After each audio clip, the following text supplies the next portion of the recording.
Hey there, hi there, everybody. How y'all doing? It's time for a trip to heck. We jump into some Monster Train today. To answer your question, Dog Barker, we actually did accidentally punt our win streak. Whoops. Hell, that's right. Yeah, mistakes were made. And the win streak was lost. I think that was the last time we played, question mark? That's right. Yes, that was the last time we played. So going for number 10 on the win streak.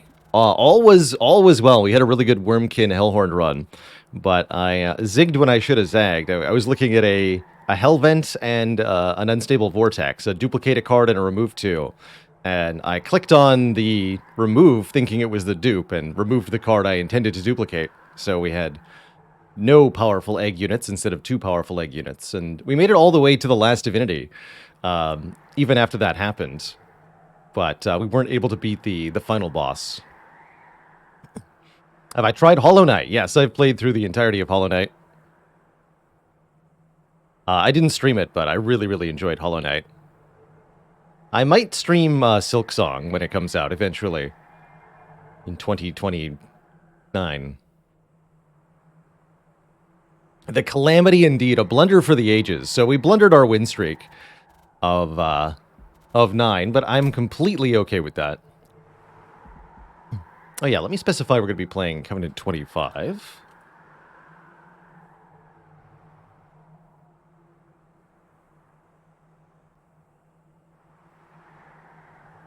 Did I play Inscription on stream? Yes, we did do all of Inscription. Voidify says, Monster Train doesn't have Spire-style save scumming. Not for decisions on the map screen, is what we learned. The mistake I made was instantaneously and irrevocably done. So I tried to go back to the main menu, but it was already too late. Are we going to be doing random still? I don't think so, actually. Looking at the logbook here, we have quite a few of our Divine Victory crowns, and I think what I'm going to be doing now is picking our clan combination and trying to get specific crowns as we go. And I think we're going to start with the combos that don't have any crowns at all. We've got some lower Covenant wins here, but those don't count for filling out the logbook. So, Hellhorn Stygian, Hellhorn Remnant, Hellhorn Wormkin, Awoken Hellhorns, so on and so forth. To get these crowns in the logbook, we have to defeat the last Divinity on Covenant 25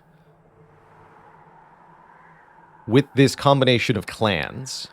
And there are 2 crowns for each clan representing the 2 different heroes, the normal and the exiled hero, that you can have for each clan. So all told, there are 5 times 6 times 2 equals 60 different crowns that you have to get. 60 different victorious Covenant 25 wins to get each and every crown.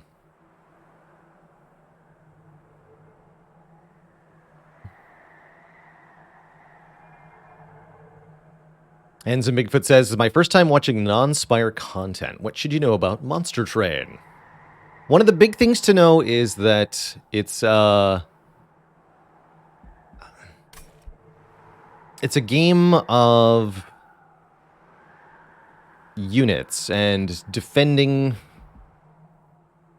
a particular resource at the top. I like to call it kind of Slay the Spire meets tower defense, because there are waves of enemy units that are going to be advancing through essentially our territory and fighting our units that are deployed on the field. But if we don't do enough damage to those units, they'll ultimately waltz right past us and attack our core structure, our pyre, directly, inflicting health damage that you can't ignore.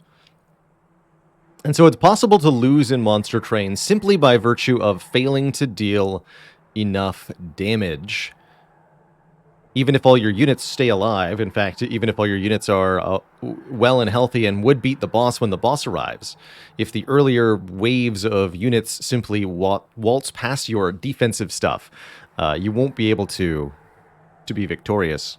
So to that end, turtle or like pure defensive builds are kind of impossible in Monster Train. It's not really a thing.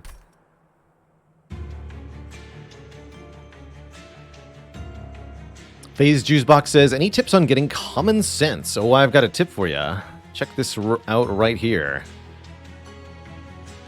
YouTube guide for specifically that achievement. How to win with only common cards. I talk about who's best to do it with and showcase, I think, a more unusual way to get that achievement.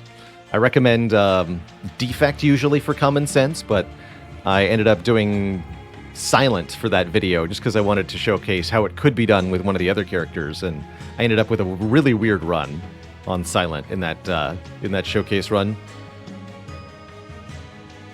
It's like Necronomicon Sneaky Strike or something weird.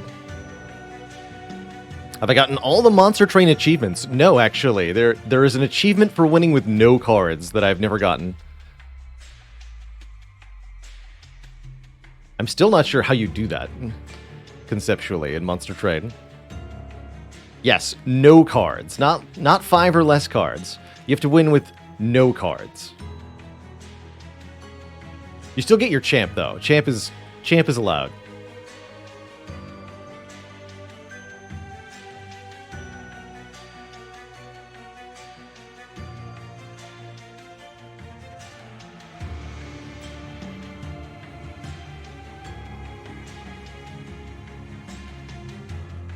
Dead Teddy says there's a seed you can use that gives you an easy win with no cards.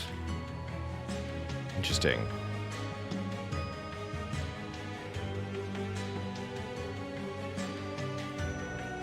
You could use purging cards during the final battle. That's interesting too. Such that you end the run with no cards, but you play cards throughout it. Huh. Anyway, let's just verify, right? The clan combo I want to play with is going from the top here, Hellhorned, Stygian, that's right. Hellhorn, Stygian. That sounds like a pretty tough combination, actually. So Hellhorn is all about aggro and rage stats, where Stygian is more of a spell-focused clan. You can have either the Hornbreaker Prince with the Torch spell or the Shardtail Queen. I want to get this Shardtail Queen win out of the way.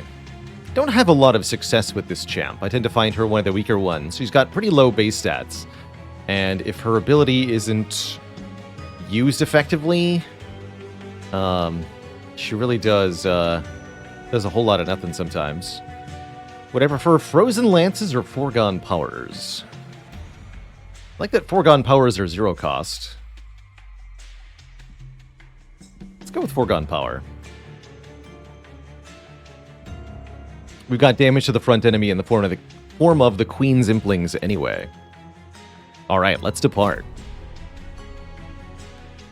Labana says, I find her one of the easier champs to break the game with. Well, maybe that's a gap in my game creativity or game knowledge. I'm sure there are ways to use her very effectively. Really good with Remnant. Yes, definitely I could see that. Since she's good at both killing and creating units. So in our starting deck, we got a couple random cards here. Helical Crystallis. Deals 25 to the front enemy twice for 2 costs, and 2 Ritual of Battles, which are big rage appliers. If we can get a multi-striker or a sweeper, these can be quite good. Stygian does have access to a couple units with sweep.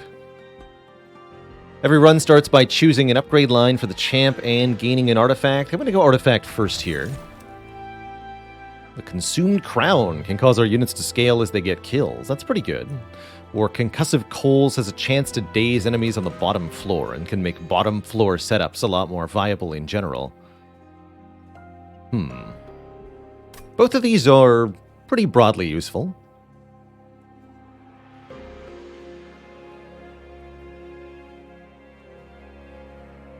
I like the Consumed Crown upping our damage output a lot, and if we do get a sweeper, this will work even better. Let's take a Consumed Crown. It's also a nice way to get a bit of bonus stats for the first couple battles. Alright, what champ line are we going to go?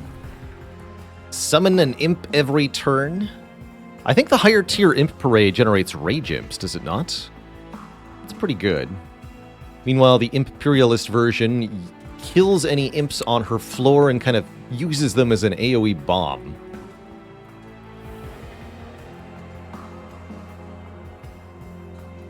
Does the sacrifice queen count as slay? I don't think so.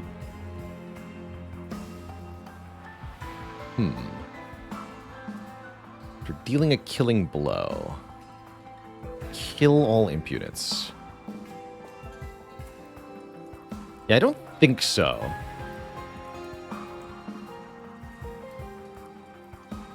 Labana says the tier 2 generates rage, tier 3 generates rage and armor. I think I want more imps. I'm going to try Imp Parade here.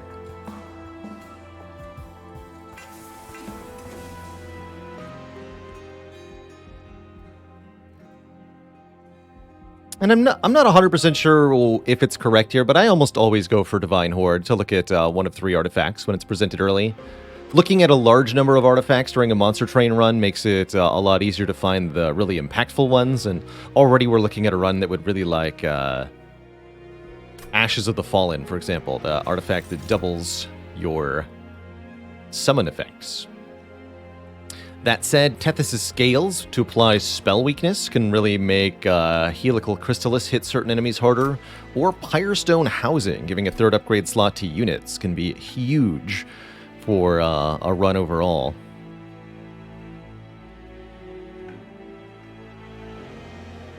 Can go double Merchant of Steel, too.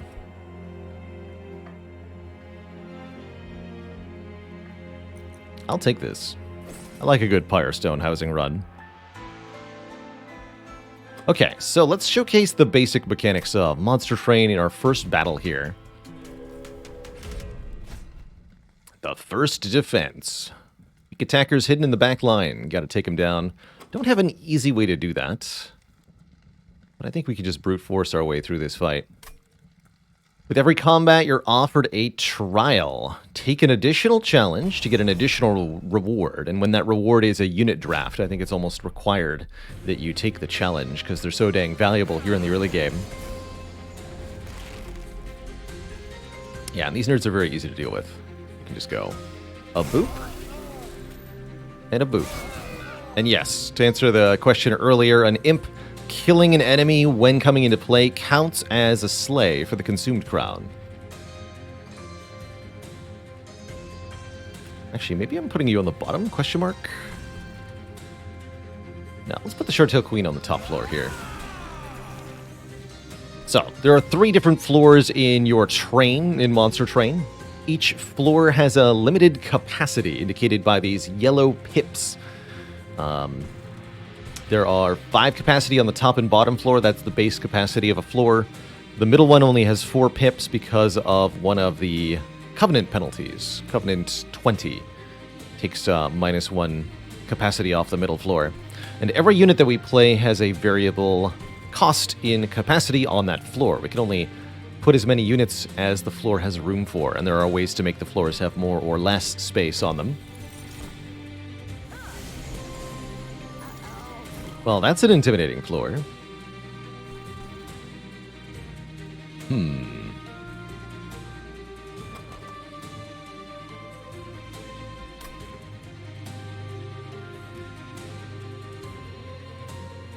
I smell trouble here. These 2 backline archer fellows are going to be a serious issue for us.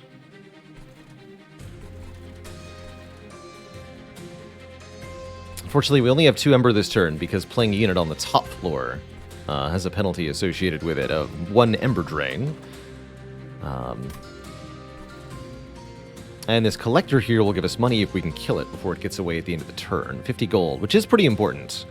That said, so is not getting stabbed by a bunch of archers, and I think we have to play the Helical Crystallis on this Forged Disciple to avoid disaster here. Does this game have meta progression, asks Pikachu Down. No. No, you do unlock some cards with experience for the clans. And there are unlockable difficulty levels. Notably, the first Covenant actually makes the game easier. And then they start getting a lot harder from there, such that Covenant 25 is quite challenging. But there is no meta progression, no unlocked tree, nothing to keep working towards in terms of making the game easier. It is just quite brutal sometimes.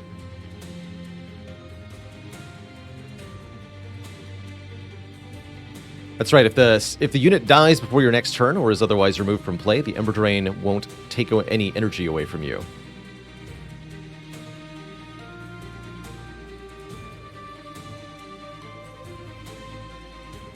All right. Well, I think with the board state, we ultimately have to eliminate this enemy here, so that we can pick these off as they ascend. So we'll let the Collector get away. That's fine.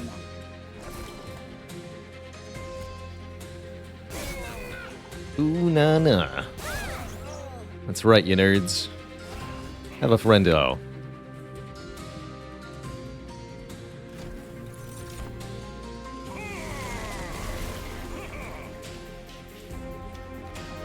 And a dad joke for the crowd for always gonna throw. What do you call an imp in a tuxedo? Impeccably dressed.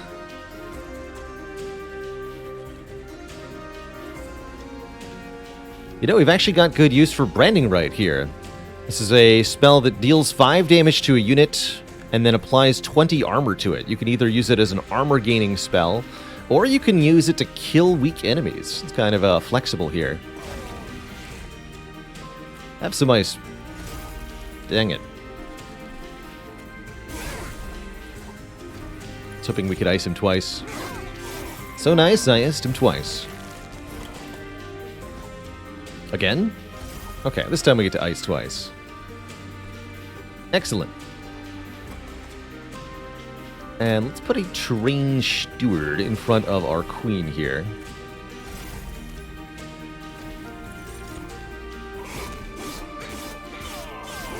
Boss head getting trample unfortunately allows it to kill all those imps at the same time.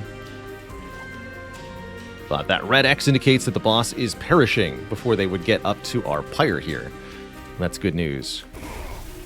Get blip-blapped, sir.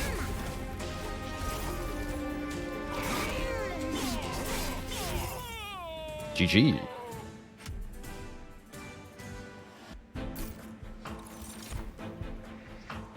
We're offered some imps directly here. Apply rage to friendly units or apply armor to the front friendly unit. I think we want one of these imps. Totally get it, Voidify. I've heard comments numerous times to the effect of like, oh, this looks like a mobile game, or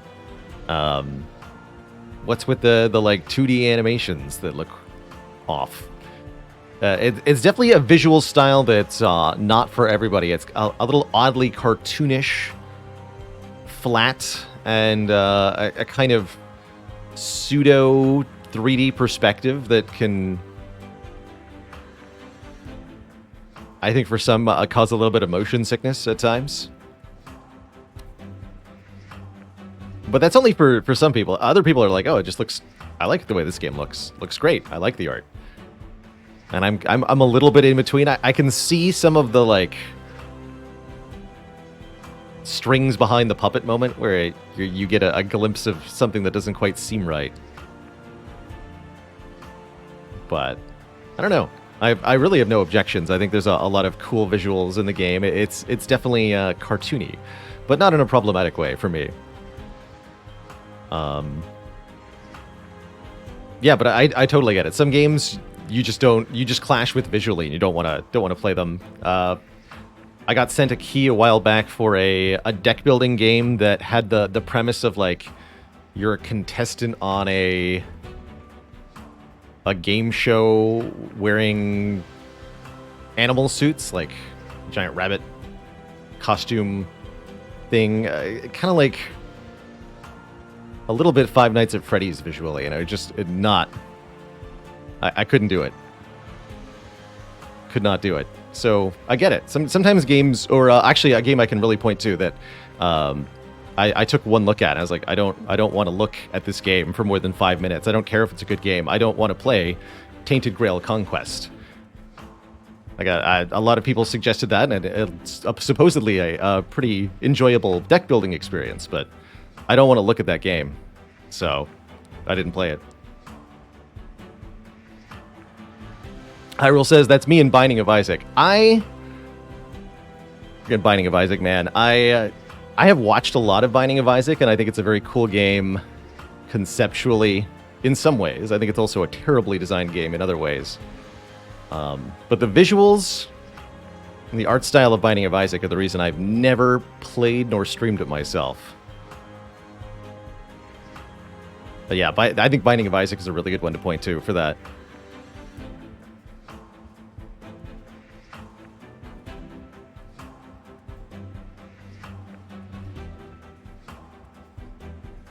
Which is not to hold up Spire as an example of perfect art either. Spire's got minimalistic and some weird cartoony art at times. Like, what even is the Guardian exactly? Take a close look at the Guardian sprite in Spire sometime. It's just weird.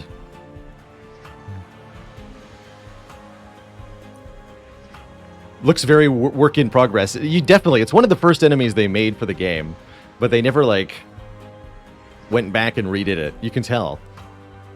Stickman boy.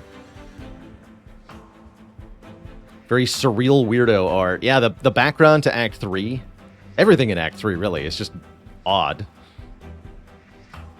Criprat Daddy says, Potato is one that I can't really look at for long. That I get too. The color scheme alone in Potato is a bit odd.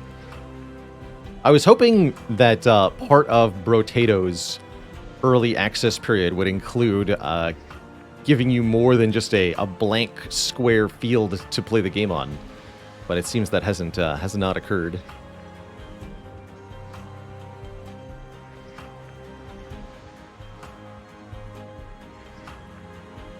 A guy on spiky stilts.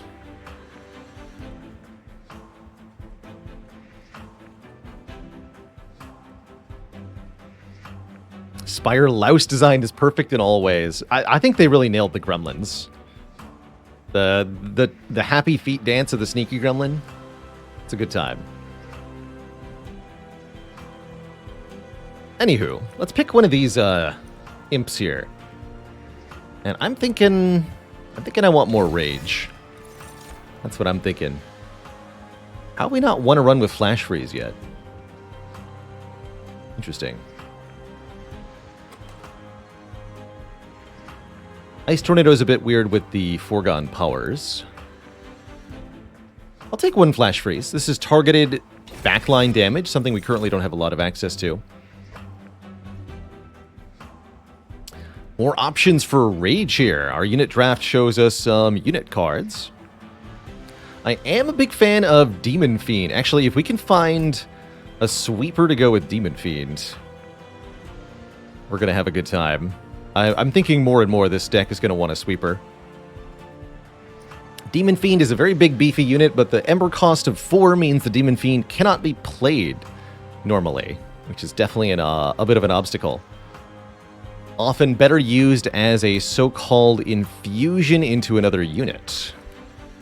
You can merge 2 units together in a place called a Divine Temple to... You sacrifice 1 unit and apply the essence, the stat changes here, to a second unit. I think that's what I'm going to try to do with this Demon Fiend here. He Who Watches says, your view of Branded Warrior changed so much climbing the Covenants. How so? Did it get better or worse? It's a card I don't hold in very high regard. Just because the payoff is not that much in terms of rage per enemy you kill. And it can be quite difficult to get the warrior to get kills. Got worse. That makes sense. Yeah, I find that it's just a little bit too awkward. Bitwise Bard says, any tips for Stygian? Trying to get a win with each combination, but you're horrible with that faction. Embrace the spell damage. Don't be afraid to visit Merchants of Magic. Put spell damage upgrades into your spells. And if you're playing with the Last Divinity DLC, get some of those Extreme Stones, the plus 30 magic power upgrades, and put them on an attuned spell. It's relatively easy for Stygian to make a spell card that does 200 damage or more.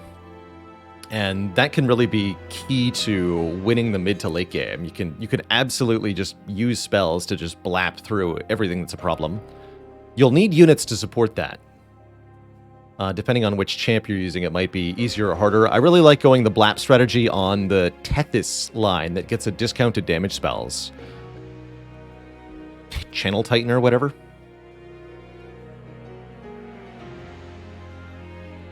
How would I rate this game by the first 10 or so hours of gameplay? I remember not liking Monster Train very much with the first 10 hours. Especially before the DLC came along. I didn't like it all that much. But it's only grown on me more and more as I've gotten more familiar and more practiced at it. And listened to the soundtrack more and more, which ages very well. Hey, Mr. Fishhead. I did see that Mr. Beast tweeted at me on, which was quite tickling. Very tickled by that. My tiny claim to internet fame grows slightly larger. Yeah, Mr. Beast tweeted at me that he beat A20 Spire. He's like, "Are you proud of me, Dad?" I am, son. I am proud.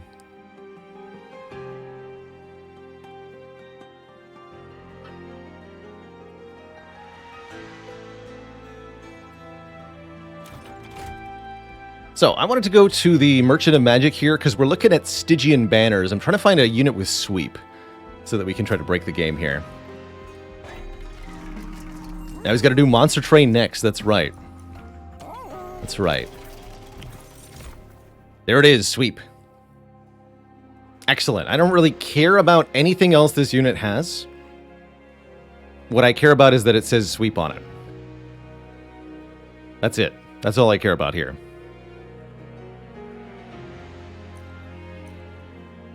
Yeah, sweep and 3 upgrade slots. And we're going to give it plus 30 with the Demon Fiend. And we're going to give it plus 2 every time it kills something. So my hope is that we can give it quick and multi-strike and a large stone or something absurd with our upgrades. Maybe that won't happen. But mostly that means we need some money stockpiled for this Merchant of Steel. Oh man, we can dupe. It's going to be a good time. We're going to have some powerful units.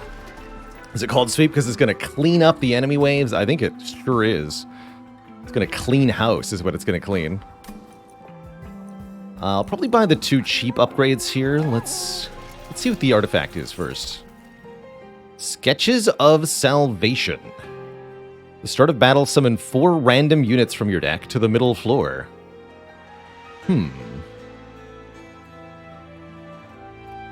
Interesting. It's pretty bad with imps. But we could definitely do some silly stuff with that.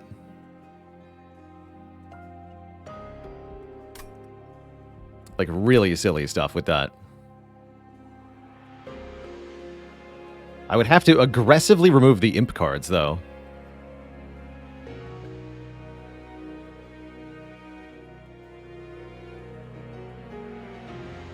Huh. Let's see. We got Vortex Hellvent. No Vortex here. Vortex. No Vortex. Ooh, we don't even get that many removals. I don't think we can do this. Space of Diamond says, what deck wants sketches? I find that the order of summon units always goes unfavorably. One of the most optimal ones, so to speak, is just a deck with 4 really big units. Just like 4 times Shadow Siege is the only units in the deck. And then you just start with 4 Shadow Siege in play, and they crush everything.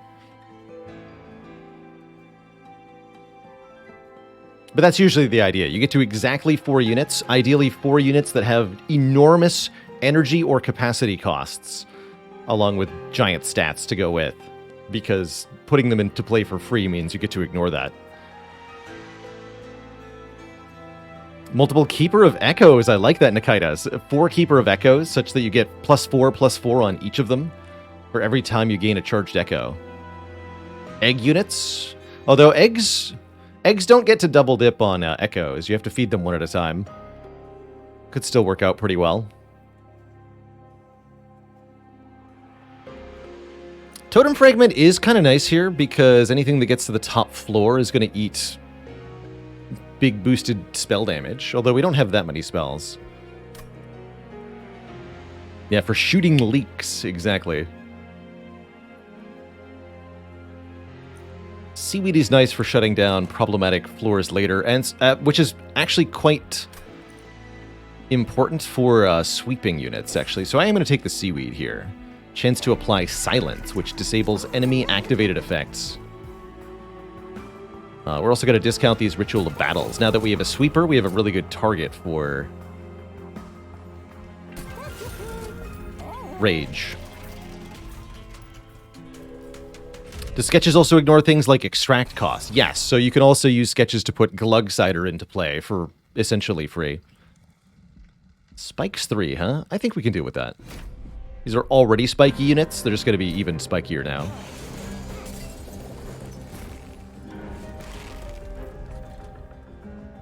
Actually, silence doesn't stop these enemies.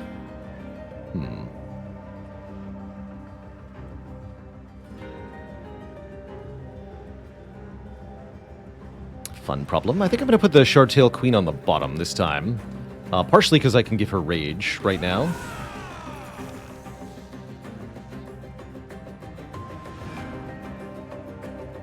We can wipe out this wave entirely, although the Shardtail Queen will take quite a bit of damage in so doing.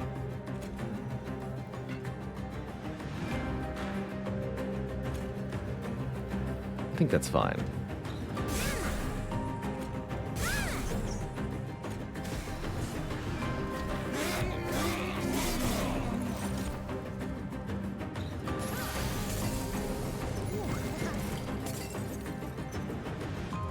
Okay, very good wave, Florida to use our Silophyte on.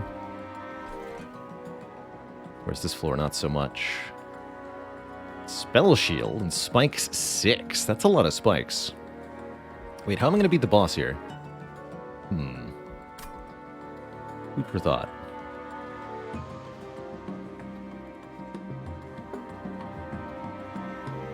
Spikes 6.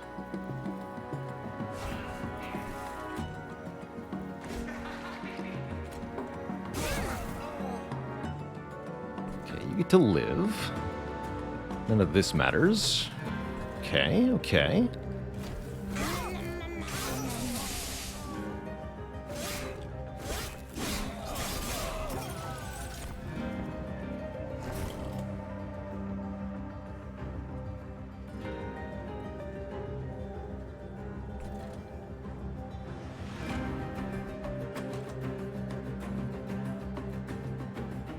This might work out okay.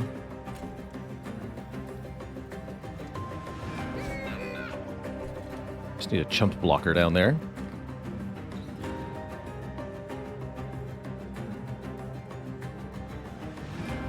We have Spell Shield 1.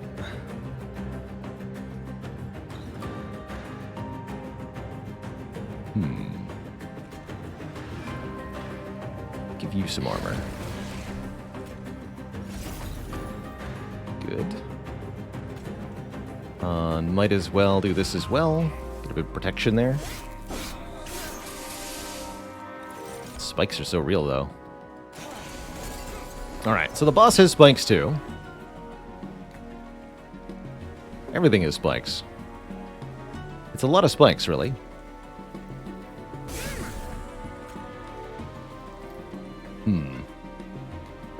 Problematic amount of spikes.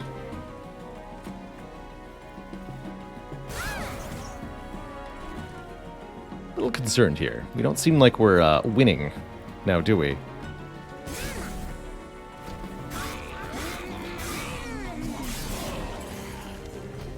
But we have some powerful spells we can use here.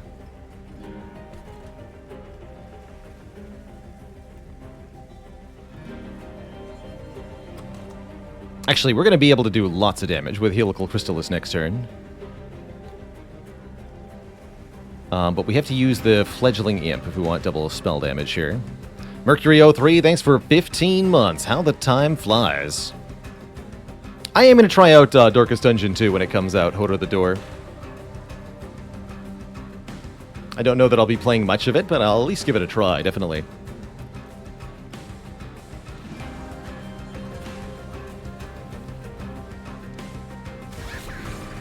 Good.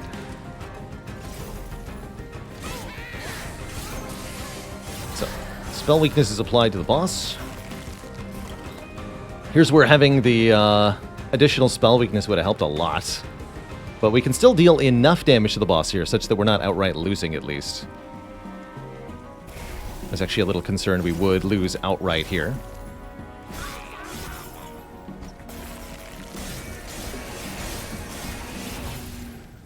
But we only take 14 damage to our pyre, and the boss perishes.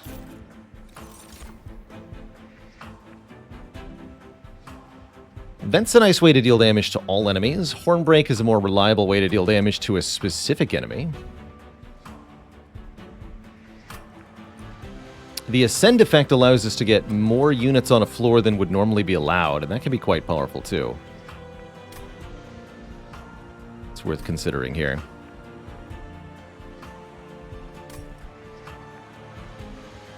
Take a Hornbreak. Kiko Hernandez, thank you so much for the 100 bits. Mollusk Mage, one of my favorite units on Stygian here, gives bonus spell power to a floor. I don't think this is the unit for this run. Nor do I necessarily want an Ice Tornado or Titan's Gratitude. Although it'd be nice to have something to receive spell power stacking on. Okay, I'll take the Titan's Gratitude.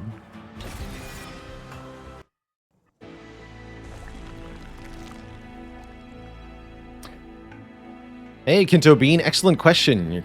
When is it better to let cards like Dazed or Ascender's Bane exhaust, when the alternative is to simply scry them away? If you can simply avoid drawing them in the first place, then that is, generally speaking, better than letting them exhaust.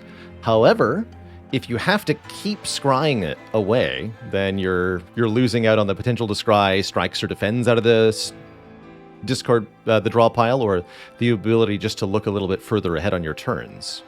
So the essentially calculation you're going to have to perform is how many times through the deck will we cycle in the current combat, and how many scries will it cost to keep this card around. If you can spend just one draw to avoid having to scry 10 times in like the Awakened One fight or something, then that's when it would be worth it.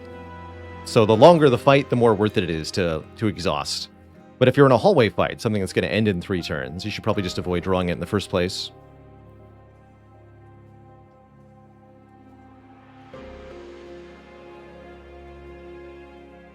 Find it really funny you need to spale to make a unit walk up the stairs. You know, they really should just be able to do that. And having played Wildfrost, I feel like I should be able to reposition each and every one of my units every single turn for free. No cost at all. Wildfrost lets you do it. Why not? Maximus the Gluteus, thanks for the Prime sub and the 14 months. Keep on keeping on, friend. Alright, there's Multi-Strike. We're definitely going to install Multi-Strike, meaning our Icy Silophyte gets to attack an additional time. And we're going to use the Divine Temple to sacrifice the Demon Fiend and merge with the Icy Silophyte, such that this unit is now sweep, hit every unit on the floor twice for 31 damage, and applies spell weakness to all of them twice. Why not check the unit banner before I did that? I probably should have. You're correct. I got a little ahead of myself there. For example, we could have switched to Cold Kalia instead. Or picked up this Guard of the Unnamed. It's armor when casting a spell. Yes, I should have looked at this first. You're absolutely correct. But I had a plan. Do I even want to go to the Unnamed here? Not convinced that I do. I think we will be duplicating the abomination we've just created. And then going to another Merchant of Steel and upgrading the separate abominations. Fortunately, we can't reroll at the Merchant of Steel and then buy the second major upgrade. But if I'm going to dupe this unit, I should probably purchase one of the cheap upgrades at the Merchant of Steel, because we're going to duplicate with the small stat bonus. Is there some kind of ascension level in this game? Yes, it's called Covenant. There are 25 of them because, yikes, that's a lot. And we're playing on the highest one. That stacks all 25 of these penalties that you can see, some of which are duplicate penalties. Gist of it, with Covenant 25, you start at half health. You have way more cards in the starting deck, including 2 unremovable deadweight cards. And you get an energy penalty every time you play a unit on your top floor, once per turn. It's tough stuff. 3 favorite deck builders, definitely this one, along with, of course, Slay the Spire. And if I were to point to a third, I might choose Griftlands. I really enjoyed Griftlands.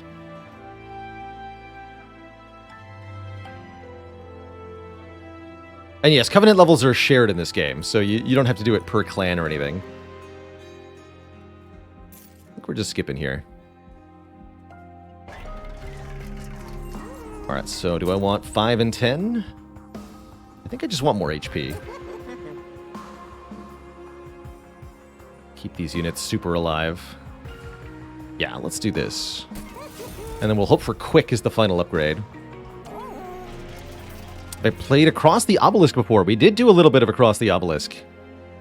I thought it was quite neat. For, multiplayer, 4-player...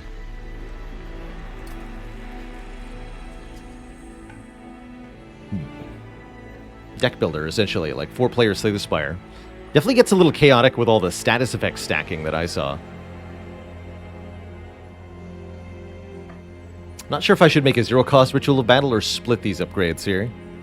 Maybe we can double stack this ritual. Let's upgrade this one. I was just thinking we could make it intrinsic. That's another fun option. That way I could play the Silophyte and give it 10 rage on turn 1. That's pretty strong, man.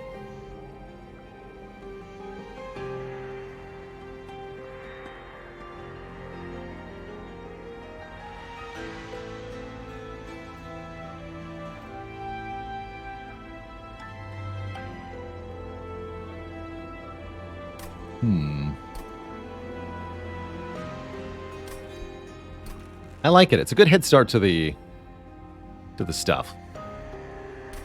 So that puts us all the way up to 80 shards, which means our enemies are going to be much, much stronger here.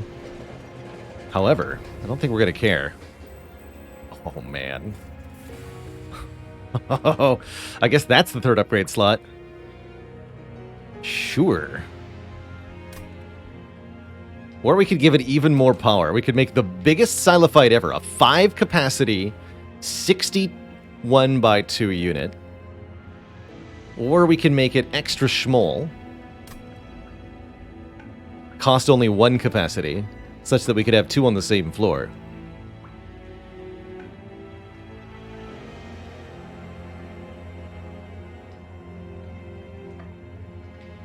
Yeah, kind of a shame that we didn't take the final upgrade there, but hindsight is indeed 2020.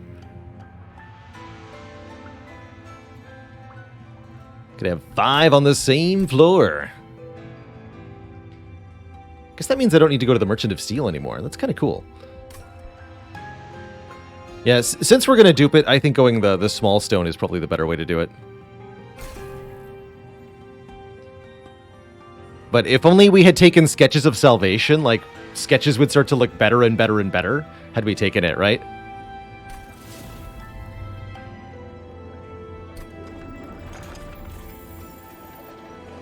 This game come recommended to me.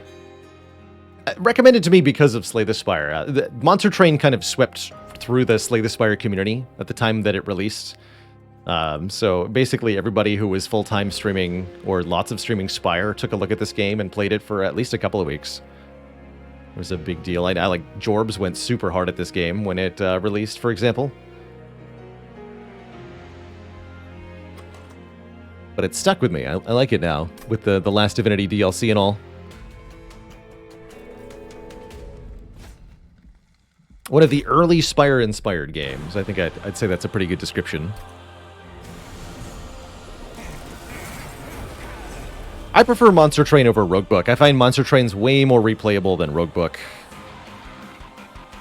The difficulty system in Roguebook is ultimately really limiting. Is what I found. Where bomb doesn't get to explode. That's tough, man. Let's go top floor. Why not? Also, yeah, actually, we want the tiny Silophytes because we can then use them with the Rage Imps. Of course, that makes more sense. Don't be foolish.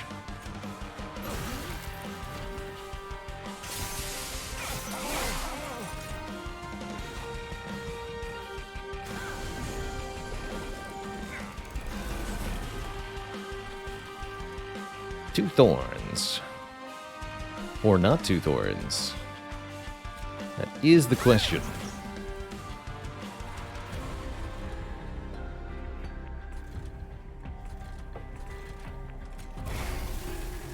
Take out the chunky one. Basically, we just want the boss back to come back to the top floor so we can penalize him more. The powerful spells.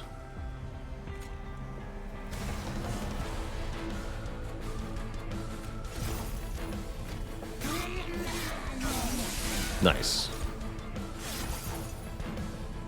That's right, and every kill gives the sweeper more attack power, too. Very loud visually, yes, E-Dog. We were talking about the visual style of Monster Train earlier. It's not for everyone, definitely. Totally understandable.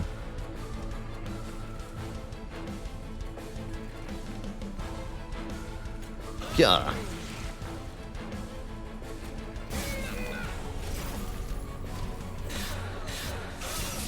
Yeah, the visual effects are, they're bright and colory, everything's animated, the cards are animated, the enemies are animated.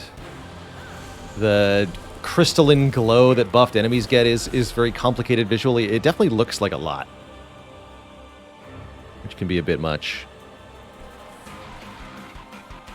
Have a Rage Imp.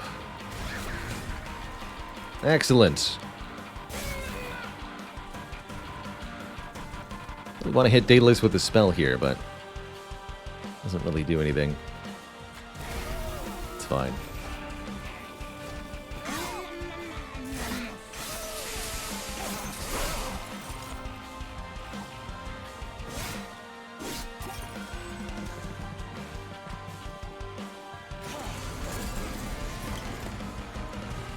I mean, you want visually noisy. Let's turn the speed up to super ultra. I'll show you visually noisy. Yep, take a look at that. Super plus ultra.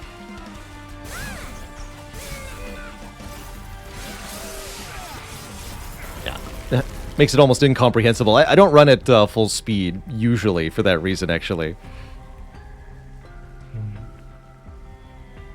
It's just how it's meant to be played. Alright, boss is super destroyed. Get whipped.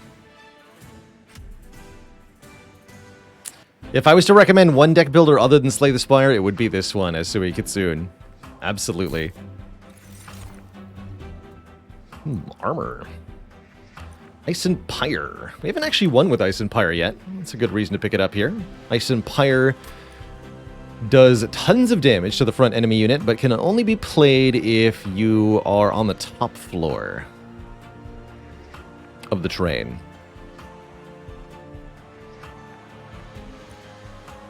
I'll take it. More of the same. I'm pretty sure we don't need any units other than the ones we've already grabbed. So we'll skip here.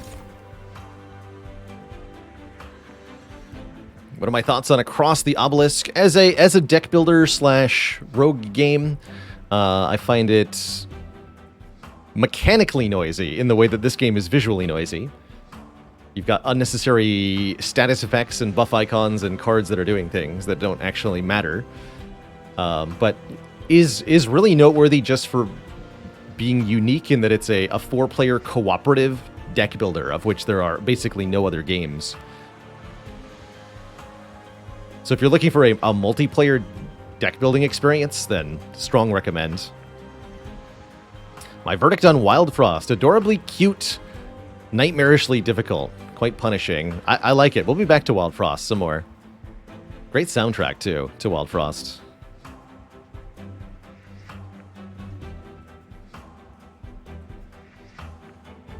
My favorite Dark Souls build, just the style.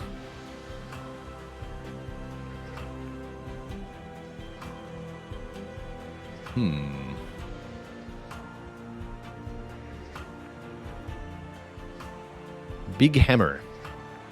I'm gonna go with a big crushing weapon. Ideally, a warhammer of some kind. There's actually precious few warhammers proper in the Dark Souls games. Mostly, you have to use the blacksmith hammers, at least for the earlier games. But I'm definitely a hammer fan. So I'd say high strength, and then a small investment in one of the other stats. Faith, int, or dex, but no more than one of those three. Well-timed big hammer strikes. I'm definitely a fan of the melee playstyle in Dark Souls in general, just because I think the game is most deep with regards to the dodging and timing of attacks and such that way. What am I taking for? I think we're taking card draw, yeah? Good old card draw. Meister Buddha, thanks for 28 months of support. And Malik is here. Son of a gun. You're telling me we could have had Sketches of Salvation and gotten rid of every imp all in one go. And then had giant large stone sweepers. Dang it. Absolutely dang it. That said, I think this might be the one time we could actually handle judgmental fittings. So maybe let's try that.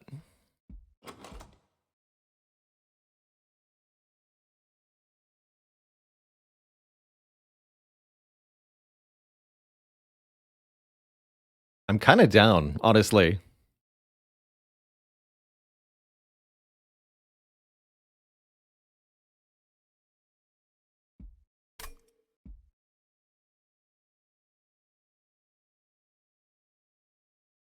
That's very cool.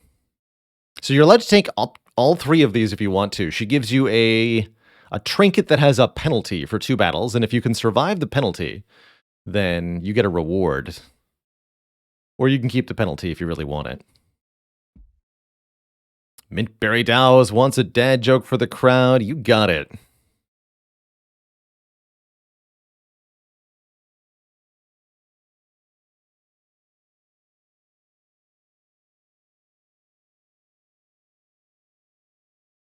What do you find at the very end of a Canadian train? A camoose. That's what I got for you. I'm going to take Judgmental Fittings. I don't ever remember actually doing this. Enemy units have 1 damage shield, meaning they completely ignore the first time they take damage. This is, generally speaking, terrible.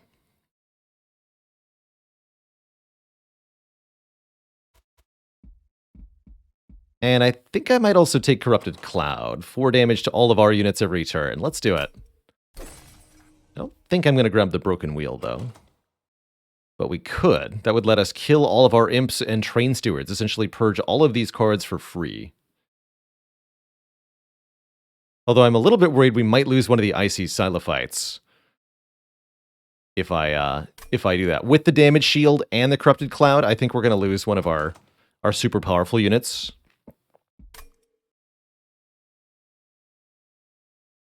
So I'm going to not take that last option.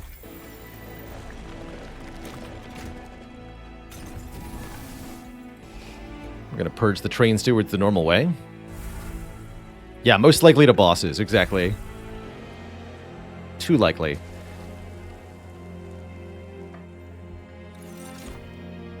Have I ever taken the Broken Wheel? Yes, Broken Wheel is arguably the easiest take of the 3, and is obscenely strong, allowing you to get many, many removals for free if you can finagle it correctly.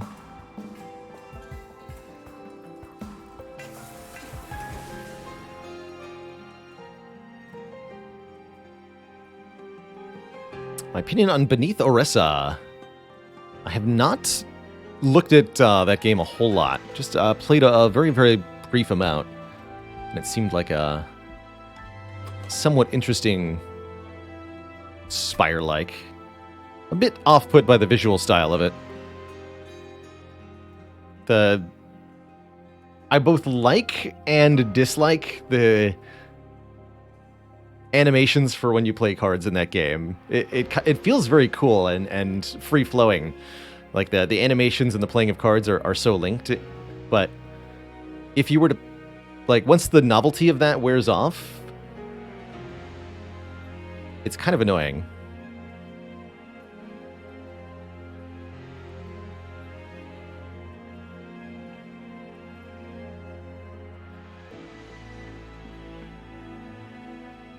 Faley says, I once took 2 of 3 Malika's bad things, and then when she came back, kept one of them on purpose. I'm curious if we'll end up doing that on this run. Also curious if it's worth taking 100 gold from the Divine Boons, going into a Merchant of Trinkets floor next floor. I'm going to do that. Who cares if I have 105 shards? What's the worst that could happen?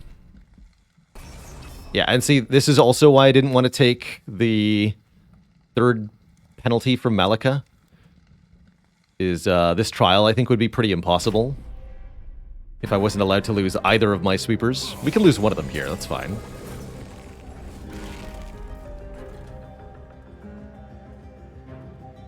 It's kind of nasty, actually.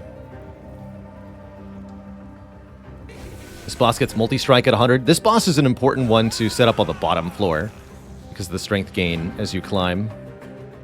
Minus 30, jeez. I actually might have hosed myself here a bit. Let's hope not.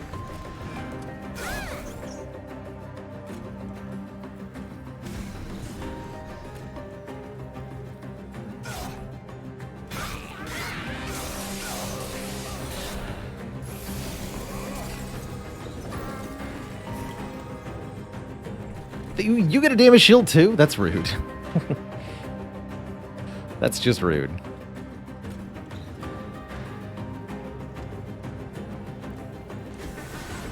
Alright, you're in front to tank. Please don't die too hard. Worrisome.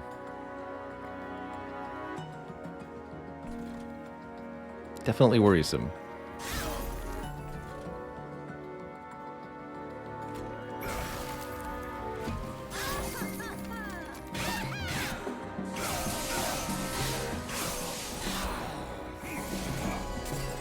Might have overdid it here.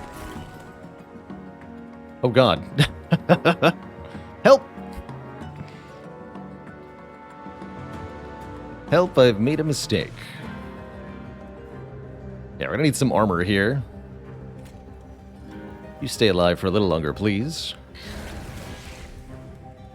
You also want to bust through those damage shields. This is the better way. For the moment.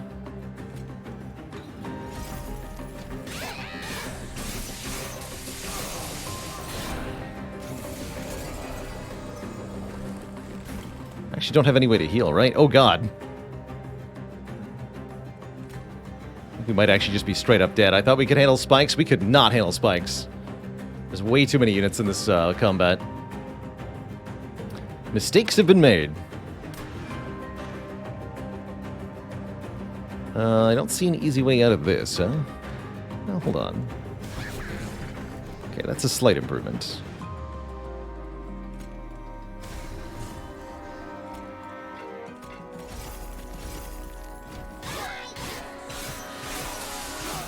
Just having this unit alive for the final wave is kind of important. Oh yeah, we're taking 4 per turn, too. I understand. End of turn.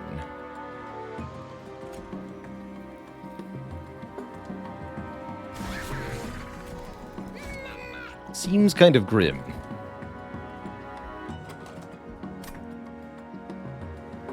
Oh, they die too. Oh god. That's right. Yeah, mistakes have been made.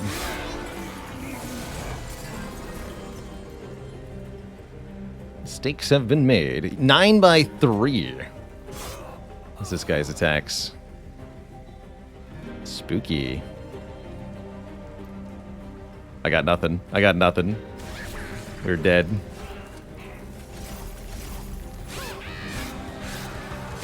Alright, well. We got in our, yeah, a little over our heads here. GG. GG.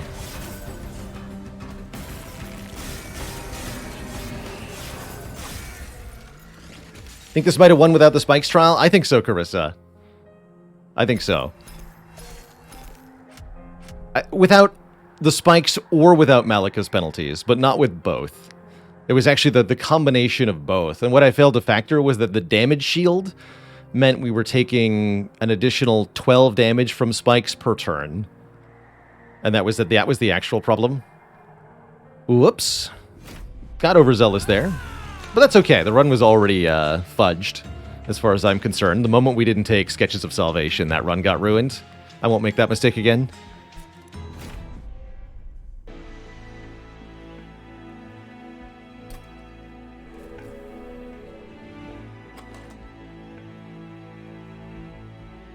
Was it worth taking the damage shield? No, I just wanted to flex on the Spire.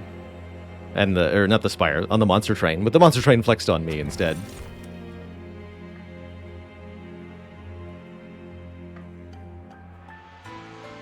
Yes, Broken Ace, like Hades' Pact of Punishment. The difficulty layers are multiplicative on one another. And that's how they get you. And no, we're not playing Random today, or perhaps ever again. Random is banned. It's terrible. It's gone. No, we need to get new combos, so no more random. These are both terrible. I'll take Titan's Claws. When is Golden Vault good? When you can generate money with abilities.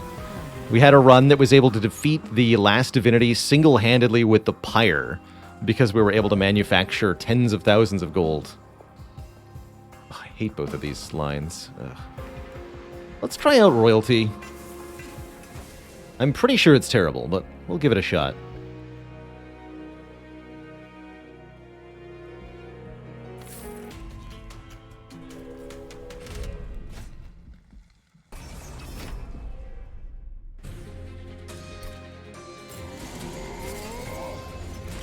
Golden Vault is lose 25 per hit against the Pyre, regardless of the damage value.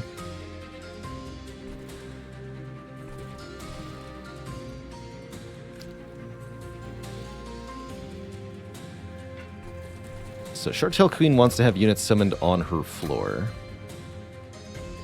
It's not that good here.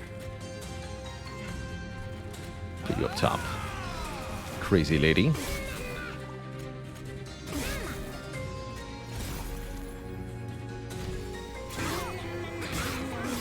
Oh, right.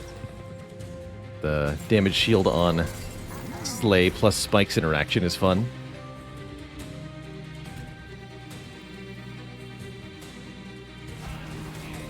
What we got here?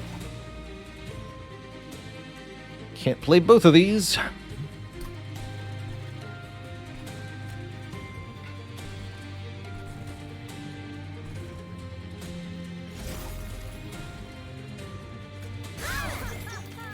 That way.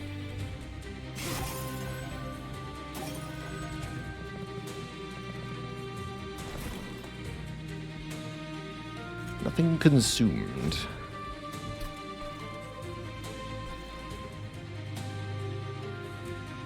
Having units die means we can get more units summoned for Short-Tail Queen. Not necessarily a bad thing.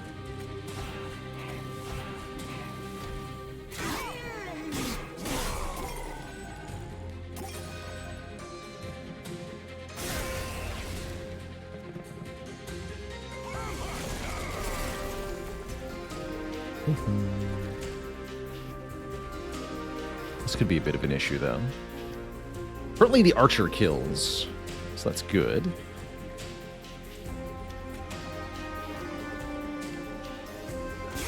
Put you behind, and they both die. Good. Okay, we'll take another 3 damage, but that's fine. Give you some more armor. Nice is nice.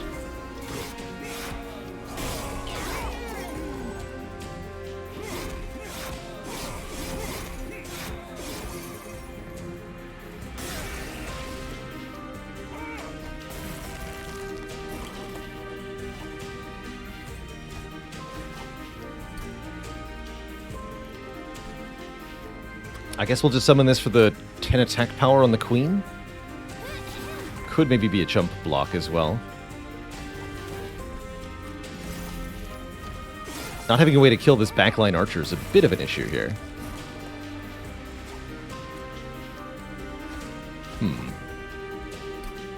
Maybe more than a bit of an issue.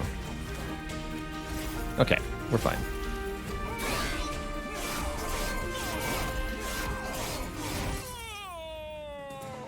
Whew, spooky. I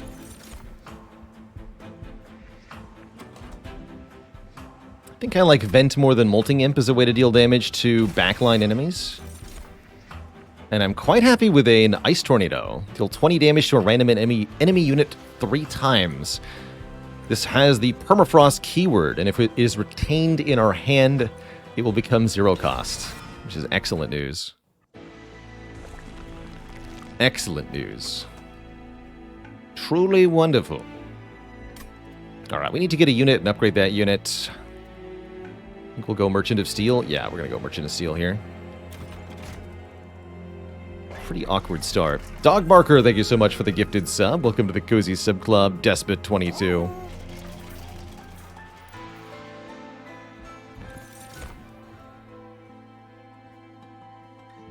Could offer to Sweeper again, but it's a much crappier Sweeper than last time. Incant seems better than before. Got lots of 0 cost spells, 2 Offering Tokens, 2 Fortifies, Foregone Powers. That makes Siren of the Sea pretty reasonable. I should have looked at the Merchant of Steel upgrades. I don't remember. Oh, no, there was a Large Stone. I did. How do I feel about Large Stone? It's fine.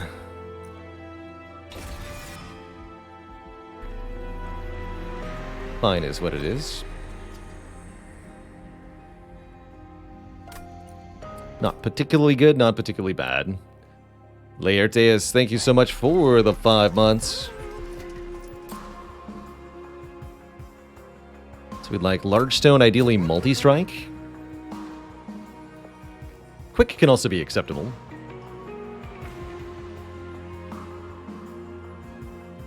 Sure.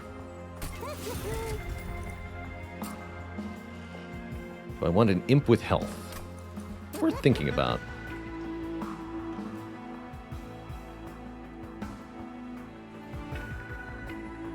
I'll take one. And we get offered Endless, which we can put on the Impish Scholar if we want to.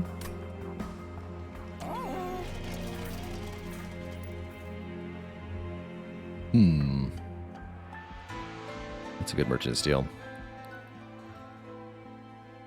Feels like a trap now most times. The extra capacity cost is definitely tough.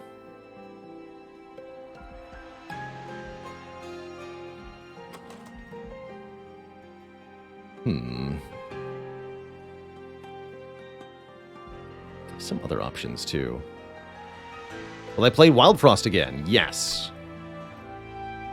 Yes, I will.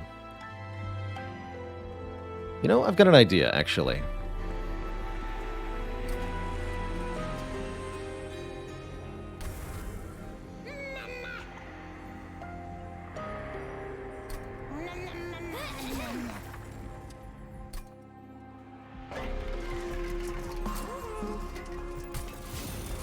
Try this.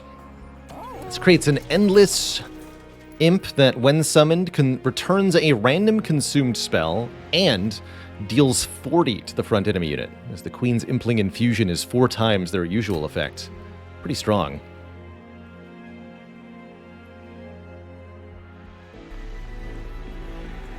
Okay, let's go.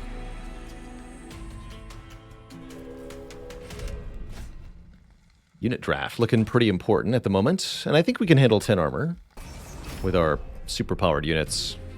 What consume spell, though? That's just the thing. We get to choose the one and only spell we want to bring back over and over again.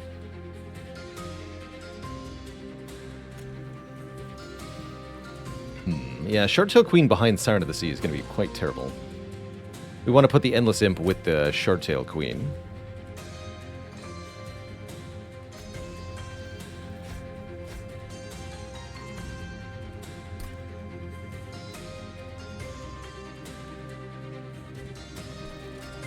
We'll do this.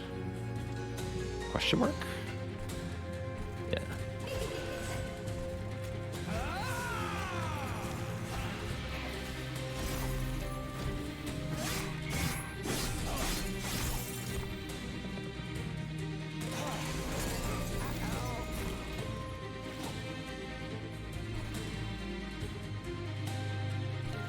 Okay, Steward up top. This enemy's going to do 1 damage to the pyre, which I'm okay with. Imp down bottom. Armor stuff happens here. Play this, play this.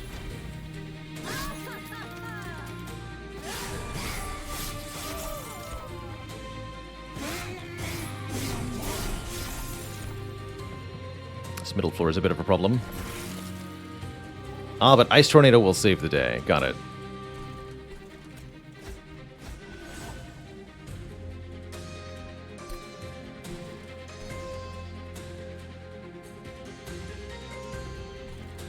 No pyre damage.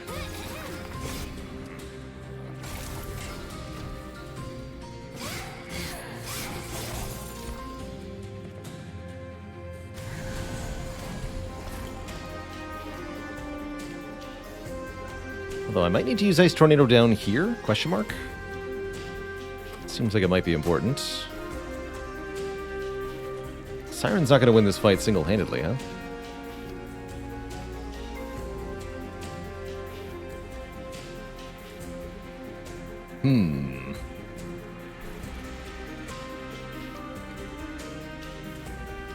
Alright, we better play this on the bottom floor, I think. Get rid of those stinky backline units.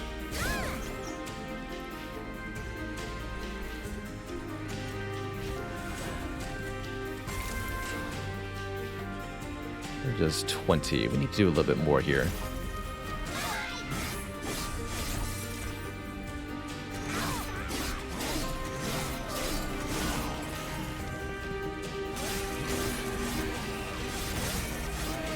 Okay, not bad. How much is this game? I want to say 20 or 30 bucks full price, regularly on sale for 10 bucks or less on Steam.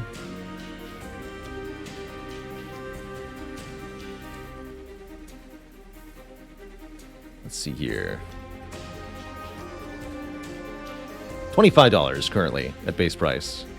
So 25 base definitely goes on sale for cheap on our semi-regular basis.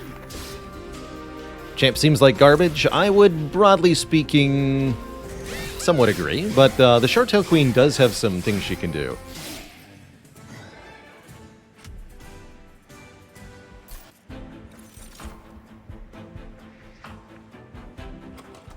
Armor? Sure. Ooh, Mollusk Mage and Crypt Builder. I mean, Crypt Builder with 2 offering tokens is amazing. The attuned keyword means this will be played for free if the card is discarded. I want that. Ah, good old Rail Beater. Applies melee weakness to the unit you hit. Horn Warrior has innate multi-strike. We already upgraded our Siren. Although kind of non-committally. Titan Sentry's a good bottom floor unit. Am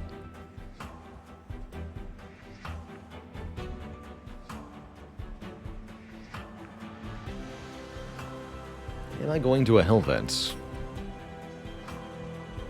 How important is the Last Divinity DLC? I think it's quite important for this game. Radically and totally transforms how the game plays.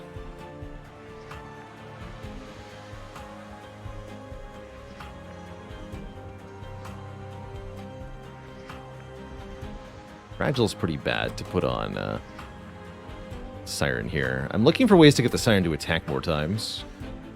The Titan Sentry might just be really nice.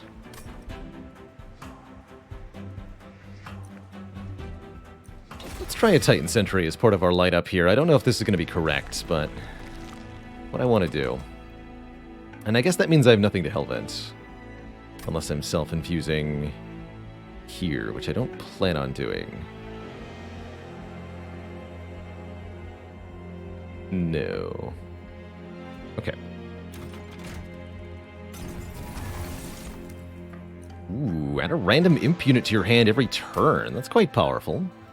Or Kinstone Totem. When a card is discarded before the end of our turn, which happens pretty often, gain 1 Ember, giving us more Ember to play with. I actually don't have a lot of things to spend that Ember on, is the problem. Give me imps.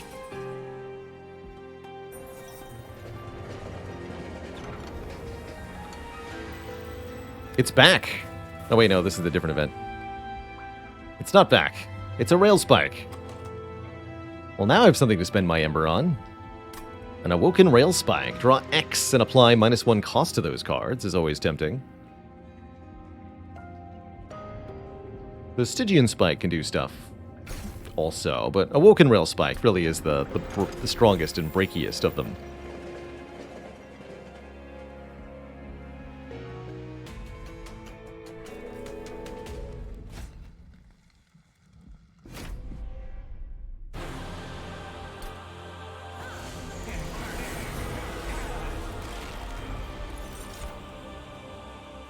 The Spire Chomperer. So, Daedalus is constantly summoning bombs onto the battlefield here. We're going to need the Siren of the Sea to actually scale to win.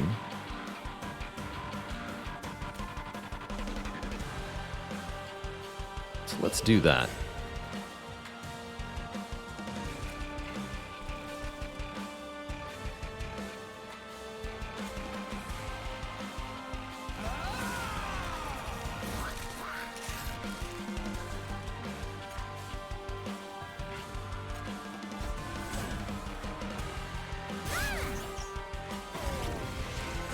The power.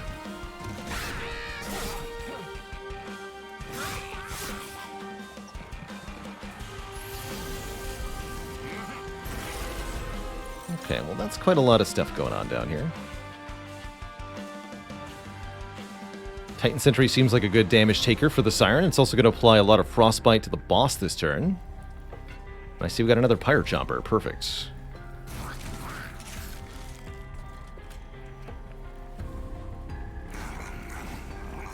Perfection. These can be unplayed, I suppose. We'll wait for this to become 0 cost.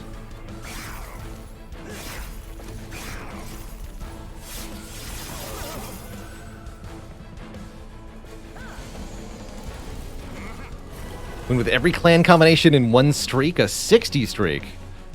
That's quite the win streak. Not impossible, mind you, but quite a challenge for sure.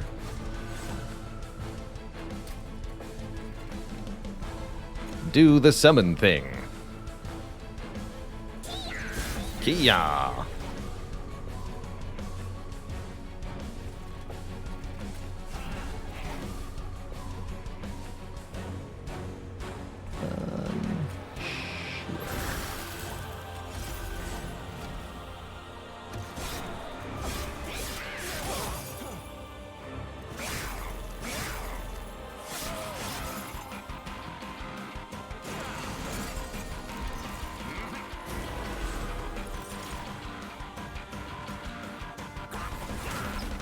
Alright, they gave armor to the Pyre Chomper, not the Short-Tail Queen. Oops. That's fine.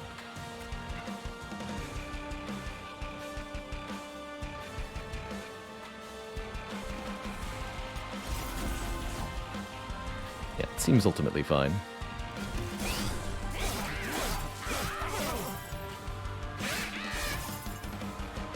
It's definitely a deck that would actually appreciate a way to KO its own units so we can create more capacity. Like one of those Imp Sacrifice cards, for example, would be quite good. Or perhaps we simply want to cross-path into the Imp-killing version of our champ. That might also work.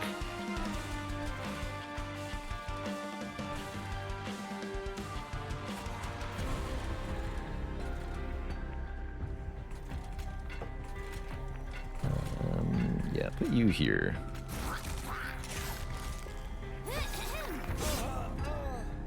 Yeah.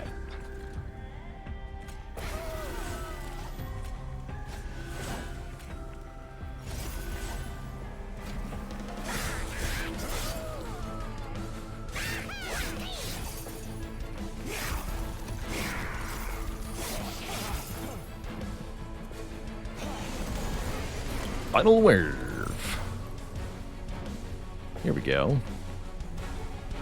So, Daedalus versus the Siren of the Sea with the big stat buffs. Not enough to just win, unfortunately. But we've got some options.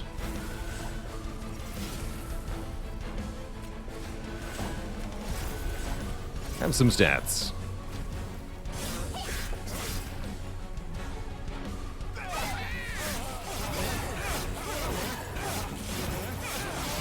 Is there any chance of doing a Monster Train ladder challenge? Sanguine Penguin, people were talking about that channel in chat back when he streamed regularly, did a challenge inspired by our ladder challenge in Monster Train. I don't see myself doing that kind of challenge. Monster Train to me feels like a game more for experimentation and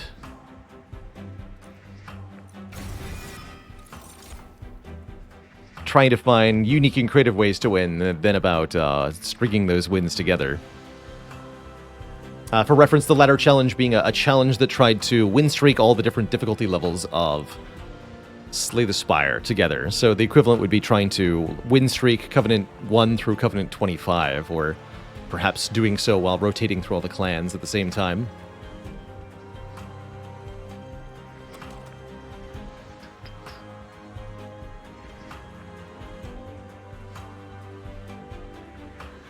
I infuse the Titan Sentry into the Siren of the Sea. That'd be interesting.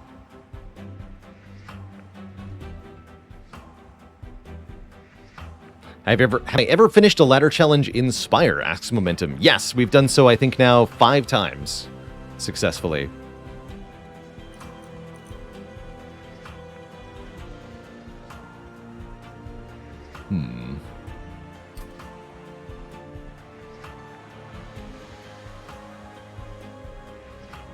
So I'm going Merchant of Magic, Unstable Vortex, Merchant of Steel, Unstable Vortex, if I understand this correctly.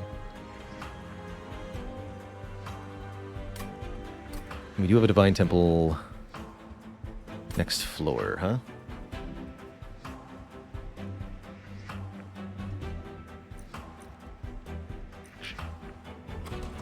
Action spell weakness is interesting. We're gonna skip these. Mixed feelings here. More unit capacity could be very valuable for a deck like this. Let's do that. Or that's not what I meant to click on. Nah, whatever. My colors are wrong. Los Riantos, thanks for 45 months of support. Good to see how much the stream has improved. Thank you. And Malika's back. Should we dunk our run again? Except we could actually use Broken Wheel meaningfully if we wanted to.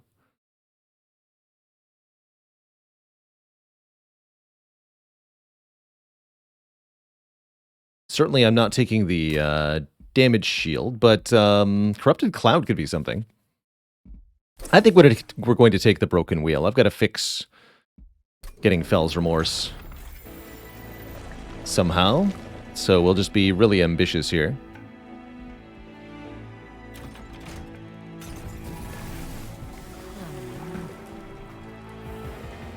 We do get the Imperialist version. Kill all impudence. We now have a way to kill our imps intentionally.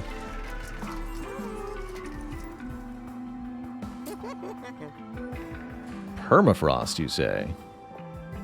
It's kind of cool on Crypt Builder.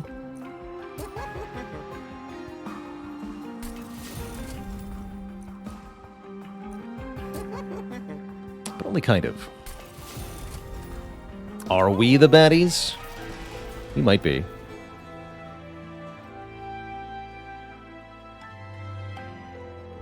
Am I going to win this next fight? That's my next question.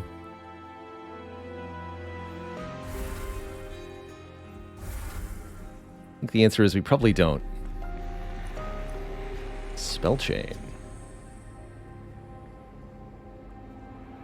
Well, I have to know if this works.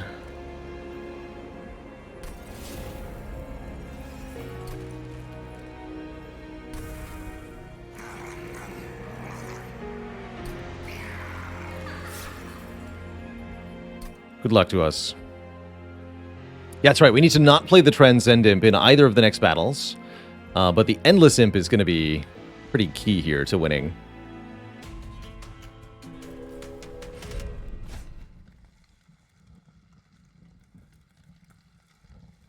Heaven Seal seems pretty impossible to deal with. No way. We're done taking trials while doing Malika's stupid nonsense. It's difficult enough as is, thank you.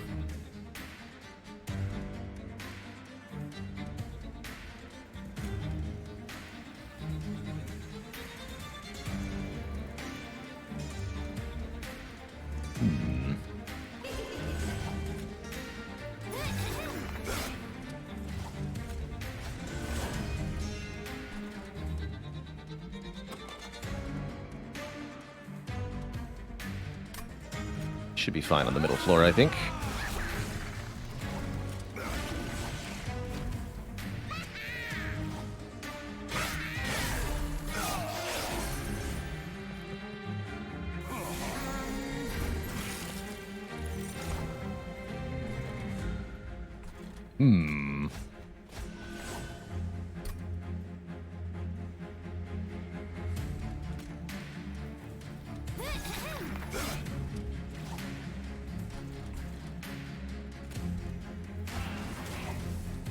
Sure, one of you can go up there.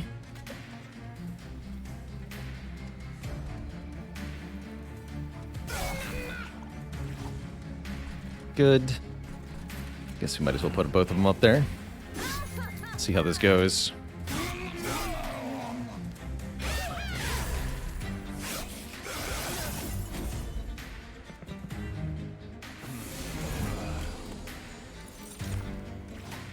One fire jumper, please. Alright, so what I wanted to know was, does Ice Tornado create a free copy of itself? Yes! Oh my god, I love it. Cool. That is awesome.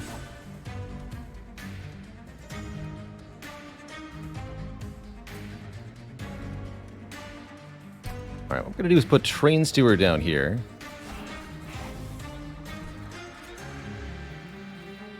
You and you go here. Brilliant.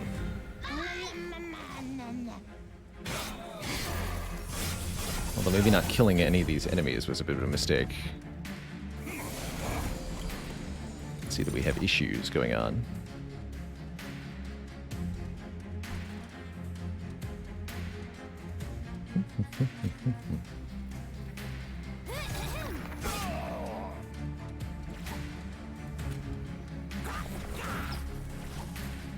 Alright, you two can get KO'd just fine.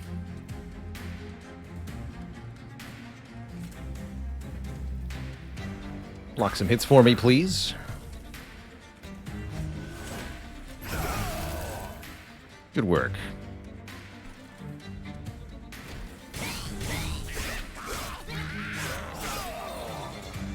So some of these units are coming back, some are purged forever. It depends on which unit we lost.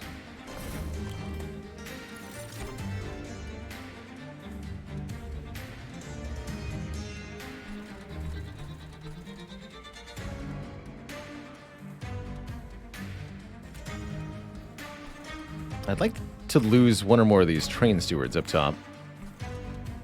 Not 100% sure how to achieve that, though.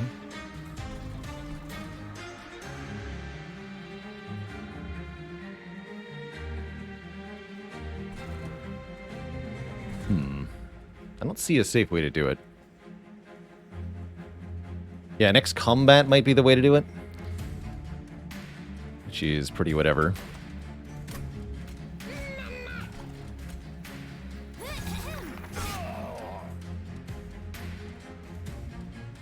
We can at least get rid of this Impling.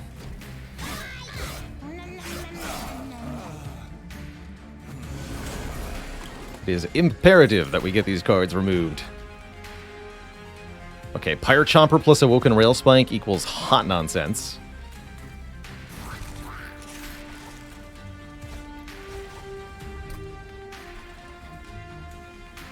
don't do that much damage to the boss currently, which is slightly concerning, but I think Awoken Rail Spike will change things a bit for us.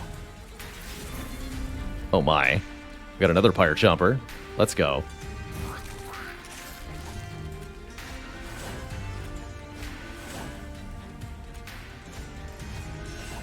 Bonk. Now we're talking.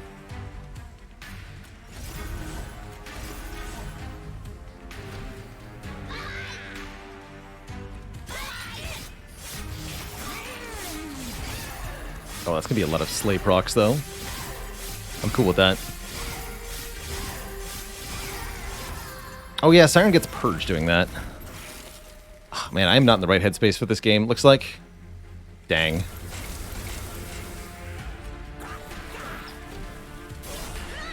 Maybe I should just go back to bed. That's how I'm feeling.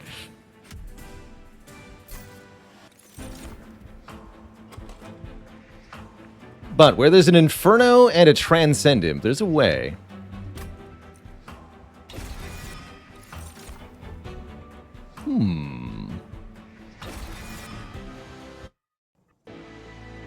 Wait a minute.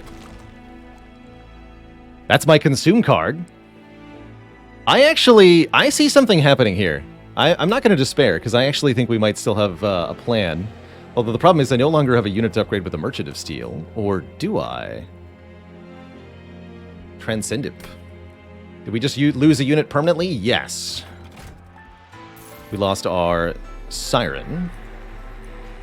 Which again, might not be the worst thing.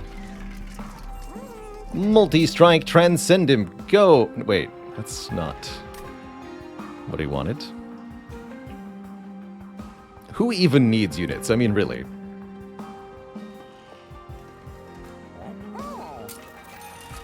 Quick.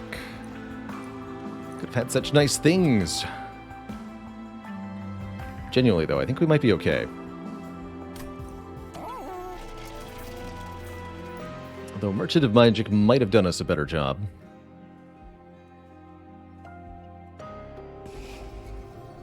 Unit schmunits. Exactly. Guess I don't need Fortify anymore that much. It's still nice for protecting the Queen a bit. Merchant of Magic.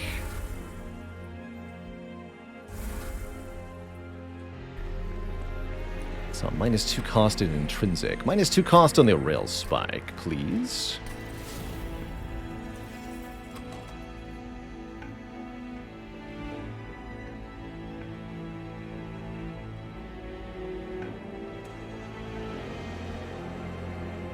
We're not ready for Transcendent yet. Although I might want different imp merged here.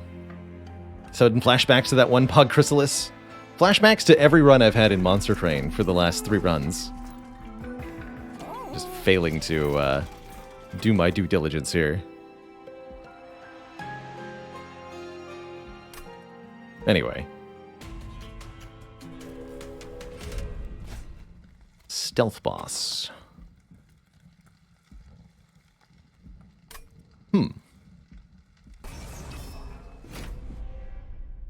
Actually seems like a non-problem to me.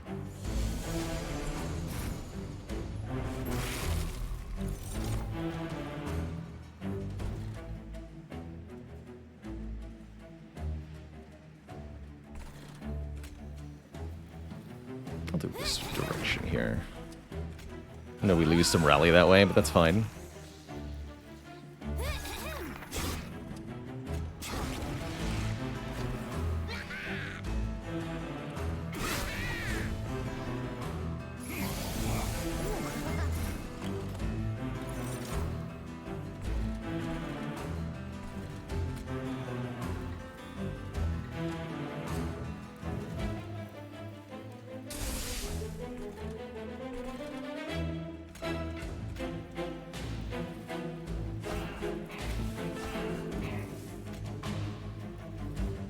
Gotta die, though.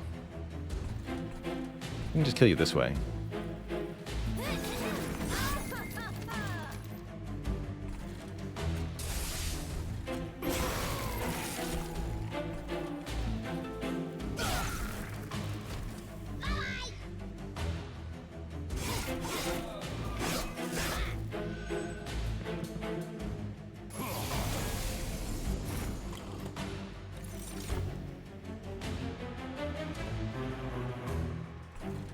Yeah, so we get to do stupid nonsense now, and I love it. Deploy.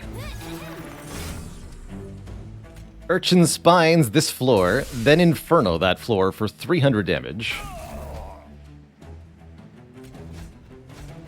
And then the Impling is back. Although I shouldn't have drawn there, actually. That was a slight mistake.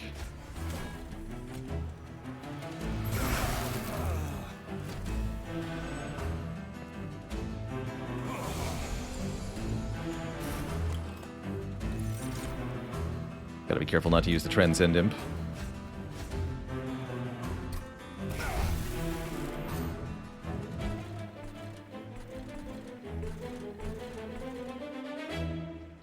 This is fine. Let's just draw a 7.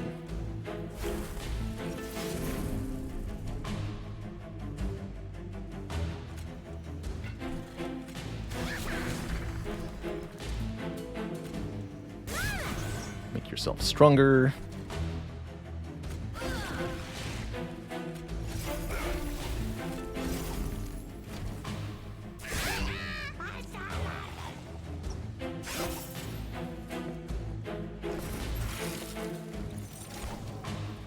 There we go.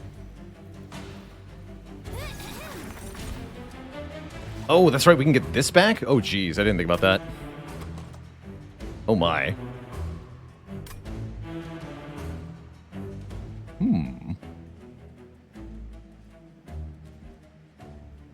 Potential infinite, you think?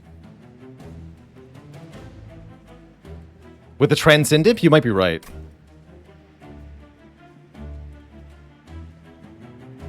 If we can consistently draw into a way to kill the imp, you mean Inferno. You mean my zero-cost Inferno. That I'm gonna have.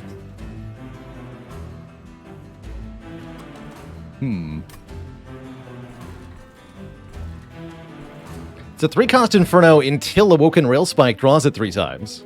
Which is not that realistic, admittedly.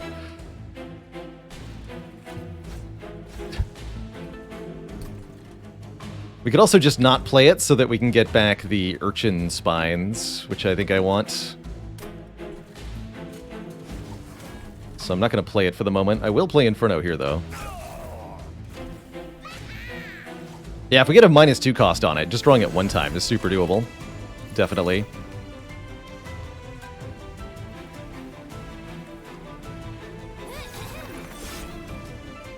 So deal 40, create an Urchin Spines.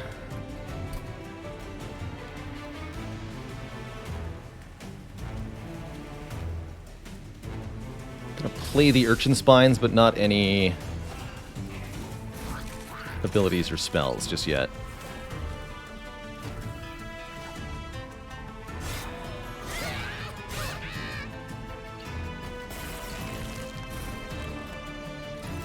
I was actually kind of hoping this would happen.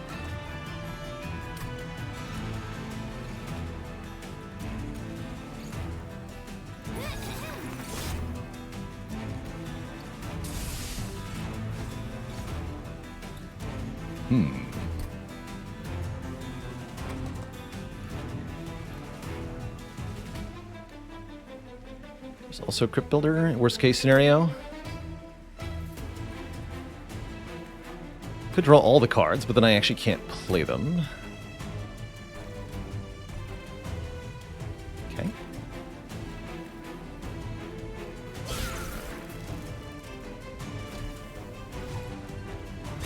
I think this is going to work. Yes! Play Emperor Scholar. Play Urchin Spines. Play Inferno. Kill everyone with a 700 damage. Rip. Ooh, and we get Tethys' Scales. Hero can't get purged, by the way. It's a non-champ unit that's specified by Broken Wheel. So, they're safe. They're safe. Everybody except the Impish Scholar, the Transcend Imp, and the Champ are now gone from the deck. Maybe I didn't want to remove one of those other imps, but I'm okay with this. Collect.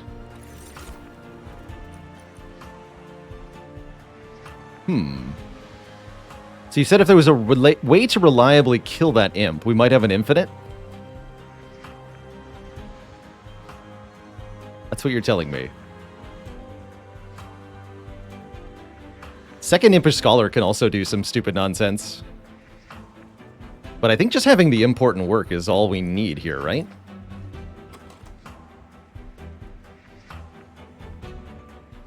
I'm pretty sure this will work. Infinite.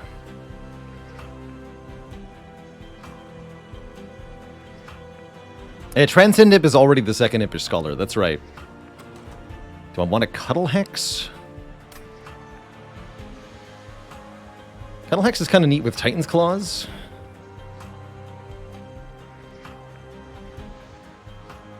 It's interesting. Yeah, this is such a cool run. I think we've actually, even though I blundered our way into this position, I think it's actually going to work out really well for us.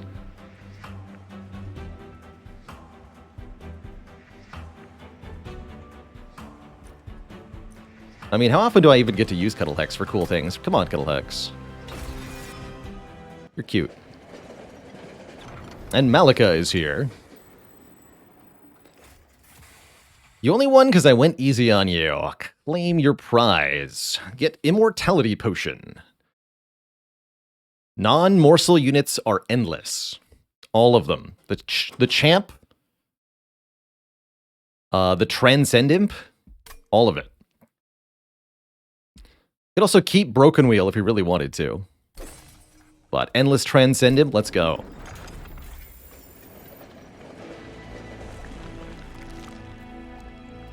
And that means I don't need the Merchant of Steel. Let's just go Merchant of Magic now. Conserve Ember between turns, or with Wing Clippings, consume spells have a chance to not consume. Hilariously, our Infinite is going to require that we not discard cards. We need them to be consumed in order for the Impish Scholar to return them. So let's go Unbroken Horn here.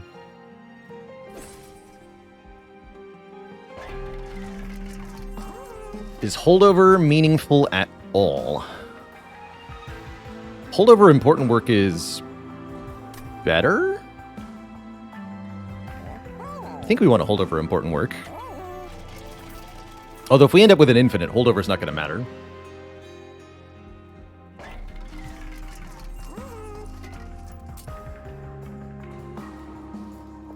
Still seems good. I do not want to add Consume to more spells. That seems quite bad. We could energy discount Inferno by 2 at a Divine Temple, or we can just buy 2 -1 costs. Make it free that way.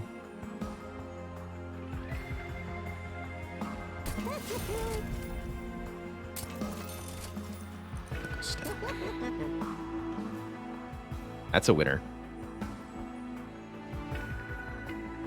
That's a winner.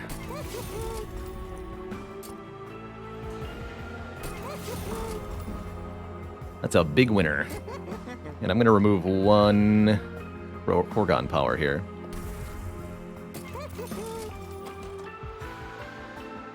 Yeah, this is going to be an obscenely broken run now. When you play your 3rd card of the turn, draw 1. Or playing a spell deals 2 damage to a random enemy unit.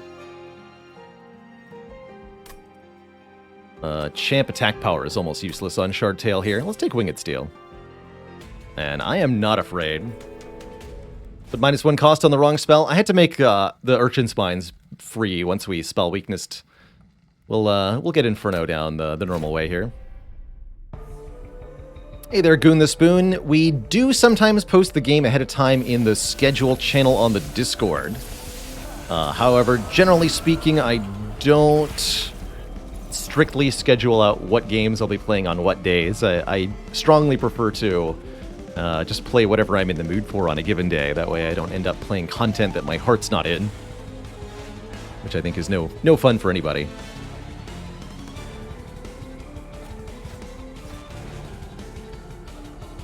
So all the imps that are being created by Impsicle are also endless, and that's where we're really going to be breaking things now, is Impsicle plus the Endless Transcend Imp is going to be big strong. Really big strong.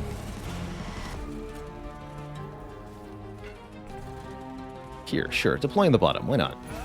You're endless, so if you die, it really doesn't matter much.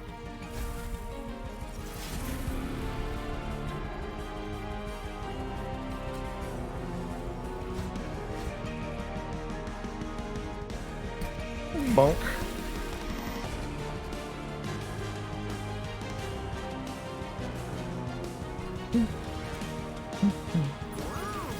Wow. Nothing to play this on, unfortunately.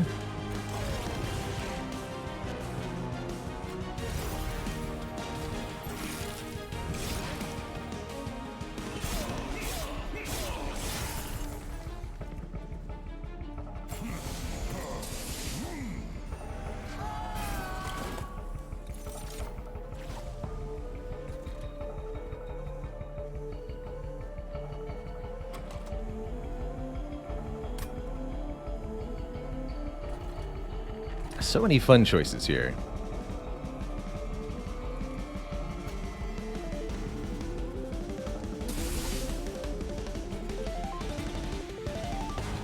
You can go up top now.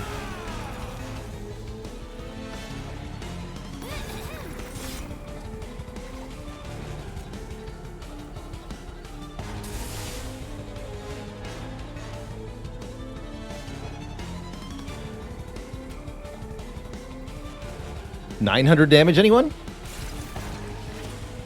Clean 1,000 to the front there. Whew. Spicy.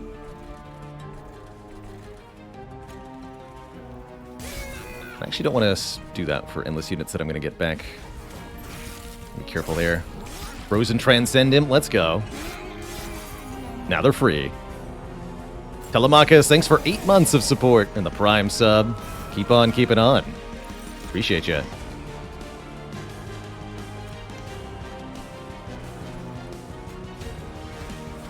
Bonk.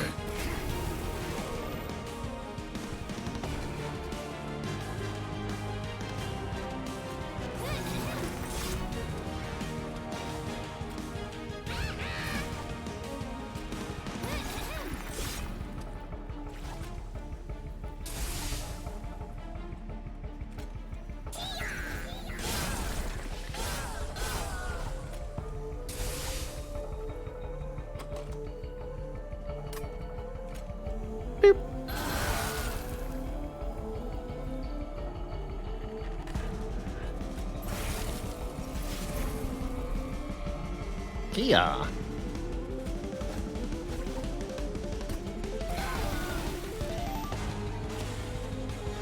And yeah.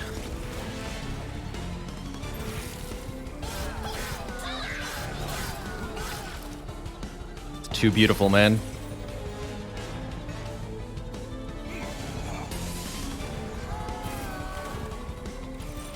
Oh, it's too beautiful. Here we go. So we do the following. Impish Scholar. There's a Woken Rail Spike back. Then important work the Impish Scholar. Play the Impish Scholar again. Play Urchin Spines.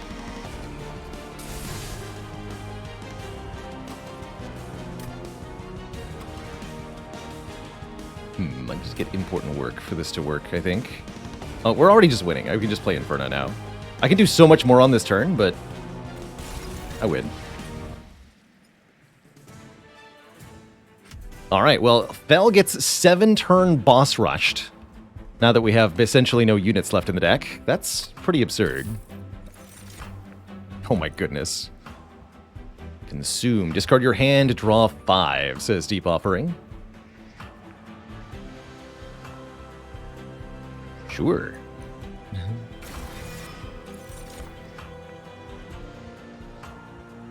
It's another consume card, but it's a good one. I think, anyway. Should allow us to go deeper into the infinite. Yeah, we messed up the run and we've created a monster. What have we done? I think I want to dupe the urchin spines, right? I'm pretty sure I do. Yeah, I think Transcendent is able to bring back multiple consumed cards at once.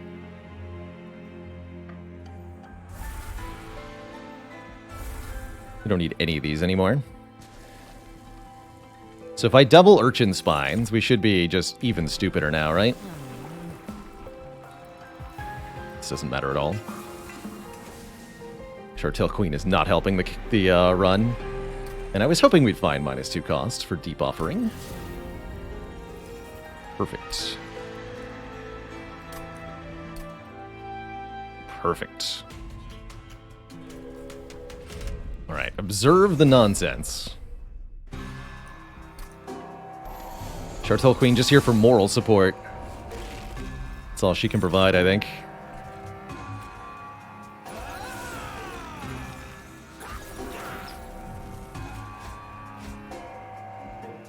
Bonk. No consumed cards yet. That's right, we're always just going to draw that. It's fine.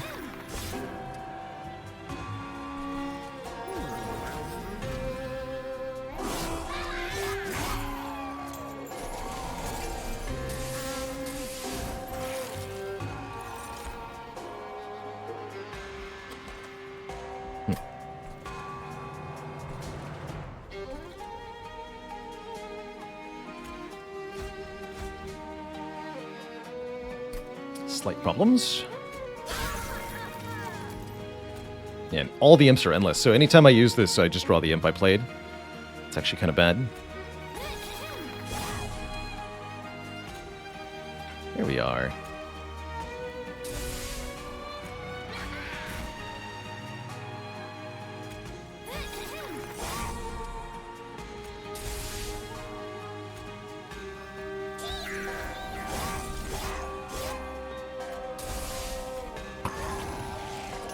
Build your own Inferno.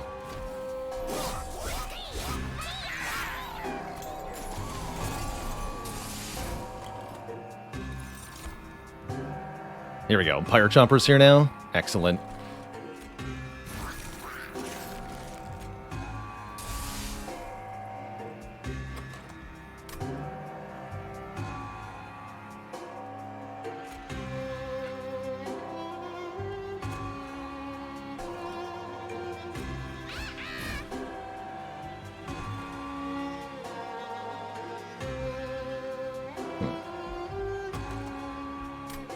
Awkward. Once we play this, we don't have any cards left.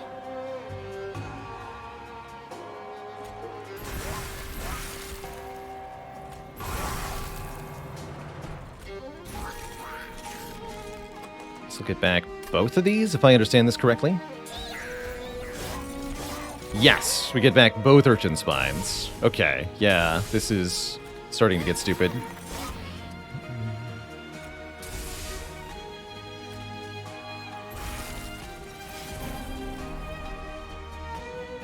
Very, very stupid.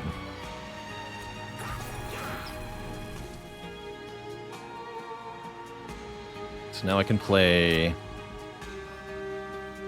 important work on you. I can get back the Rail Spike.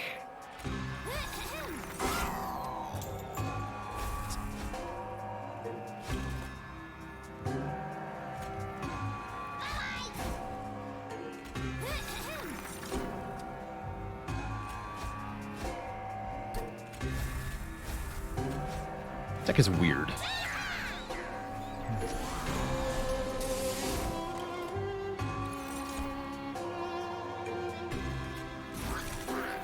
All the energy in the world.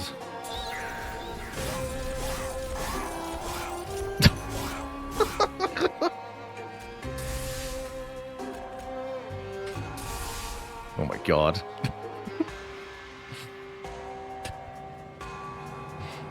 It's too much, man. Here, discard this so I can draw it with the other thing. And again!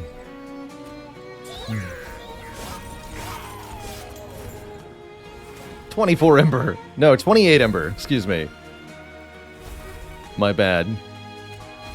Wasn't the correct amount, apparently.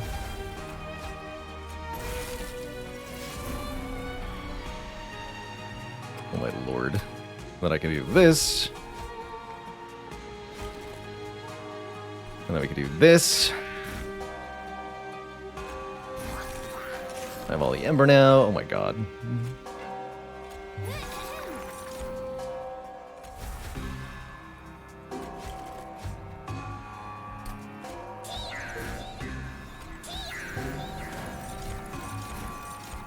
What, you thought I was done? Nice try.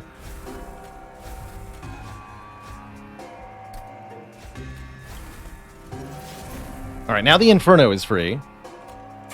Kill everybody. Just because I can, I guess. Draw the Shartail Queen player again. Draw this imp. Can't play that imp, though. Or can I?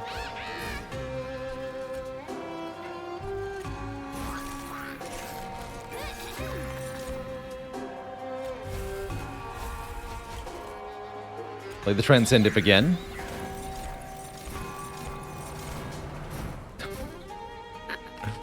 It's a real shame there's no enemies here. Otherwise, this might actually be, like, really scary or effective or something.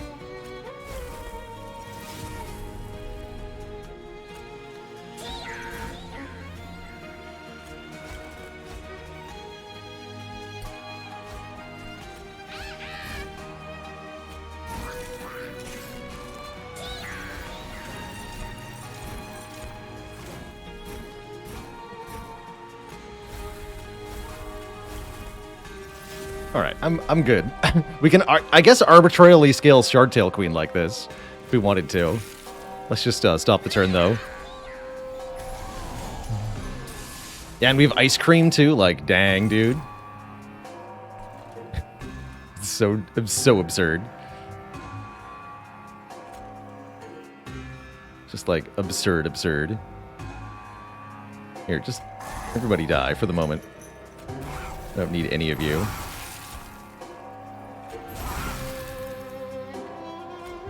Yeah.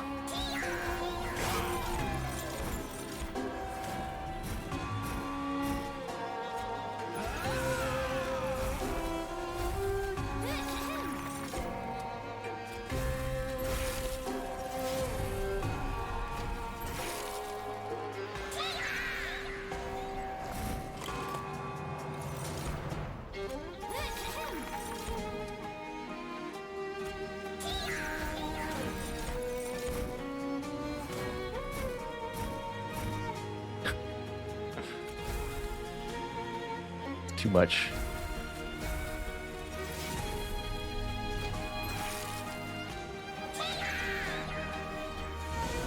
Alright, Mr. Boss Man. Good luck to you. How much damage can we do in one turn? That is the first and most important question. How much damage can we deal to this boost? I also suspect the answer might be all of it. Let's just have a quick look-see here.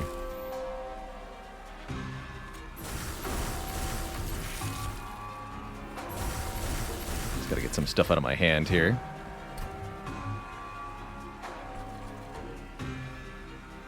We're actually polluting the deck with imps over time, actually. We do run out. Since all the imps are endless, there's no way to get rid of them. Which is a hilarious problem.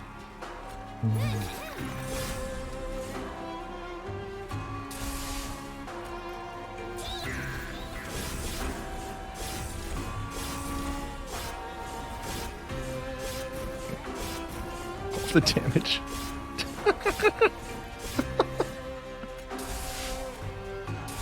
What on earth, dude?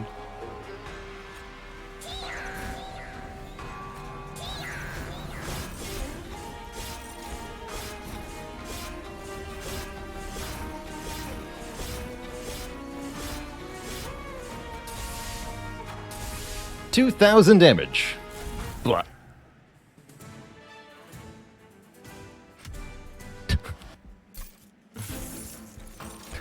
I love it. battering ram could be, like, stupid broken.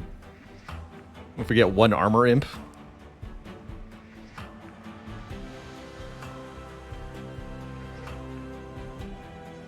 Can we one-shot the Divinity with this? We might be able to beat the Divinity on turn 1 with the right draws.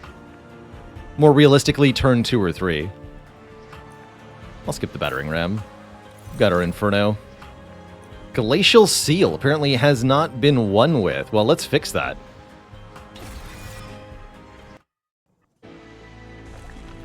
Do we need another stupid broken thing? I don't think that we do. I think we have all the stupid broken things that we need. Fewer cards would be better than more cards. We can get rid of Vent at minimum. Nobody needs Vent. Crypt Builder can also go. It's also unnecessary. Anything I want to duplicate? Getting rid of one or more of the offering tokens also might help. They're just kind of taking up space.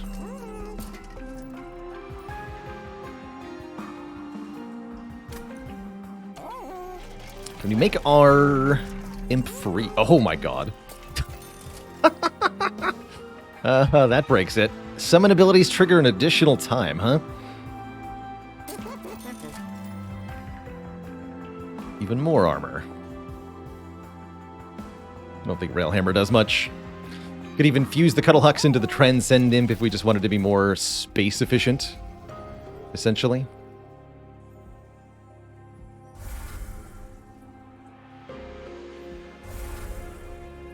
Jaws96, thanks for the Prime sub.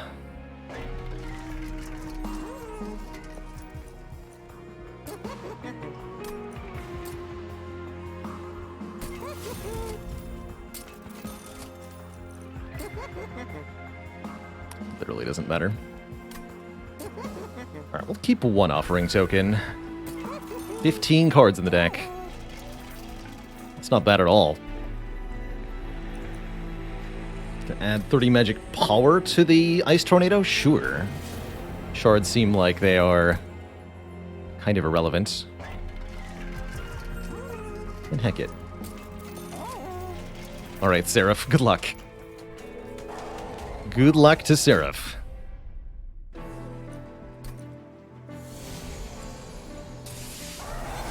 will soon become nothing.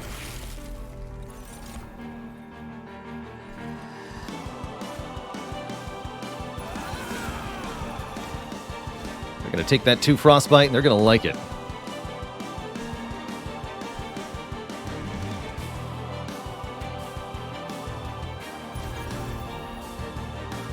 Oh my.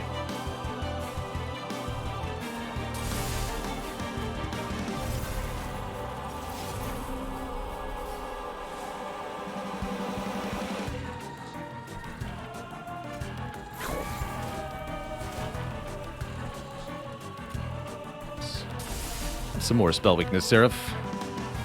Looks like our turn has to end here, though. Put the Shartail Queen on the wrong floor. It doesn't matter too much. Easy Frozen and Transcend Imp. Perfect.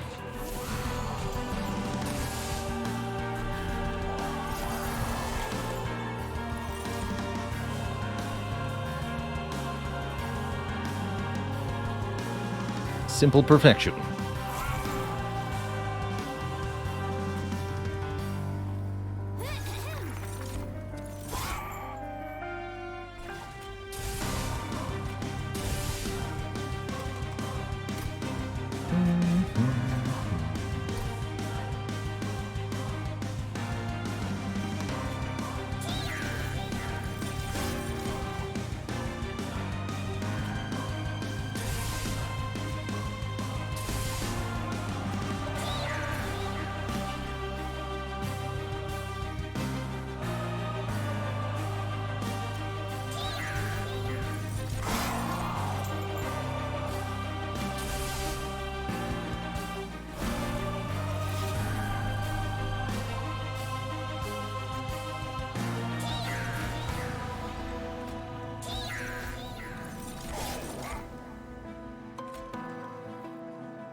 I think we're there.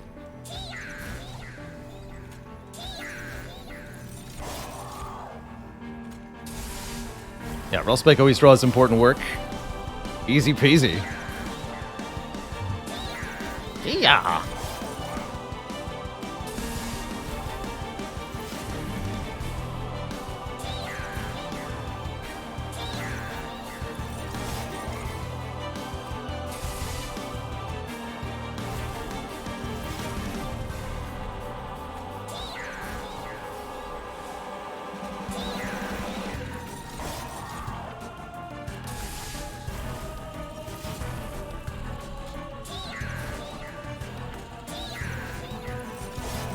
I was wondering when we get double Urchin Spines. So now we just play Offering Token, which draws the important work, so it's still infinite.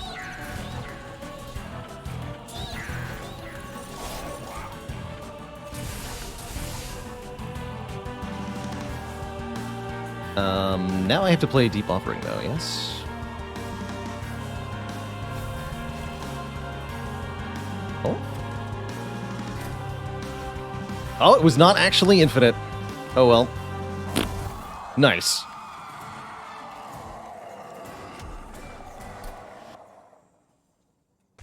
Clearly the perfect amount of damage to deal. Either in victory or defeat, the divinity's endless destruction rages on.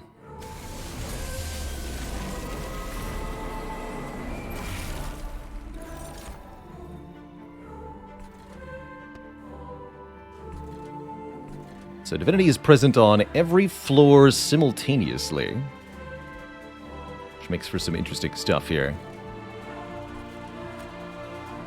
Put Shardtail on top here, I guess. Probably should have Ember Drained somebody else, though. That's fine.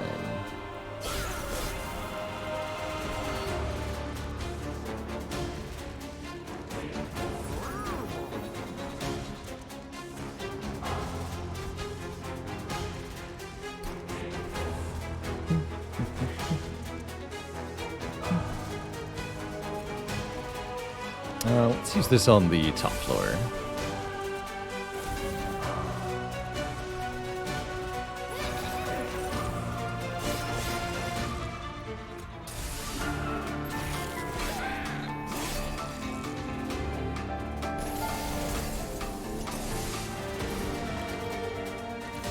There we go. Seems like some relatively important things.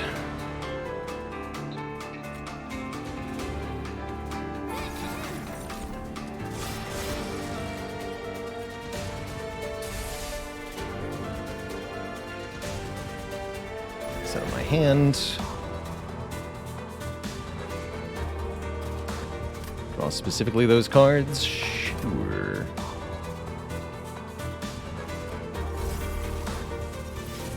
Nice, we got Inferno also. Good.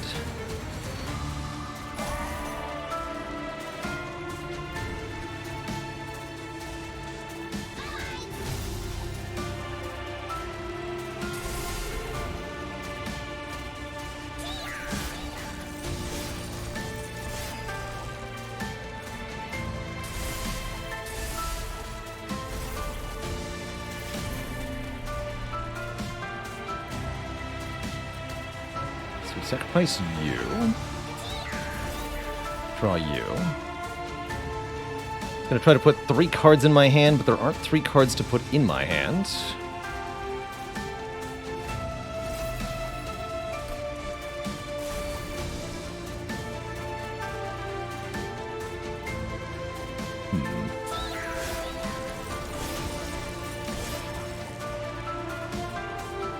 Let's just try playing the 1 Urchin Spines here. Oh no, I bungled that. Or did I?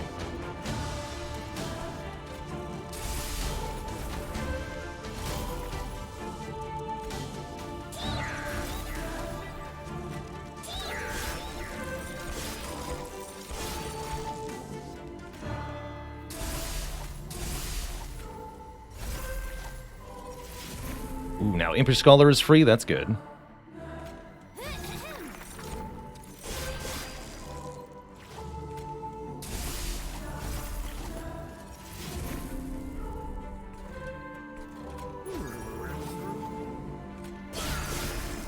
those out of my hand.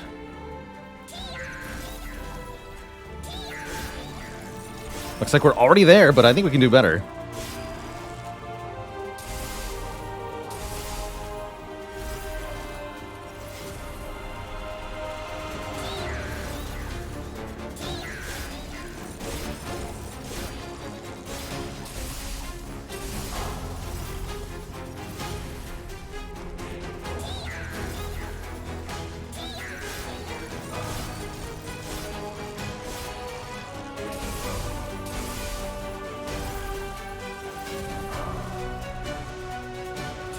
I'm blocking the debuffs. You can't see that there's a 128 Frostbite and 68 Spell Weakness on the Divinity? I guess you can't. Oh, get out of the way. Here you go. Look at it, the power. Thought I broke the deck. Instead, the deck broke me.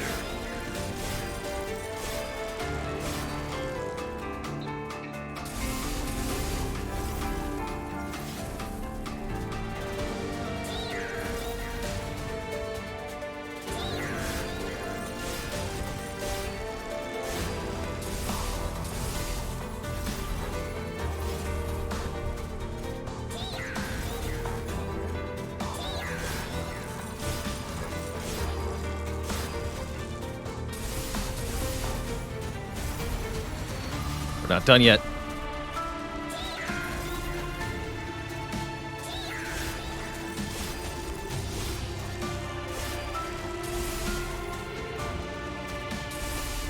And this Twitch chat concludes my introductory class on how to defeat the Last Divinity.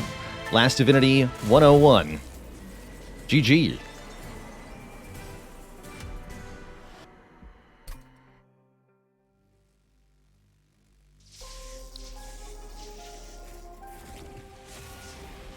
Get bonked. Just do this exactly. And that's why Shardtail Queen is OP or something. Good lord. Well, we got 2 new cards Divine Mastered. I can't believe we hadn't had a Transcend Imp run yet, but so it was. Hell yeah. We set a new record for imps played. We should have also set a new record for damage dealt with a single card. Let's see if I can find that in the records section of the logbook. Highest damage dealt by a unit is 9999. Highest damage dealt by a spell, 10,100.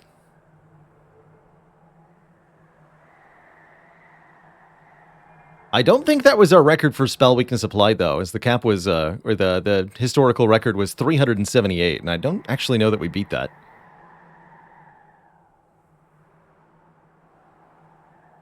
Units can go over 9999 by having rage. That makes sense.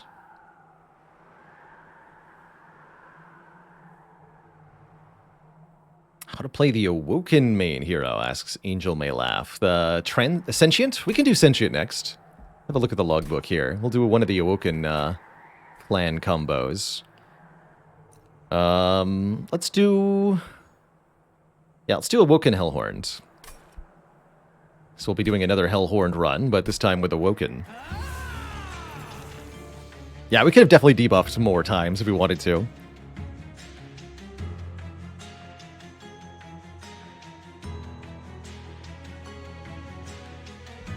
So, the Awoken Clan hero.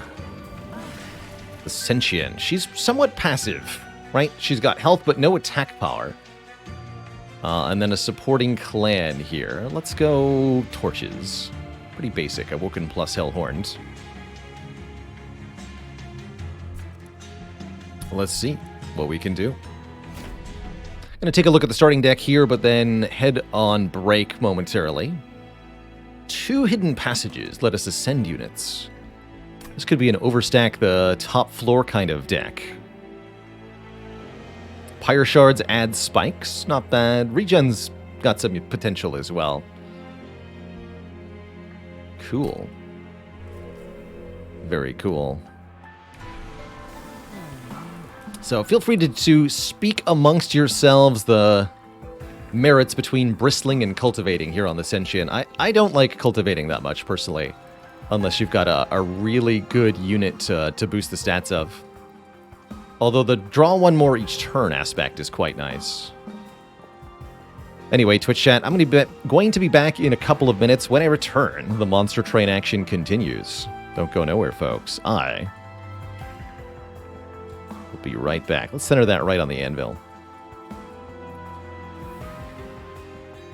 Get your channel point predictions in, Twitch chat. Will this run win and beat the last divinity? Find out next time on Baylor Ball Z.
Alrighty, Twitch chat, we have returned.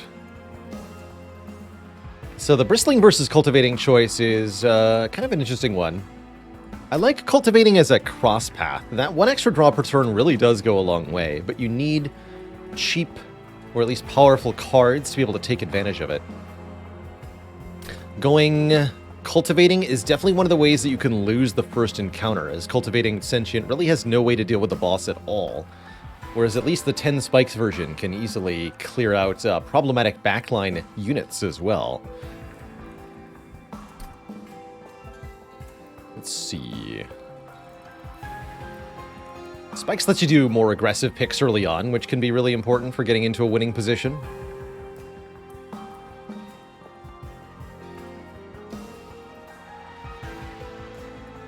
I could see us making a super-powered unit and then duping it, going Merchant of Steel Hellhorns initially. And there's a starting Divine Boons. I like that all the more. Let's go Spikes then. And I'm going to try to get some powerful units to go alongside. +5 attack power on units. That would let the Sentient attack, which may or may not be a good thing. Just 5 attack power is, generally speaking, good too. Sap Tap is nice. The first time we heal a unit each turn, draw 1. The Restores draw, and so do the Wildwood Saps regen. So even more card draw sounds excellent. Also going to take the starting money.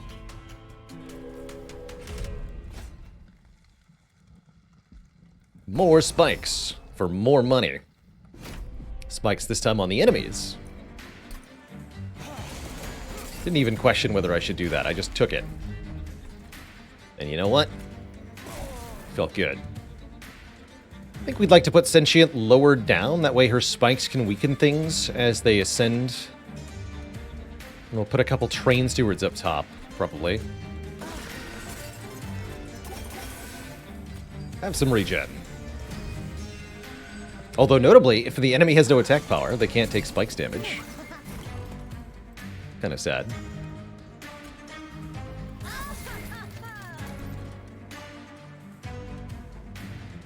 Could use the torches on these, but there's not a whole lot of purpose here.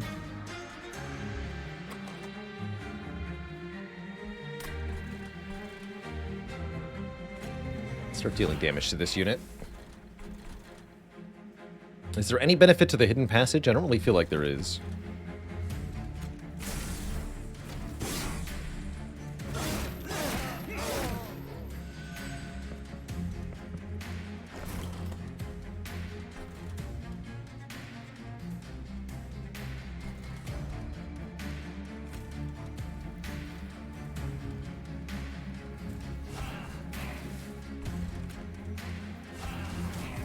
Okay, that means we'll only lose 3 Pyre health to this Disciple Protector.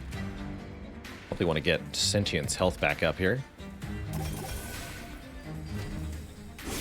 Boss is about to come in, and their relentless property means that we'll go back and forth in combat with the Sentient until one side is wiped out completely. If we have enough regen and enough spikes, we can beat the boss before this unit gets to the Pyre and does 5 more damage. I'm not sure if Pyre Shards or Hidden Passage works better here. So currently the boss is taking 108. Oh, because of lifesteal. So they're taking 130 damage. They're getting hit 13 times. So this is going to add 13 times 4 additional damage. That should be enough. Good.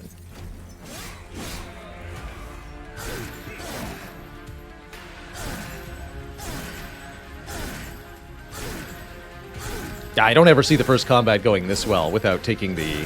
If we took the cultivating line, I don't think it would end too well for us. Cool. So we're already filthy rich. That's a good sign. I like Glimmer here as a way to hit backline enemies and as a way to activate our Sap Tap.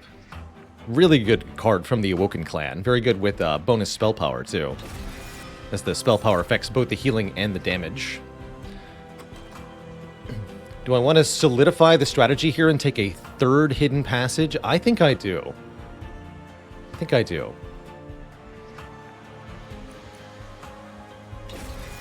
More on that later. But essentially, the idea is we get a big, beefy unit and make multiple copies of it. Quick. Ah, Demon Fiend.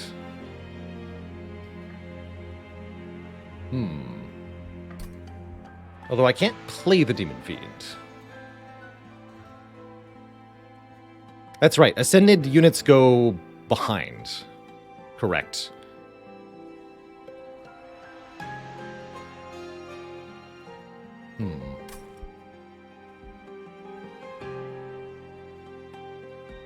And the Merchant of Steel is here, yes? Honestly, Steelworker will be quite good with what I'm looking to do. Let's take a Steelworker. Although I don't particularly like Quick as an upgrade on the Steelworker.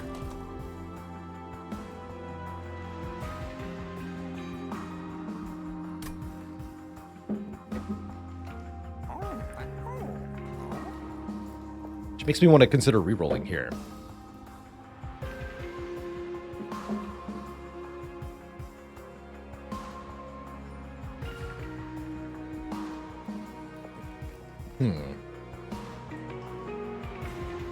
Still gonna need some damage to deal with the wave, that's right.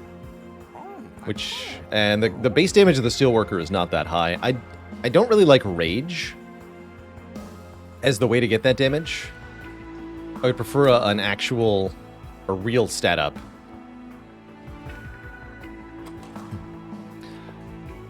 So for what we're going to do, what upgrade would be good on Steelworker? Attack power up, multi-strike would be okay.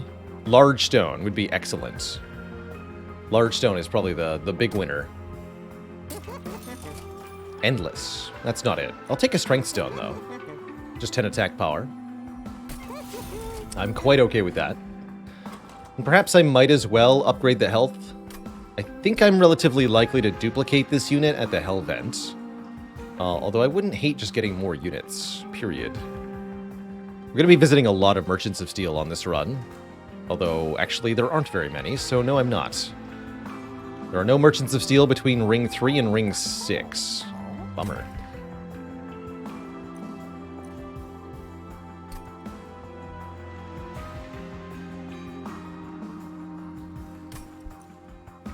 Alright.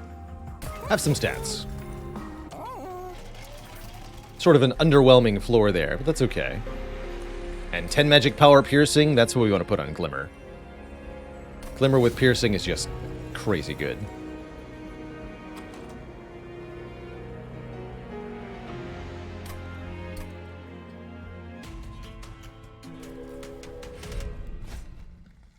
Armor 10 for a unit draft. I was just thinking a good unit to infuse into Steelworker would mean going for the Hell Vent would be more reasonable. Armor 10 could be a bit of an issue, but the Piercing Glimmer will help a lot. I think we can handle this. I almost always go for unit draft rewards in the early trials.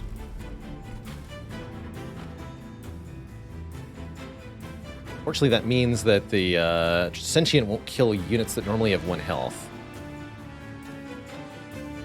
That is a bit of an issue, actually.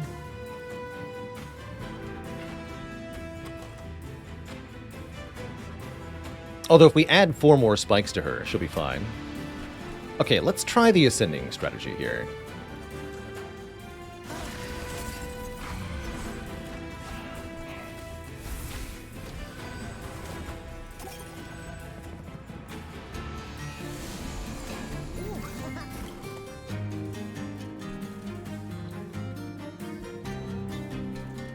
The idea being that we're going to keep playing units on the middle floor and using our Ascend spells to put them behind our Steelworker to get lots of units that are getting armor.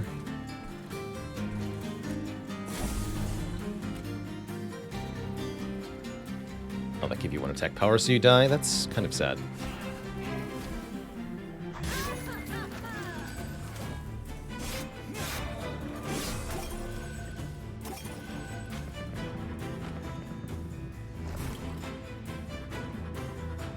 Okay, no Glimmer yet. It's a little unfortunate. So this unit will get to hit the pyre one time. Pretty minor damage, ultimately. We just had to make sure we don't play excessive spells here. I will play the regen, but not the restores. Or the torch. Well, I guess we can torch here. That's fine.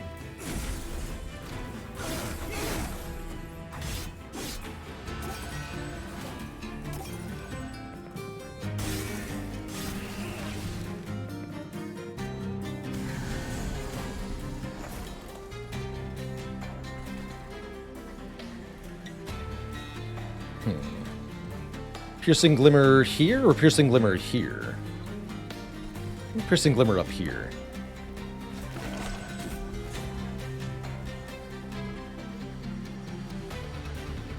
In fact, this fellow doesn't even die yet, huh?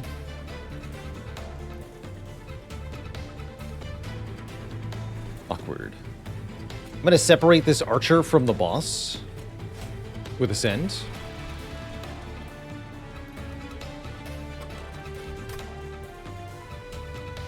And we're going to get more spikes, but it does mean taking 6 more pyre damage, unfortunately.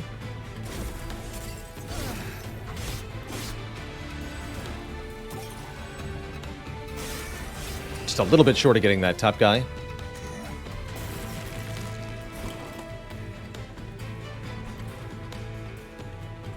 Here, you actually just stack regen. Yeah, just stack regen. Having lots of regen will allow the Sentient to stay in combat with the boss for far longer, meaning way more spikes damage gets done. To the top with you. Have fun.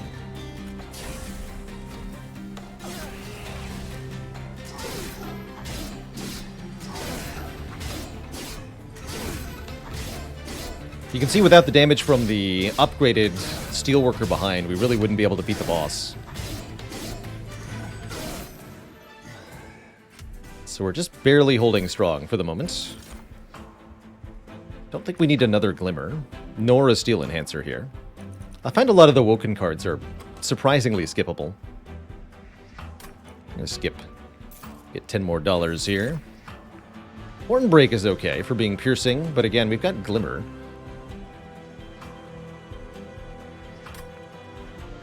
Gonna skip these as well. And here are some units. A Sweeper could be powerful. Rail Beater can apply melee weakness. The Animus of Speed attacks before enemies do. All are kind of useful. None of these have essences that would make me want to infuse them into the Steelworker, though. Which means we are almost assuredly not going to the Hellvent. I'll take Husk Hermit. Sweep is very nice, although we kind of already have Sweep in the form of the spikes on our champ. What we'd actually almost prefer is something that hits the front line for a ton of damage.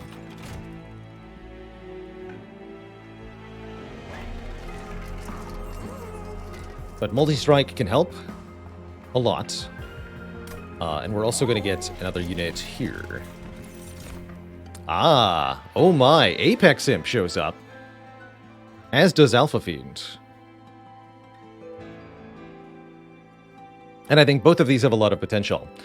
Alpha Fiend with Multi-Strike scales its attack power quite rapidly. Or Apex Imp, when armored, gains rage equal to the amount of armor gain. So Apex Imp works with anything that provides armor. Oh my, Steelworker provides armor. Yeah, I'll take Apex Imp. With Steelworker, that's going to be pretty nuts. We like to call that a combo.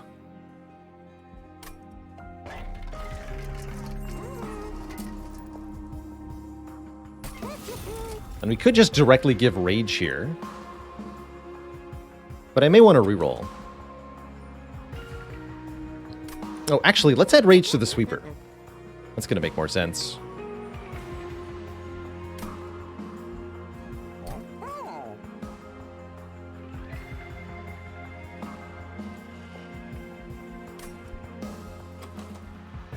Armor 10, Rage 10.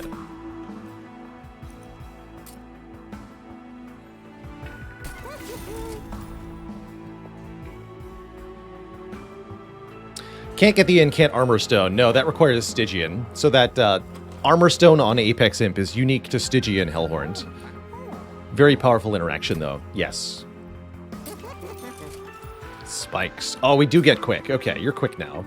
I think we want the Imp quick, not the Husk Hermit, right? Pretty sure we want the Imp to be quick.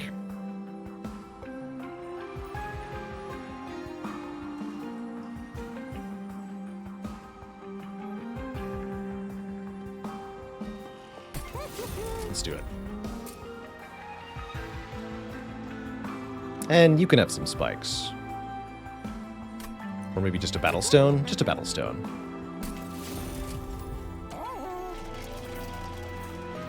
Okay.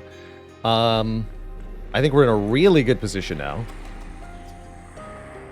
Do I want to add intrinsic to anything? Not really. Do I want to sacrifice one of these units to another one? We could sack the Steelworker.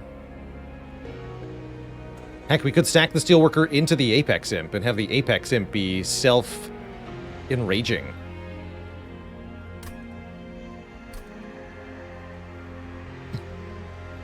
And then we would just want a bunch of them, right? Although we can do that at this temple. Yeah, and then dupe them? Yeah. Then we have 3 Apex Imps on the same floor. They each get 15 armor and 30 rage every turn. It's not bad. It's not bad at all. But yeah, I don't see that we need to do that yet, so I won't do that yet. What we got here? A Cave of 1,000 Eyes. Sack health, huh? We can do that. We can do that. We get the rail hammer. Oh my god, that was so worth it. Oh my god.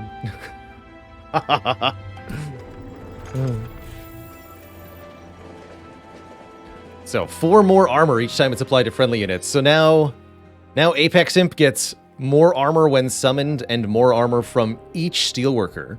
If we dupe the Steelworker, then oh man. It's going to get extra juicy, extra stupid. We just have to make sure we don't die in this fight, which I think is pretty doable. We just go top floor setup here. Although I could see the problem being with Ascend here, yeah? I think for that reason we might want to put Sentient on the bottom, Steelworker on top here. Yes. Let's do that. You need some regen. Draw first.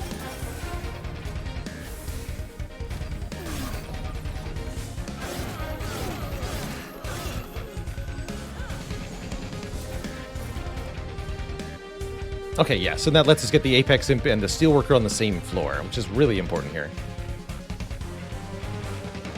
You're dead. I think I'm okay with that.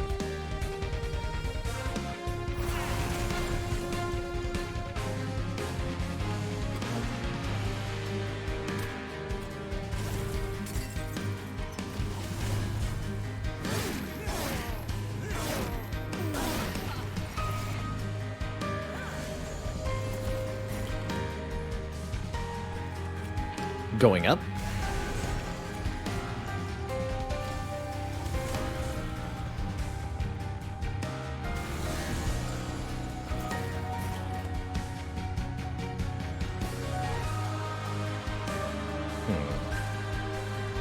Sweeper just kills all of this, yeah?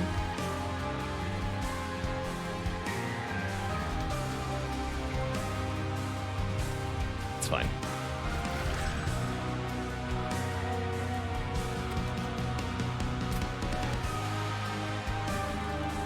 Actually, just even better.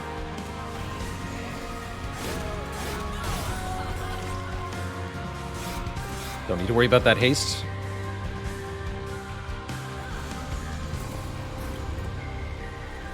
Just watch him grow.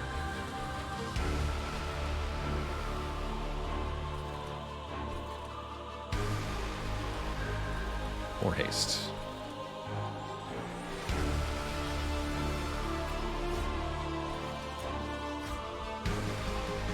Easy.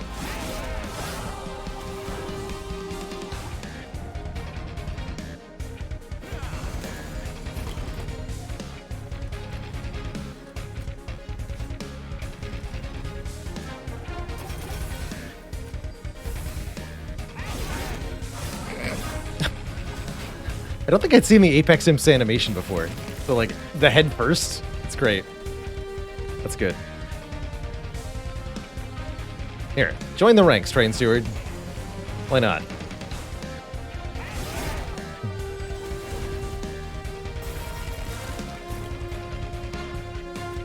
It's beautiful.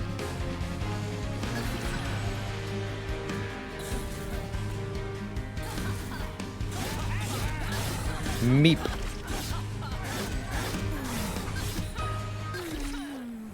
GG. First boss down with absolutely no problems. Would anyone like a One-Horns Tome? Actually, Channel Song seems unironically very good. As we're going to have enough units in this deck that surely we can draw something with bonus stats. Let's try a Channel Song here.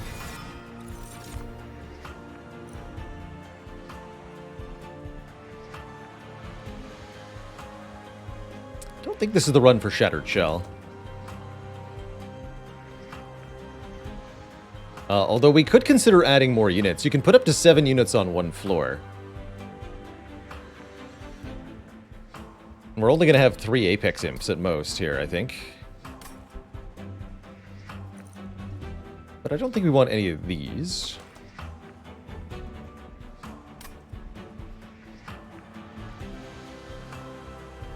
Don't think so.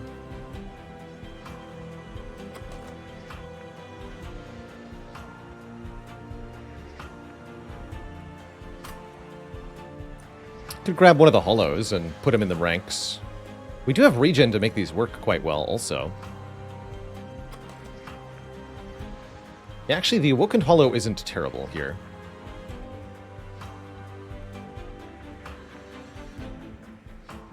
You know what? Sure. Welcome to the team. We're going to want more card draw. It's really important that we get these hidden passages consistently. We don't care about capacity whatsoever. And there's other ways to get Ember, the energy. I take card draw after the first major boss 70% of the time, I'd say. And it works out quite well for me. So do we just take a cheap remove 2 here? Or do I want to look at some spell upgrades and maybe even one more unit banner? Is there such a thing as too many units? Card removes are pretty tempting here.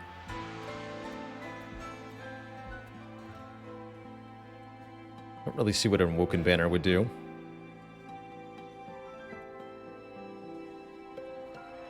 And I do like the health. Yeah, let's go this way. Take the cheap removes and the artifact. 3 more magic power, or when a friendly unit is healed, deal damage to the front enemy unit equal to the amount of healing. That's actually kind of relevant here because of our max health units. That said, add 3 more magic power to make the restores and the torches that much more impactful. Is also pretty good here in the mid game. I'm going to take the Tempered Talisman. Seems quite effective, actually. And as ever, Train Stewards are the first to leave. Worth getting a holdover on one of the hidden passages? I think so. I think that would help a lot. Or even just permafrost. If we want to go further down card draw lane, we could cross path into cultivating instead of getting additional spikes here. We stay at 10 spikes and draw 1 more each turn. I think now that we have Apex Imp, that's kind of reasonable, actually. And the more we draw, again, the more consistent the hidden passage thing is going to be. So yeah, I think it's cultivating time. What's up, FaZe Juicebox? Life's good.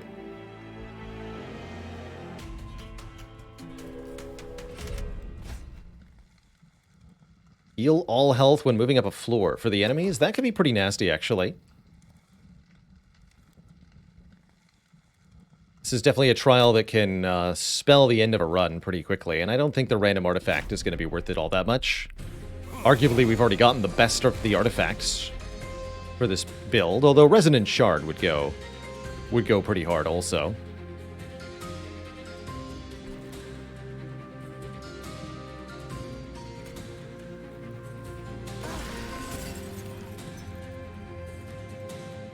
Let's draw one here. Aha.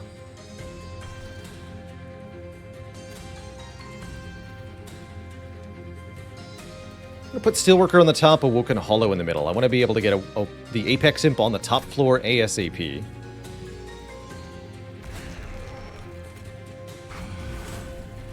Gonna have limited energy next turn, unfortunately.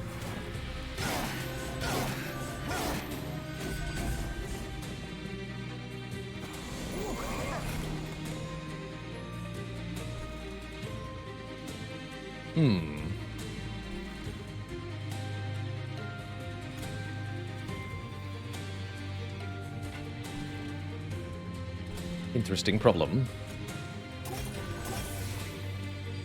Ooh, and I drew Glimmer. No, I think we need to play the Husk Hermit here.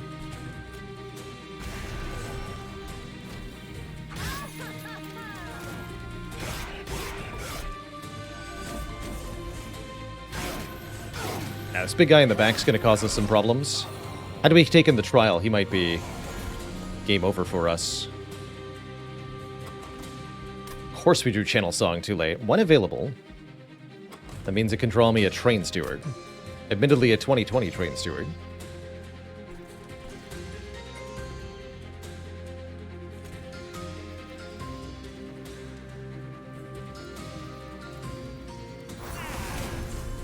That damage though.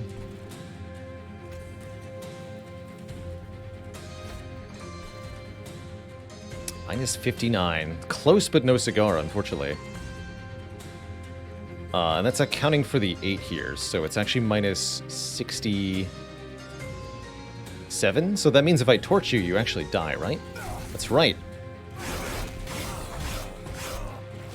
Easy.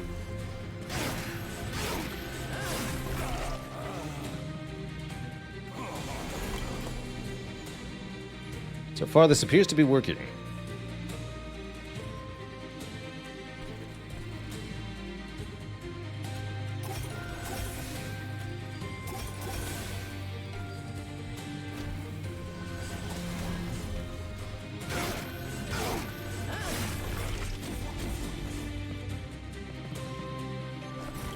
Gordon says, I find it interesting that I removed the stewards before bad spells. Usually did it the other way because you feel like stewards exhaust themselves when you play them. To some extent that's true, but I'll note a couple of things. One, in Monster Train, most combats are so short in duration, especially in the mid-game and early game, that you aren't really redrawing any cards anyway. Maybe you're seeing half the deck a second time. But for the most part, you don't really get to redraw unless you've got big draw investment or a lot of removals already. Two, in order to play the stewards and have them exhaust themselves, you still need to have space on the train and a floor in which to do so, and that's not always available, especially on this run. Floor space is a premium. I really need the escalator ride to be available for our big beefy units to be deployed in the middle and then sent up to the top. So I have no room to play stewards without blocking my own future plays, and I don't want to do that.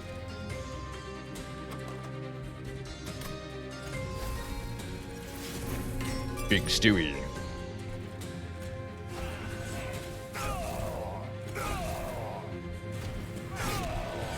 Yeah. Depending on the combat, having units that deploy and then immediately die can be a detriment as well. If the enemies gain stats or armor. So that's also a potential problem. There's Ascend. You go up top. Have some regen.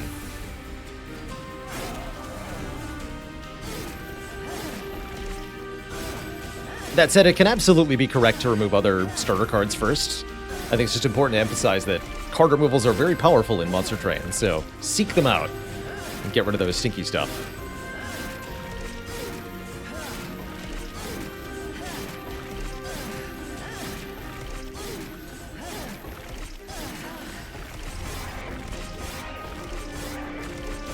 Take that.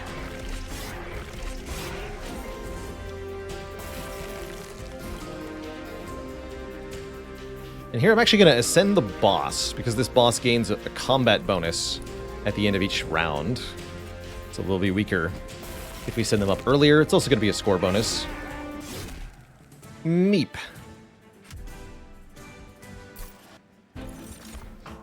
Snare. Root an enemy, preventing it from climbing to the next floor. That's always a good one. Bramble Lash could be nice with this version of Sentient. Like a good old Ensnare. No problem with that. We have no imps at all. Battering Ram doesn't seem... but actually, it could be kind of insane. I don't think we're going to need it, but there's some hilarious options with Battering Ram. Do we have any Consume cards that I'd like to return? Could be a way to get Wildwood Sap back, the Impish Scholar. So if we're looking to stack Regen, which is pretty difficult to do as a winning strategy, that you could do that. But I don't recommend. Actually, there's some other serious nonsense we can do with Impish Scholar. Maybe I should take it. You know what? I am going to take it. Apex Imp is also an imp. That's also true. Terrifying. Remove 2 and get a Concealed Caverns. Problem is we don't have enough money for a Merchant of Trinkets to be very appealing. We're going to fuse our Steelworker and the Apex Imp on this floor so that we can start to duplicate the Unholy Combination next floor. So yeah, we should grab this Merchant of Magic, I think, is what I learned here. Holdover is available. So yes, we can have a Holdover, 0-cost Hidden Passage. I think that's probably a good idea.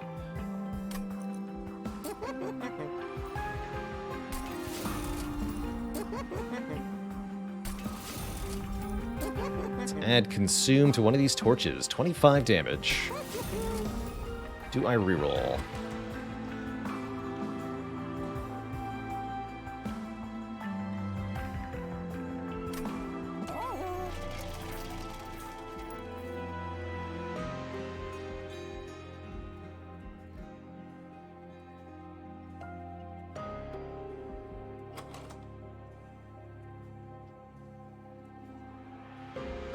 We're going to go to this Merchant of Steel. In that case... Oh, but there's bonus money right here? Yeah, let's reroll.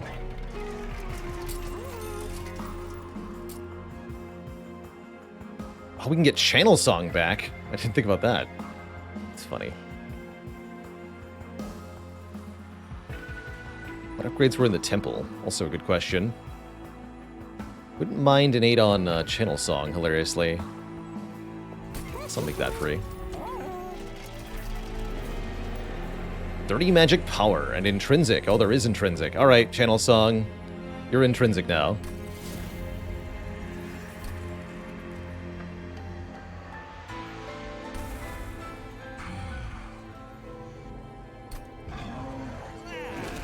Wah. With the Extreme Stone, we could boost the heck out of Glimmer if we wanted to. What does Intrinsic do? Intrinsic means it'll show up in our opening turn 1 hand, which is a bit of a big deal. I'm going to skip the Extreme Stone. Did I get my discount here? I did. Just add 10 more magic power to it instead of 30. Let's do that.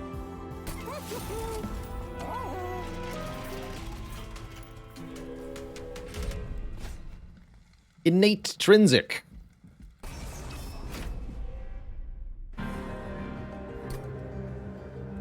Innate with extra steps.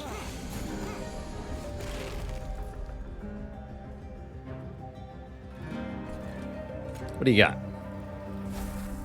Apex Ultra Imp. Go, my child.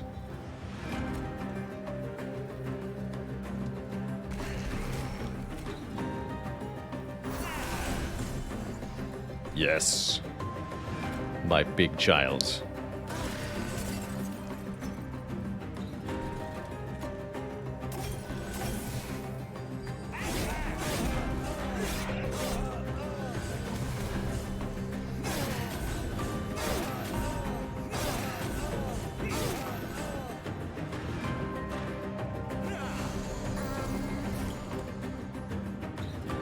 Music in this game is too good. Way too good. So I could get back Channel Song. It's kind of funny. Lots of things to do this turn. I want to kill the Collector. I don't feel obliged to keep Sentient alive, so I'm not going to bother.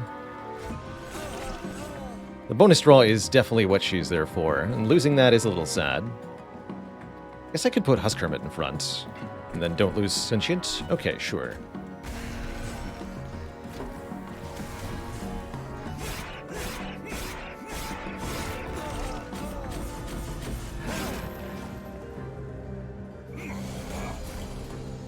Just to keep that plus draw alive for a bit longer.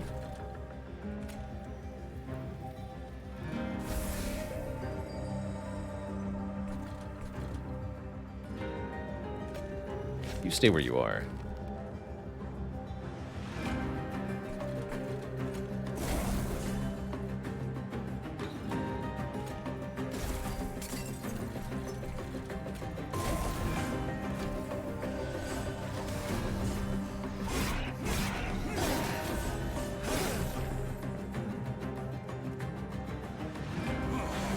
The wall. That's funny.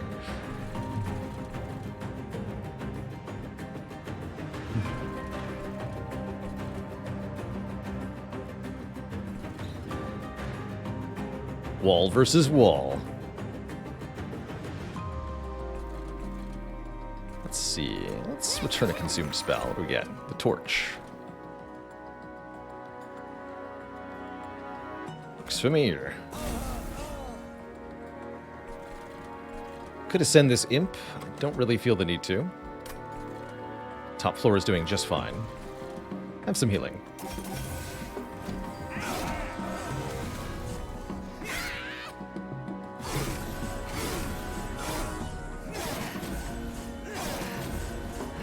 The stats. Of course, now they have actual attack power. How did this guy end up with 12? Hello?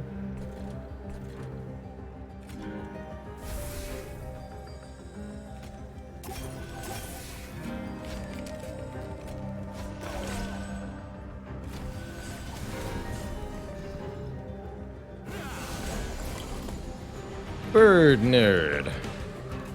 Hey, you can't go to the top. That's not allowed.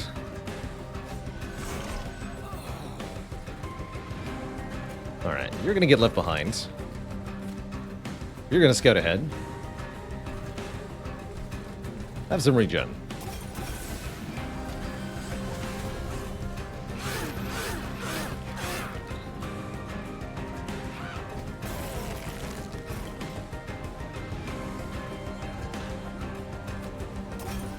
So the cultivate keyword on our holo here means that every time they're healed, the unit on the floor with the lowest stats, or actually specifically the lowest health, gets a stat bonus, both attack and defense. That's pretty dang strong. GG.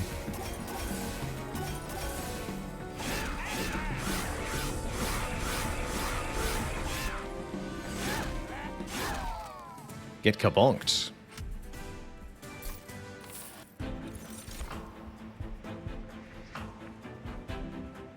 More ways to heal. Restoring friendly units to full health is particularly nice with the Awoken Holo. And just high health units in general. Let's grab a heal to full card. Inferno's also here. Second Impish Scholar. I think I'd rather just give Endless to the one that we have. But I want Inferno. We're mostly doing a one-floor setup. Inferno makes a lot of sense. I think it's really hard to go wrong with an Inferno in a Hellhorn build. Oh, what an exciting floor. 2 artifacts. We lose the last 2 Train Stewards. And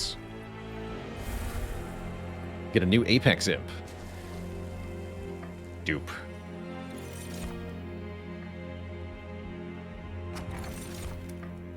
Five more health. Kind of whatever. Golden Vault is also kind of whatever. Sure, give everybody 5 hit points. And 10 cards on turn 1. One of my favorites. Sure. Let's just get a head start on the run here. And lets me pick something other than card draw from the second major boss reward, Fell. Box of Imps.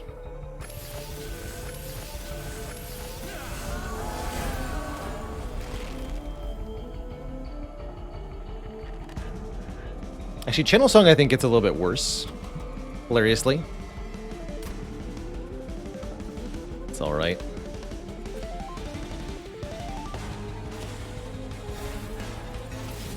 Uber Scholar. Wait, he can return the Channel Song. Wait a minute.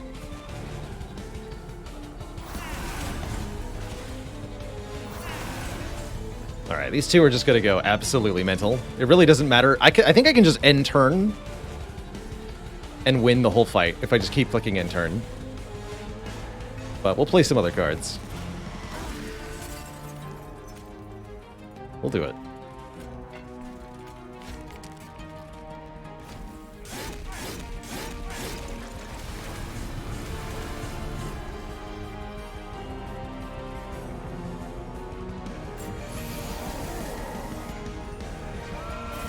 Leaving the bottom floor unoccupied because of our Inferno.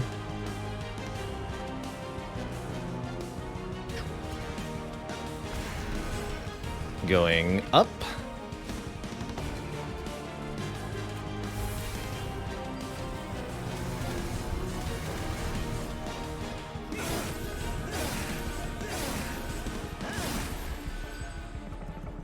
We're already at 96 times 2.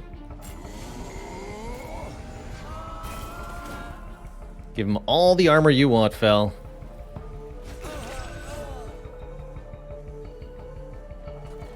Uh-oh.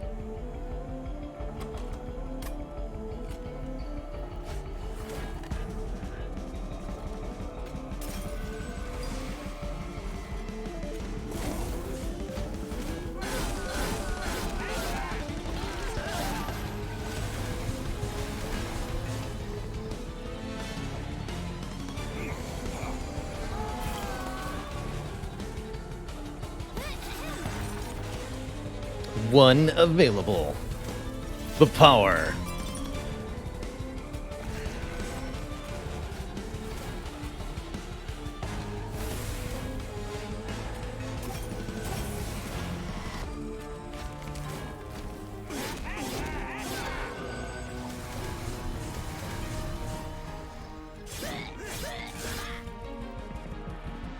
They get 18 rage per turn. Yes. Yes, they do. It's very stupid. The best kind of stupid. I can't even target my own units accurately anymore.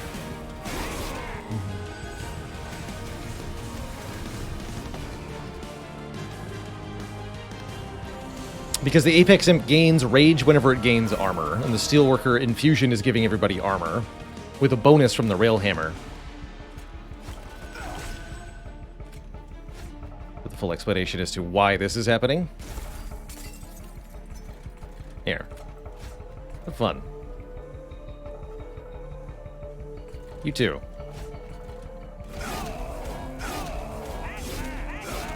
Just because I could.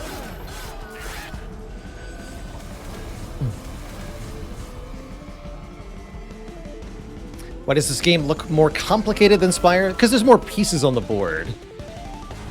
Ultimately, I think the decision-making of this game is less complicated than Spire, but in terms of like what's actually happening each turn, all the mechanics that are interacting and occurring, there's a lot more going on, and it definitely makes the game a bit more visually and mentally busy, for sure.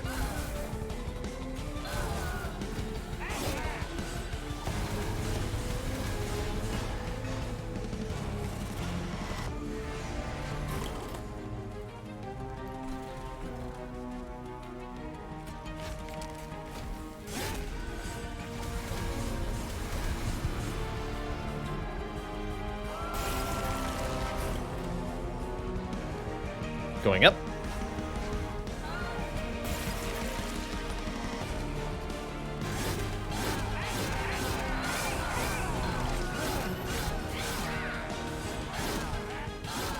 Bonk. Aha, I was hoping we would see this. Okay, reinforce says double the amount of armor on a unit. It also says consume.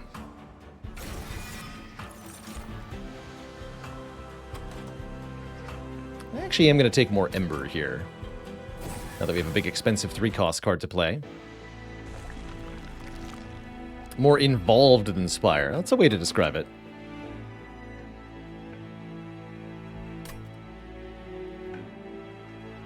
Also says double the amount of rage. Well, not quite.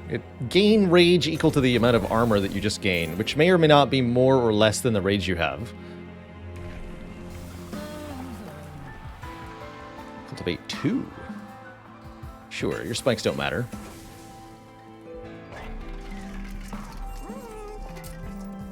You get a multi-strike. Everybody gets a multi-strike.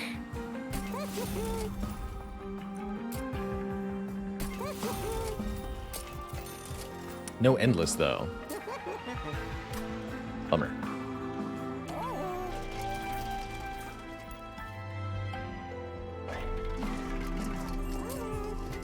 So I'll just purge a torch. Actually, we'll purge 2 cards. Another torch. Actually, I maybe should be purging consume cards that I don't want to use.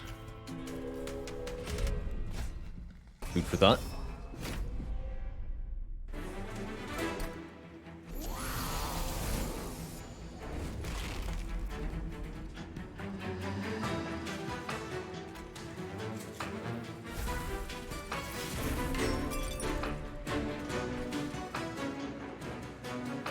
I see that we're facing units that add stinky curse cards, so we're gonna not deploy on the...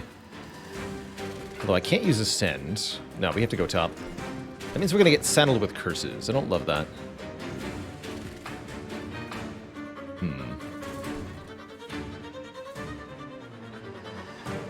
I don't love that.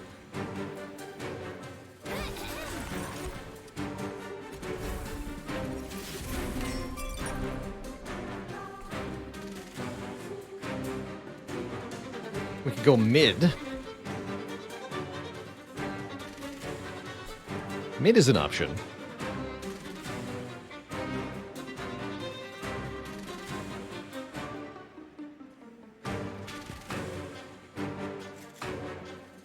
Yeah, mid is an option.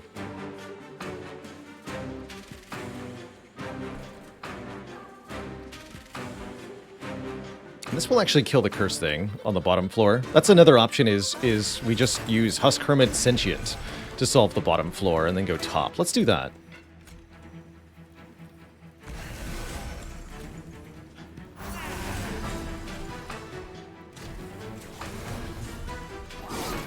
Really good use of Channel Song, actually. I'm kind of impressed.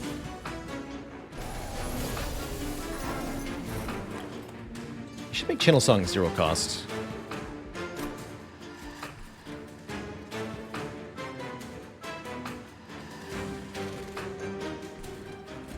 Going up.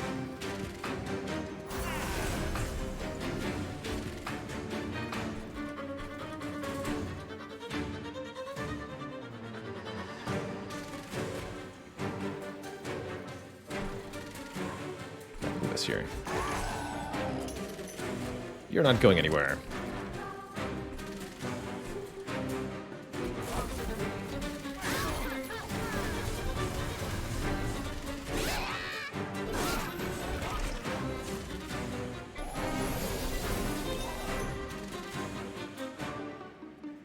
Perfect.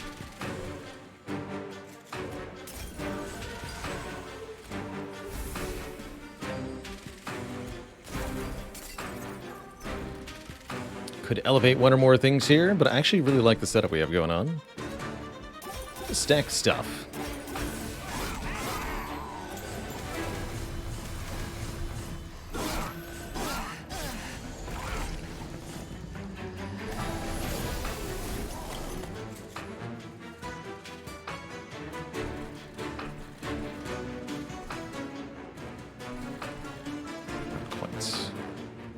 Here, you go to the back of the next line.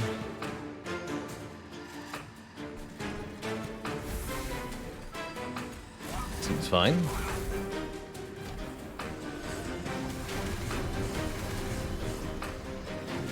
How does this compare to Across the Obelisk in terms of mechanics, buffs, debuffs? Handy dandy combat calculator does all the hard thinking for you. You're always shown the exact health change for every unit on every floor, which makes it really easy to, even though there's a lot of stuff happening in Monster Train, just by focusing on the number change of health for each unit, you can get a quick understanding of what's happening and which mechanics are sort of prevailing and overwhelming. Makes it a lot more digestible to me, personally. But perhaps I simply haven't played enough Across the Obelisk. Alright, have 72 more armor. And 72 more rage. Easy.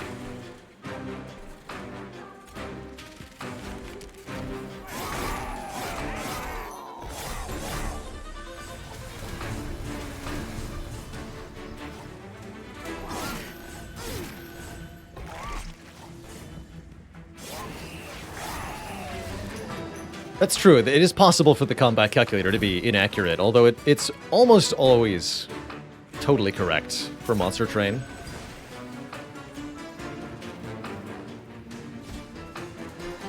Almost.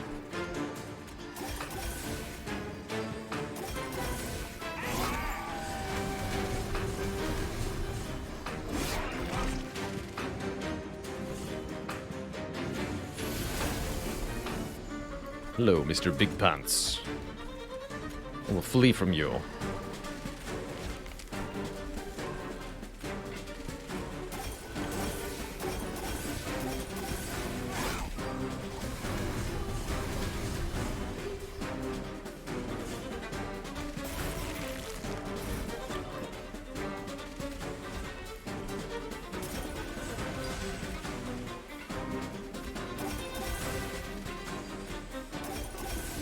Carefully cultivated this build. Spiker goes in the back. That's just how it is. GG. Look at that attack power.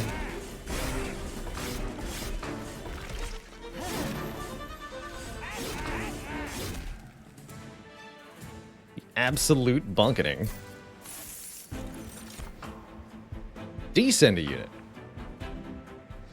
No.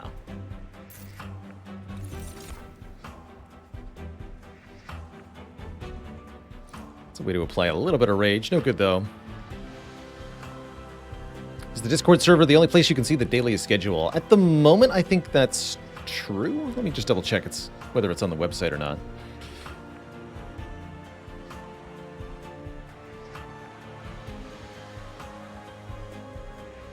No, that just redirects to the Discord. Yes, the daily schedule is only posted on Discord.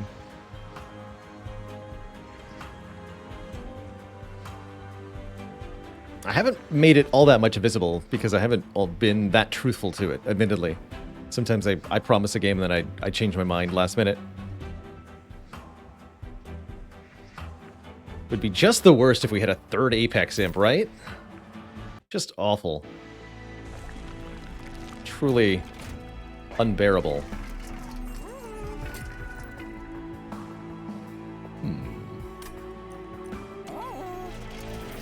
And you? Spell chain.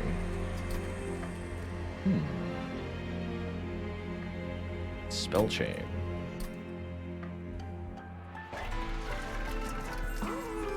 Units cost -2, also kind of useful.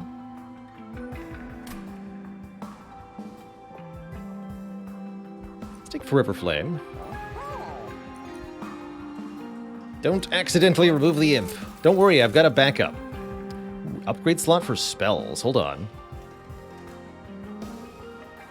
Can I actually afford to do what I want to do with that?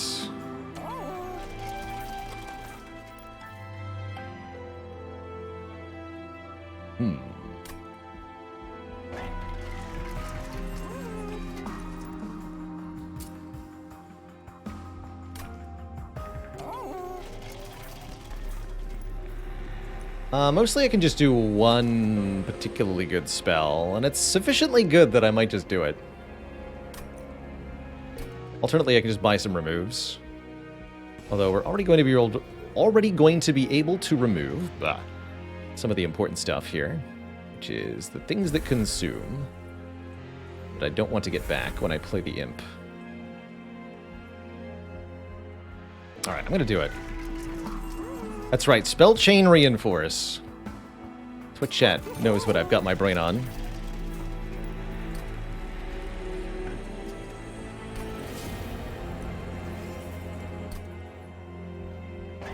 Twitch chat knows.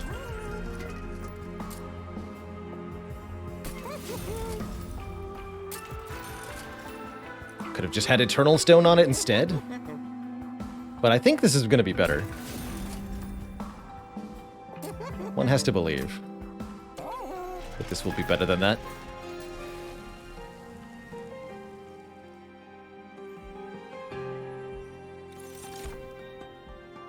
Third imp.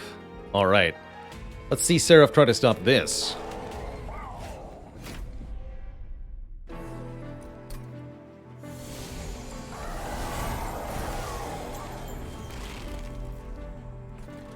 Oh, baby, a triple.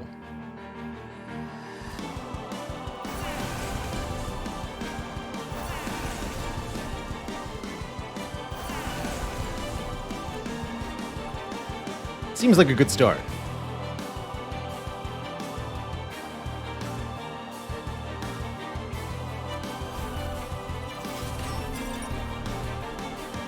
Okay, so that's guaranteed to return Channel Song now.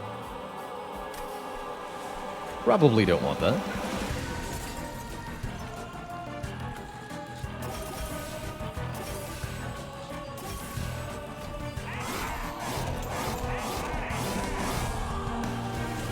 So 27 armor, 27 rage to each imp each turn.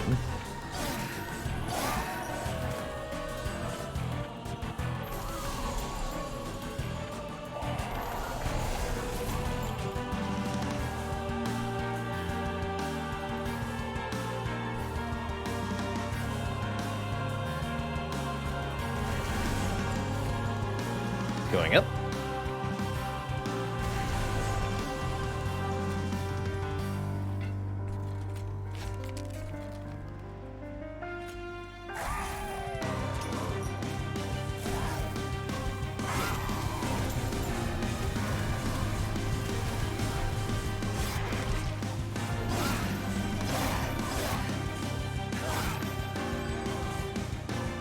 I should have skipped the Channel Song in the first place so that we could guarantee getting the reinforce card back. But this will do, definitely. So you're telling me this is how much damage?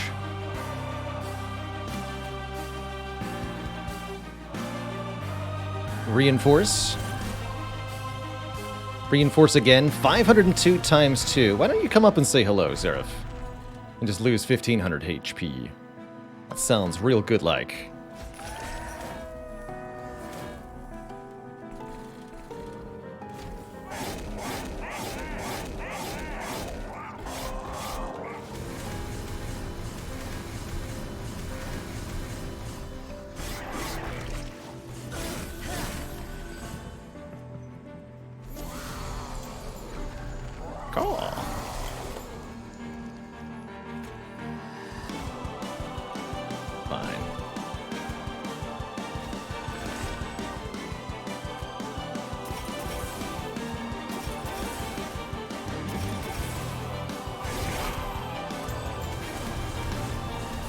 Seraph, come back!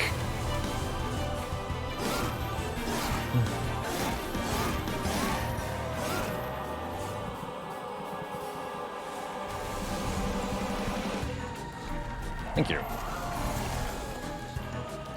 Alright, does it happen? That's the most important question. Ah, we got the Channel Song instead. We'll have to not make that mistake against Last Divinity if we want things to go quickly. I suppose.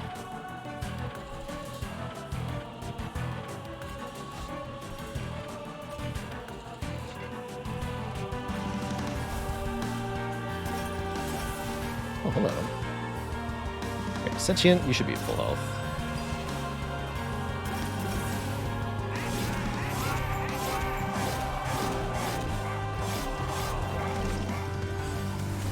Inferno lethal.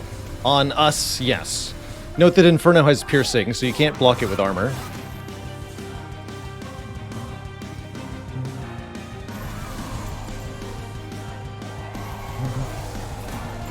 The imps will not survive. Come say hello. Going up.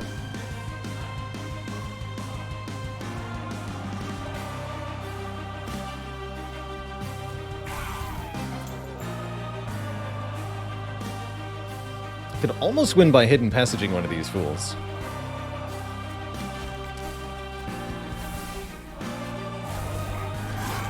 Just kill Seraph next turn.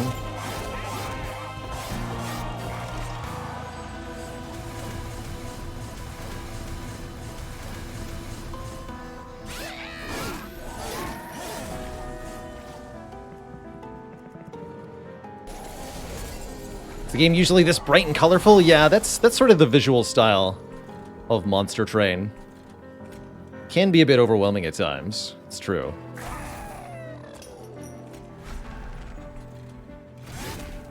Boop. That poor guy. Stabbed in the gut by a horned imp. It's a tough way to go. So our final combatant for the run, the Last Divinity, either in victory or defeat. The Last Divinity's endless destruction rages on. This boss is present on all 3 floors simultaneously, which is actually a gigantic liability for this boss. Alright, we are using Channel Song. We didn't get triple imp turn 1. We didn't even get a single imp turn 1.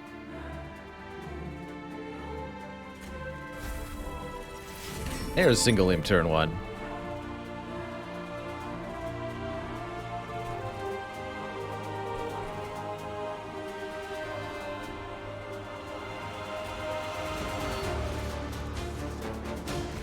You're in front, buddy. You're going in the middle. Actually, no, we're not going to be having room. Yes, everything is to capacity. Okay, yes, you can go middle now. Draw 1. Great.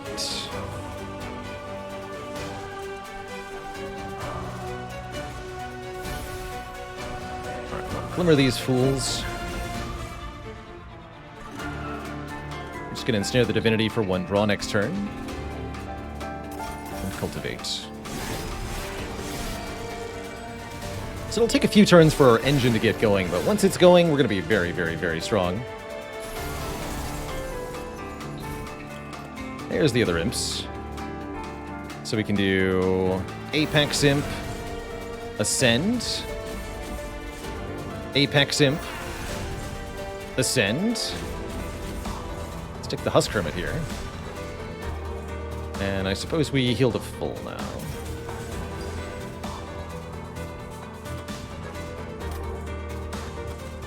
Never did get Endless on Scholar. It's alright.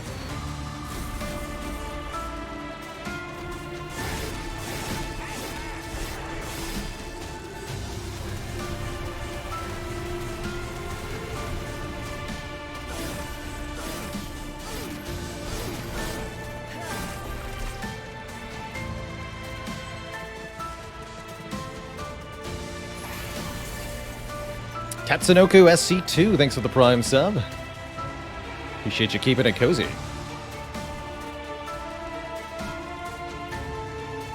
Getting cozy. The combo, though. So currently we only have 27 armor on these. I think we can benefit by waiting on Reinforce, at least for a little bit. And we want to keep our Sentient alive as well. Let's employ Inferno on the bottom floor here. This wave's a bit problematic. The first one that's really nasty. These enemies gain armor whenever anything on the floor dies. Makes it a really durable wave, but 1 Inferno really changes that. To the top.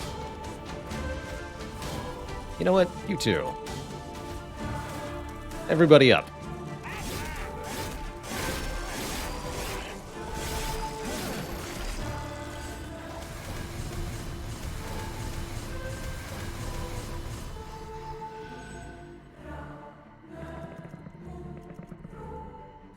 Now we have 2 floors I can Inferno on as well. Okay, here we should use, I think, Reinforce.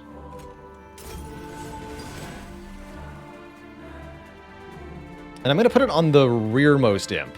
We're going to double Reinforce. We want the imp that attacks the last to be doing the most damage so that the damage can be applied to the boss. So, this imp.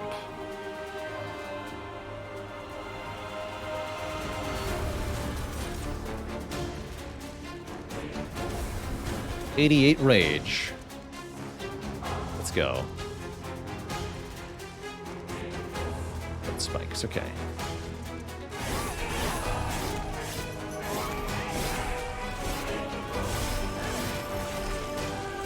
Let me be free!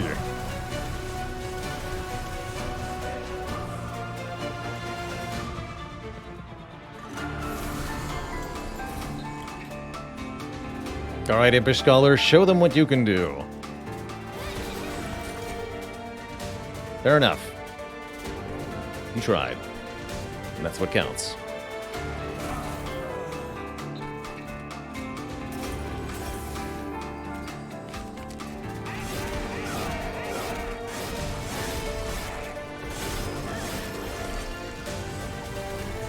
A bit of an impotent effort.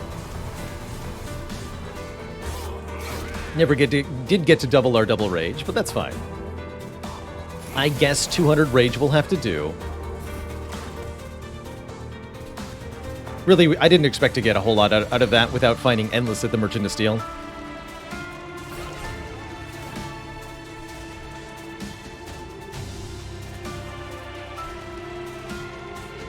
Here, you don't do that. 1,000 damage this turn. Seems like all is going pretty well.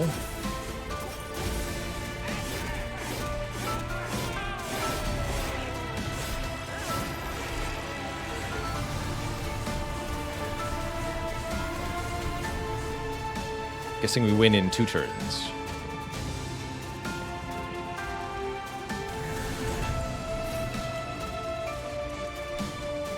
Nope, we win right now. Even better. GG. Nice early kill on Divinity with Raging Imps. Pretty dang powerful. Bye-bye. GG, everyone.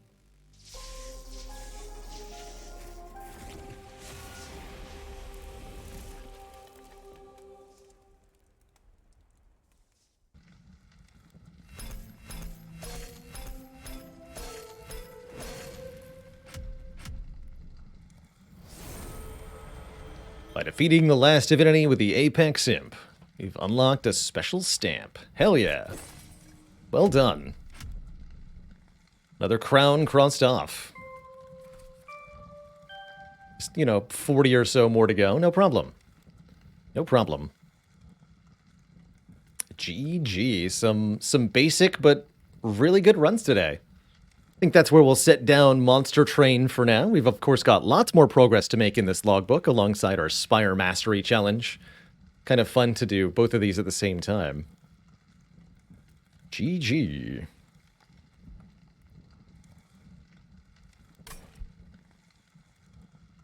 Well, Twitch chat, that means it's time for me to kick things over to some Slay the Spire. Part of our usual content rotation. We do Spire 4 days a week here on the channel, working towards our current mastery challenge. That's exactly what I want to do right now. I think we're playing Ironclad.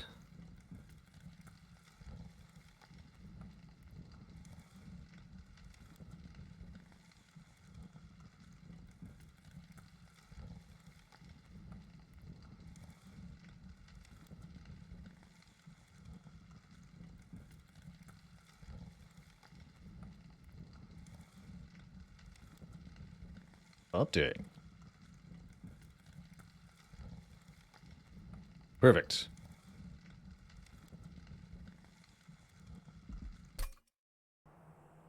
It's time to topple that tower.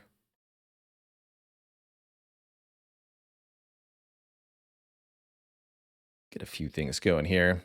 As we switch games, before I take a break, I'm actually also going to give a plug to our current Epic desk. Oh, that's not it. One sec. This one. There we go. To our current Epic Desk campaign. This beautiful, beautiful full color desk pad from Epic Dash called Fiendish Forest. Excuse me. An artwork that I helped create alongside Maddie, the artist who works with Epic Desk to make artworks like this. Essentially, it's a gigantic, it's 3 feet wide, 36-inch or 90 centimeters, so wider than a narrow desk. Piece of beautiful full-color desk art that also works as a play pad for like a CCG. You can use it as a Magic the Gathering playmat or a D&D playmat as well. Miskatonic Blue been looking for a desk mat for like a year. Well, so glad to be able to fulfill that need for you. That's awesome. That's awesome. The mat is not backlighted. This is a studio photo from Epic Desk showing off the desk pad. I've got all sorts of like personal effects on mine right now, so I'm not going to show you the real one, which would be considerably less well lit. But it looks nice and bright in part because it's a professionally done studio photo for the image you're currently looking at. Pre-orders are almost closed. You have until the end of the week only. So if you've been eyeing or thinking about this Epic Desk art and wanting one yourself, this is the final few days to get in your order. It's now or never. Once pre-orders close, then they make exactly as many as were pre-ordered, ship them out to those who ordered them, and these will never be made again. So there'll be a one-of-a-kind or one of a 50 kind desk mat that is quite the collectible, so to speak. Not sure what you'd be collecting it with, but you can collect it. You gotta collect them all. A one-hit wonder. Limited edition, single barrel. Have I heard about Wild Frost? Yes, indeed, Yui. We played it on stream now 2 times, and we'll be playing it some more as well. Found it delightfully difficult. Worldwide shipping, free shipping within the US, paid additional upcharge shipping to Europe and Canada. You can get it outside the US, but it will cost a premium. And notably, free shipping in the US, which is pretty sweet. Like Displate, but for mats, kind of. Except I can't have a design that they can just sell anytime, like Displate. Or maybe that's how Displate works too, actually. Am I planning on playing more Against the Storm? Also, yes, Killer Sheep. I think we'll be playing that on Saturday. Which means I have to figure out some time to revisit Civ 6. I'm not sure when that's going to be. So many games to play. So little time.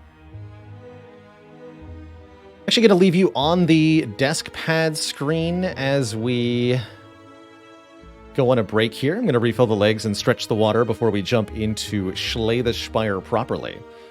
So I'll let you all admire the delightful art of Fiendish Forest while I'm away.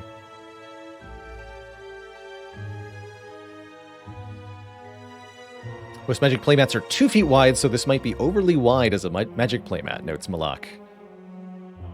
Big.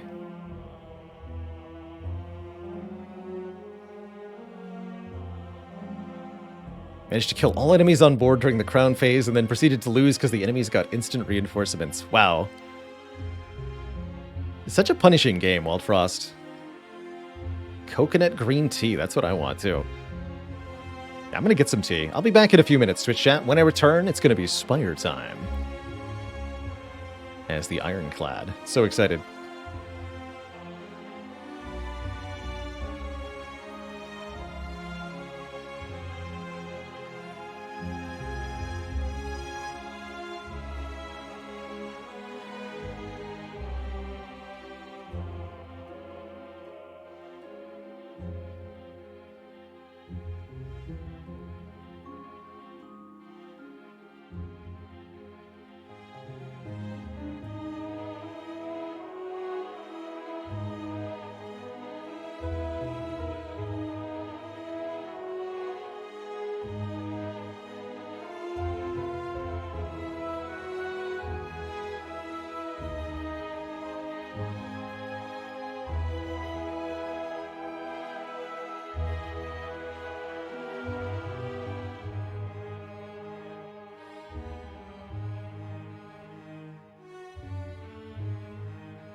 Alrighty, Twitch chat, we have returned.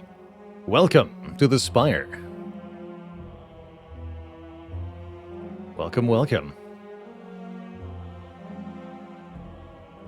I see we're awfully close to filling the support bar below my face, which I think means we'll be having a community/modded day tomorrow. Perhaps some more Downfall, a revisit of the Packmaster, or more. Ooh, I wouldn't mind doing a hermit run tomorrow. Haymaker NZ, thanks for 8 months in the tier 1. And Ingwe. Ingwell, thanks for 3 months.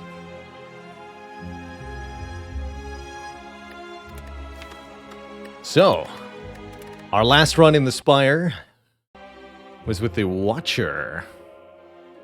Yesterday afternoon, Luigi had, thanks for the gifted sub to Venkalos. Heck yeah. That's right, we achieved Mastery of Weave, utilizing the power of the kunai to gain 100 dexterity, 2 strength per turn from Shuriken, just a casual demon form from Shuriken. What were my thoughts on Against the Storm? I am going to play more Against the Storm. Against the Storm still getting updates, by the way. I think they added a fox race since last we played. I definitely would like to check out that species and see what else has changed since the last patch. We'll be revisiting Against the Storm on Saturday this week. Overall, I really like Against the Storm.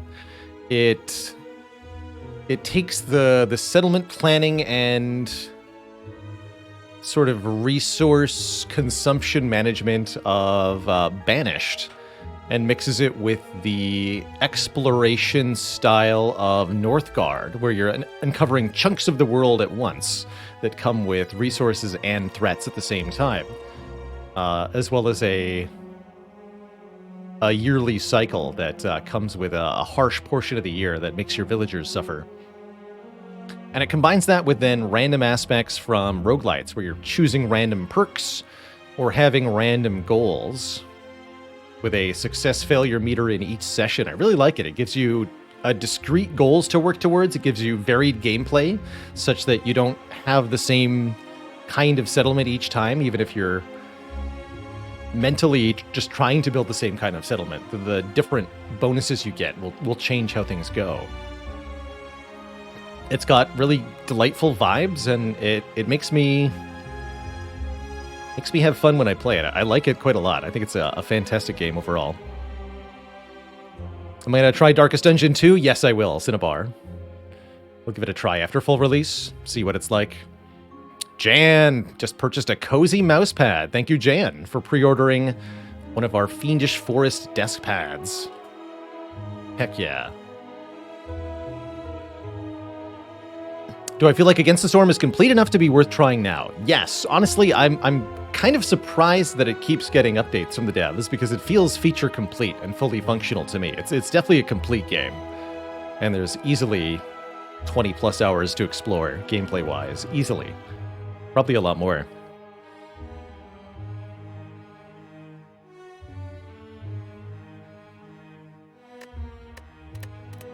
But yeah, if you like a city or settlement builders in general, or if you've played and liked Banished, strongly recommend.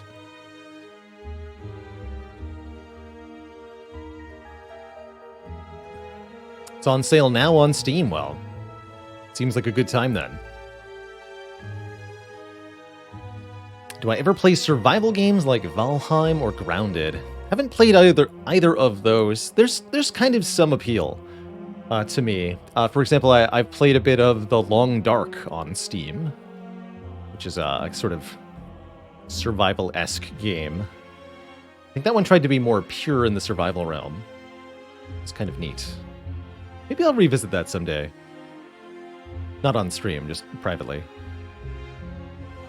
Subnautica, kind of. Subnautica's a bit weird.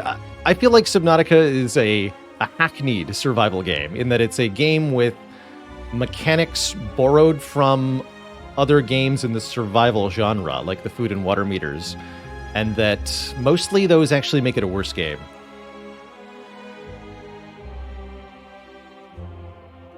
So it's like forced into this genre that doesn't even help it. Odd. Very odd.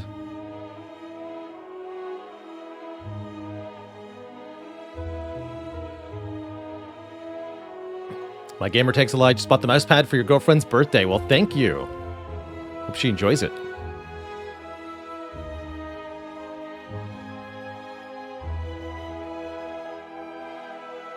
You are allowed to just turn off the food and water meters, I think, in Subnautica. That's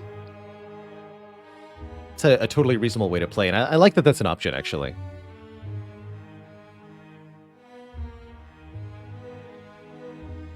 They do add more tension.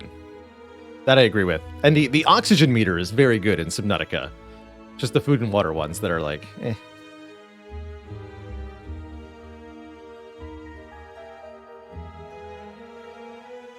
And I think they could have been better done. Like the constant need to acquire fresh food and water, I think could be a lot more interesting if both needs weren't trivially met in the starting area, just perpetually.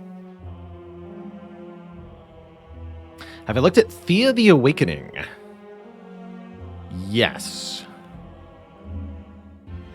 I don't remember anything about it, so that's a bad sign.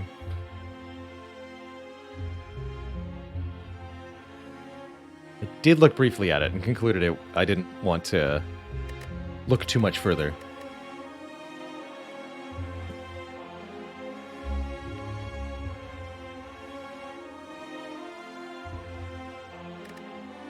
So, it's Ironclad time.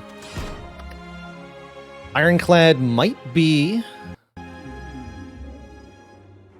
our best bet for getting curses mastered here. Will we ever do Spire with friends again? We might see some tomorrow. So we'll have a community day tomorrow on our stream. Modded Spire. Might be Spire with friends, some races against people.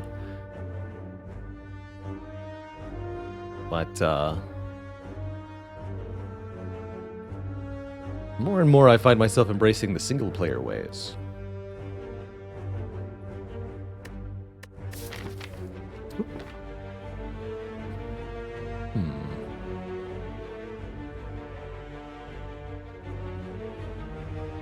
Slay the Streamer is a good time, too. That's also a possibility for tomorrow. Great times! Make it official. Thank you so much for the 5 gifted subs. Tomorrow will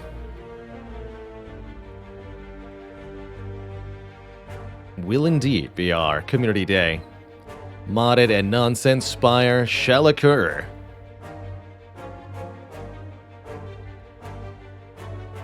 How do you master a relic? To master a relic, we just have to win the game with that relic. Pretty straightforward.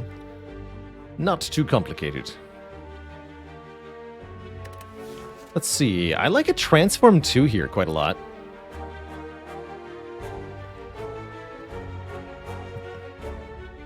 Starting with 3 free, essentially, combats can be nice, especially on Clad, but only if you can get one of the combats to be an elite. And I guess we could technically get this one, but that's pretty unlikely. You have to get through 3 events with no combat, and even then it would not be a very good act overall.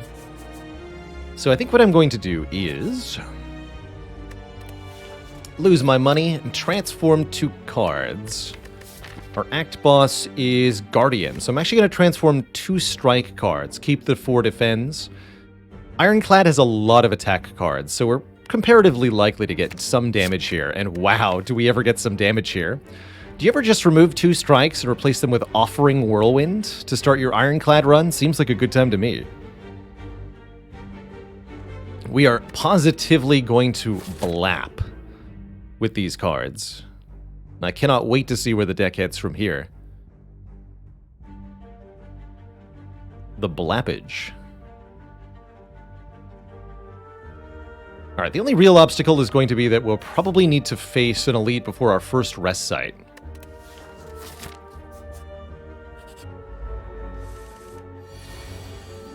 It's not the worst thing in the world. What is the worst thing in the world is this card draw. Cannot tolerate this draw turn 1 against Cultists. We more or less have to play this offering. Good.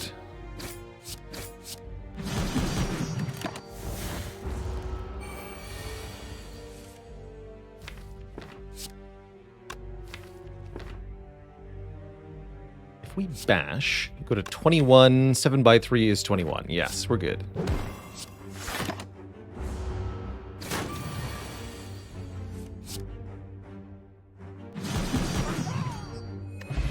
Satisfying. Smoke bomb as our first reward is kind of insulting. Pummel, clothesline, and uppercut. Of the three, I like the uppercut the most here. It's an unmastered uncommon, so we'll have to get 2 of them and win at some point, and I think this could well be the run. It's nice to have a 2-cost card alongside this offering. It's nice to have a way to extend vulnerable a bit more. And this will help a lot versus our first elite fight also. We have an elite answer in the form of the smoke bomb, that's true. Give me this. Could go for the burning elite, and if it's terrible, we just leave. It's a fun option. Maybe fun is the wrong word. Uppercut, defend, take 4, or do I dare play offering here? I don't think I do dare. I think we should strive to win some fights without the self-harm card. This is probably a good one for that. The Shark, thanks for 10 months in the Prime sub. Heckin' appreciated. A bash. Take 2 more. A bonk.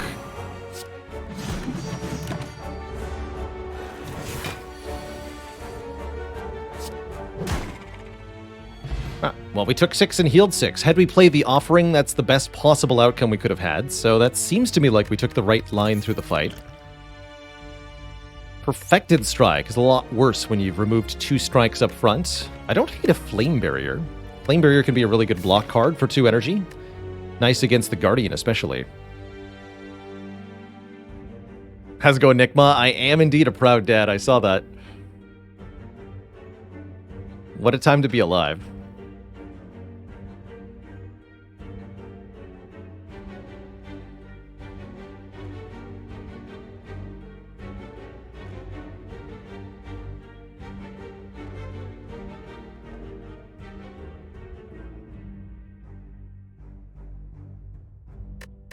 What a time to be alive.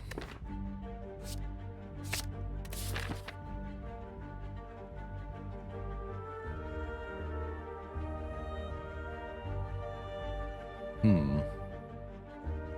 I think we have to make our decision point now. 2 pretty bad potions says, don't go for Burning Elite, I think is what it says. Go this way.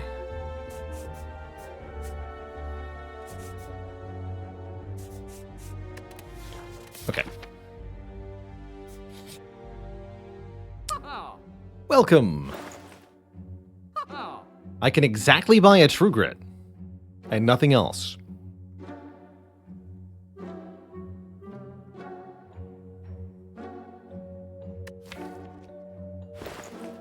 All right.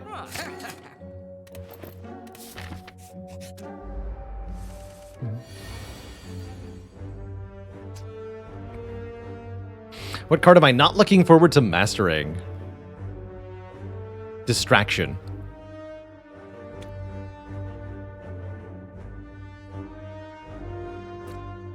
Good question, Wet Lotus. In the event of Guardian taking return damage over their threshold, they finish their multi-attack before transforming. You cannot interrupt the multi-attack with Thorns.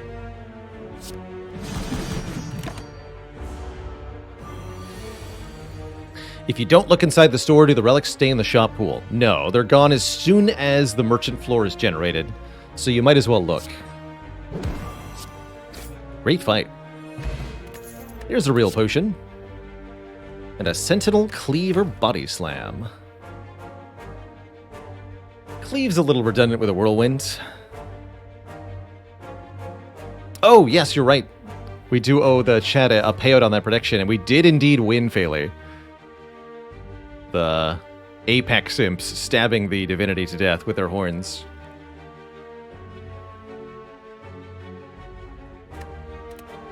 Could try to take Sentinel to make work with the True Grit and the Whirlwind, but that's a lot of different cards to try to put together.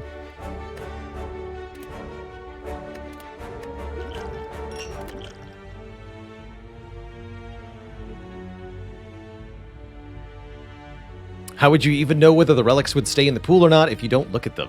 Seems a bit tree in the woods. Yes, the only way to actually know these sorts of things for Spire is to look at the game code so that we can understand how the game processes these situations and what the resulting effects will be. And I think that's the case with the shop. Looking at the code of the game reveals that the relics are rolled as soon as the shop floor is generated. Save scumming is also a way too, by saving and quitting, or even like manually restoring a save file from an earlier state. You could test things like that. Okay, now I have enough potions. I think I do not want another fight before the elite. Although another damage card would be good. Save scumming frowned upon in Spire. All the major players would say that save and quit is not allowed for the purposes of win streaks, at least not in terms of like making a different play or using foreknowledge gained from doing so.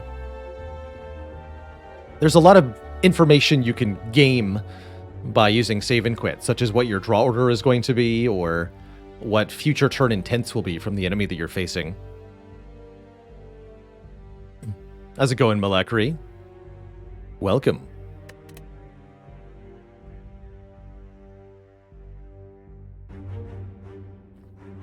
Save and quit can be a very useful learning feature, definitely. Definitely. But making it part of the regular gameplay undermines the purpose of the roguelike genre to me, where you live or die by your decisions, and you only get to play a given set of circumstances one time. So what do we think? I'm taking events later. Okay, let's go one more fight. Easy whirlwind, although I don't actually get all of them. Is there a better line? Can uppercut defend, that takes 7. Nope. Just spin and win. Take 6, heal 6.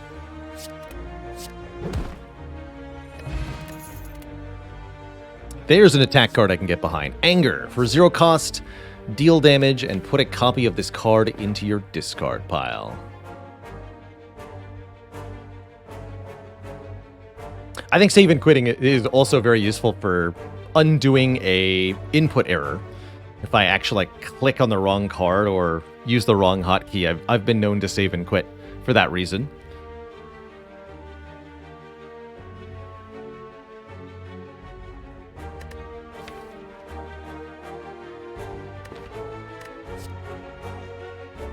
It's too early for a Seeing Red, although Seeing Red alongside Whirlwind can be nice and spicy. It's actually not a bad Seeing Red.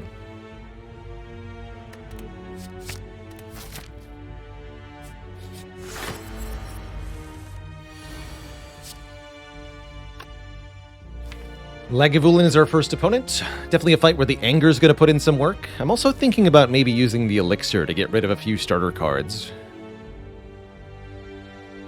This would be a decent turn to remove defend, strike, defend, for example.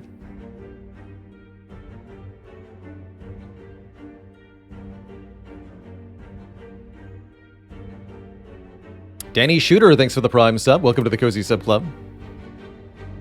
Also say, sometimes having an input error and then just like committing to the result that occurs can lead to pretty cool runs. Mistake recovery or disaster mitigation. It's a really valuable skill in games. And we've had runs where things have gone wrong, but then gone right. Actually, an earlier Monster Train run today is a really good example of that, where I accidentally lost an important unit permanently from my deck, but then it turned out that we didn't need that unit, and the deck was all the stronger for losing it. Matt Naik, thanks for 3 months of the Prime sub. Is there such thing as an unplayable or impossible seed? Yes, on Ascension 20, as the Silent. It is possible to have an Act 1 that goes so badly that you can't win. Generally speaking, though, there are so many different decisions the player has the ability to make in a run of Slay the Spire that there's almost always something that you can do that leads to a winning line. even if it's extremely non-obvious what that actual line is.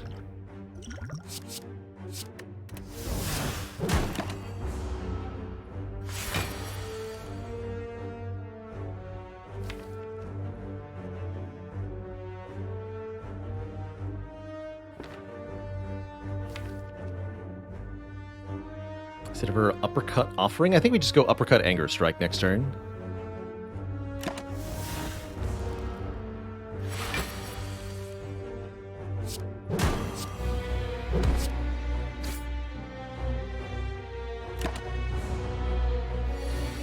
We better have the bonus energy on a turn that matters, like this one, where we're being attacked.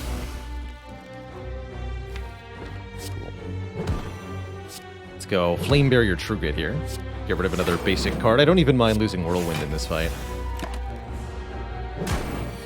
It's really the uppercut and the anger doing all the work here. Gotta love zero-cost cards.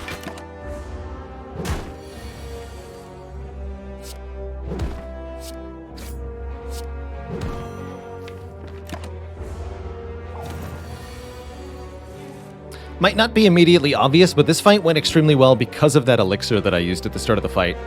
3 less starter cards to draw through means the anger and the uppercut showed up a lot more often. We get a mummy hand. Nice. It's going to encourage us to take power cards. Whenever we play a power card, a random card will become 0 cost.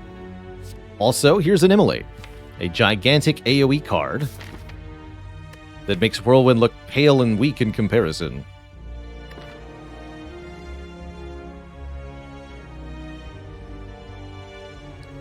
Is there any YouTube content for me trying the Impossible Seed? It's somewhere on the archives, but I couldn't tell you where.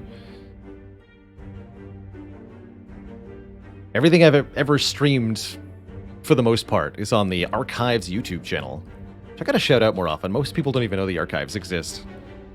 The Balor Archives. Full stream archives. Unedited, uncut. They're just there. Clicky, clicky. Alright, well, let's upgrade that card instead. Maybe True Grit next. Whirlwind just kind of got deprioritized. Hiya!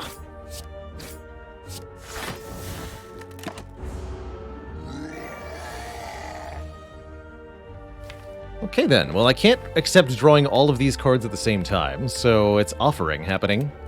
Show me some good stuff. Normally being unable to play Bash and Uppercut in the same turn is a real issue for Clad. But thanks to the additional energy from offering, we can get it done.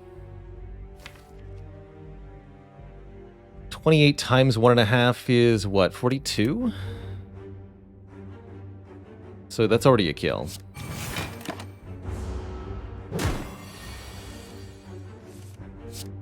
Bonk. Excellent Gremlin Ob fight. Oh man. And this runs off to a very strong start. We get an Art of War. If we play no attacks during our turn, we'll get an extra energy on the next turn. Not bad, not bad. Far more importantly, we get a Dark Embrace. Card draw whenever a card is exhausted.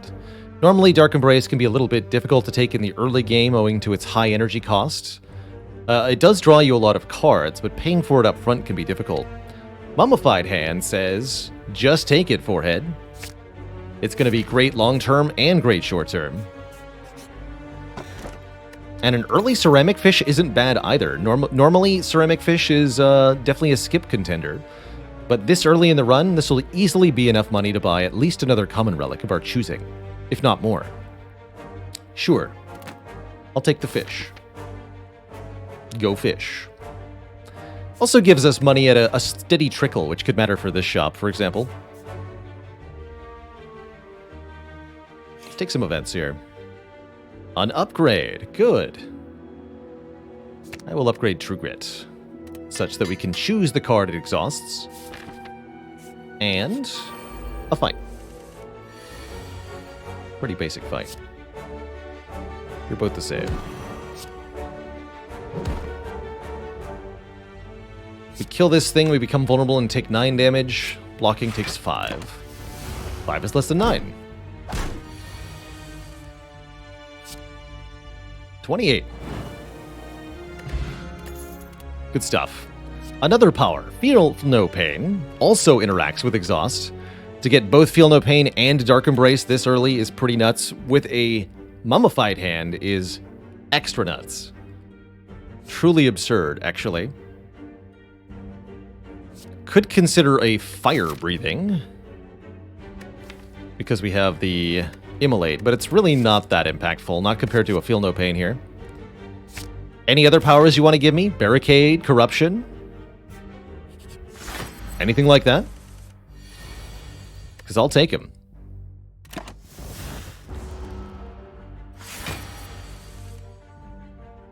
I will heckin' take him.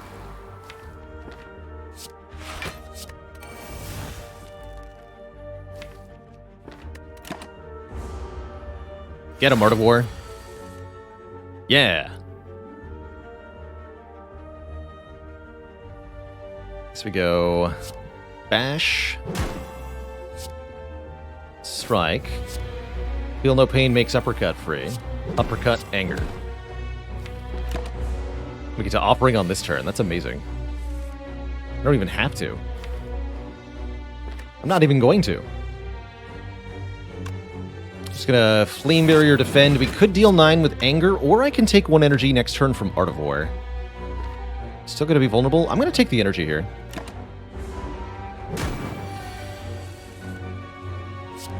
Blah. Guess we should have played Offering after all. That's okay. Bit of an awkward turn there. Juzu Bracelet is here. Shockwave is here. Anything that says Exhaust on it is going to be pretty good. Honestly, even this Sever Soul has a lot of potential. Given that Sever Soul is the unmastered card, I might just take it here. Sever Soul says exhaust all non-attack cards in your hand and deals 16 damage. I like to think of Sever Soul as the poor man's Fiendfire, or perhaps the poor man's Second Wind. That said, even a poor man can enter the kingdom of heaven if he's equipped with a sharp enough sword, or something.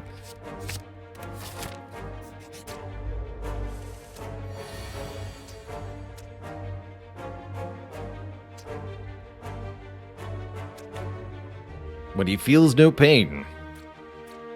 Just 13 damage from a slime. That's not pain at all.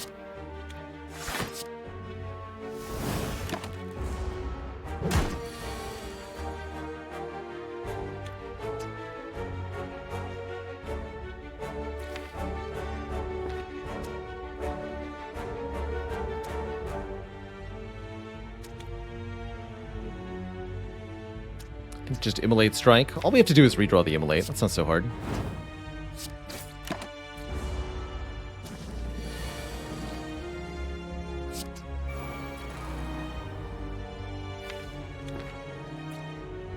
Let's kill this one.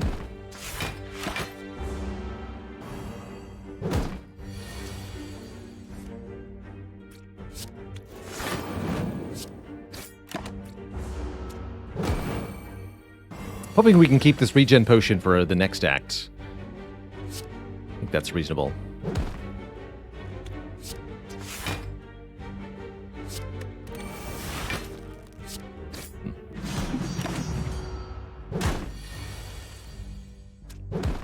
Okay, good. We get a fairy in a bottle. Okay, excellent. And the rich man's Fiendfire. Fiendfire. Sure. Sure, why not?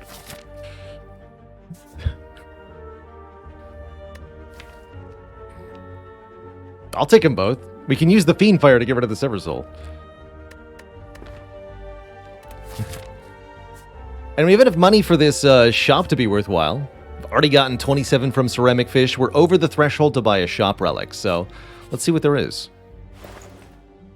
Orange Pellets. Definitely tempting. How about, though, hear me out on this, Apotheosis. Upgrade all of our cards for the rest of combat. You know what my favorite thing about this shop is? The fact that there's not a not mastered label on Mind Blast. That's my favorite thing about this shop.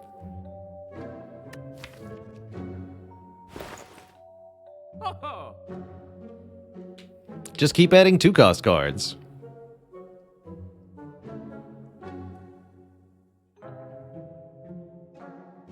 Yeah, we got Mind Blast done, I want to say a couple days ago, or maybe last week. Recently. How can one ignore M&Ms? I mean, we're going to be activating orange pellets a lot here. That said, I can already tell you the way this deck is headed, the heart's not going to stand a chance. So if we're talking about pellets for hearts, the heart's going to die. Don't worry about it. We want short-term stuff. I guess Apotheosis is both short-term and long-term. What I especially like about Apotheosis is that...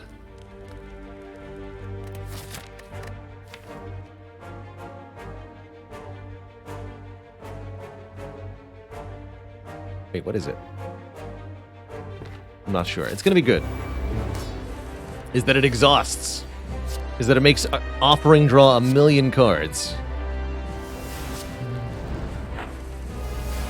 Oh my.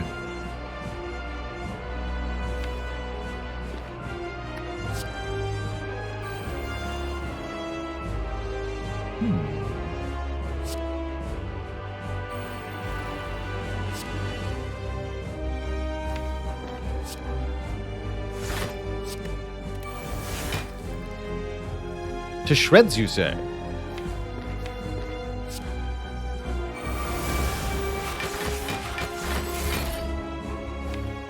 I like it. Not gonna play Anger yet. Sheet updated? Thank you. Wait, was I wrong? Oh, we're at 265. Title also updated. Excellent. Art of War, do your thing.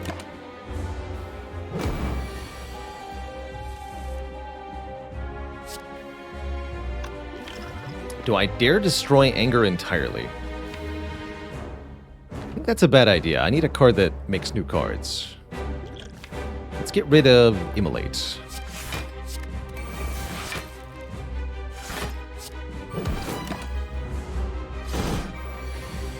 Time to get toasty.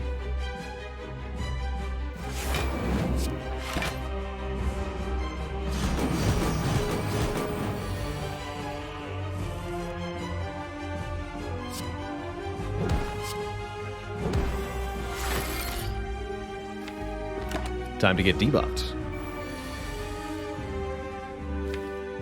This is an actual reasonable situation for Sever Soul, believe it or not. We can get rid of these defends, turn them into block this turn, and then mostly rely on the Flame Barrier for the rest of the fight. I like that.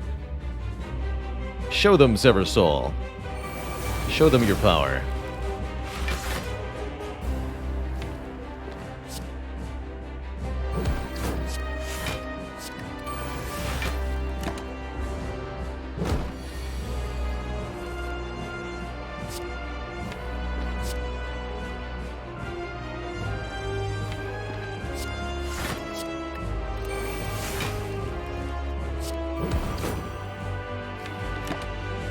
Works for me.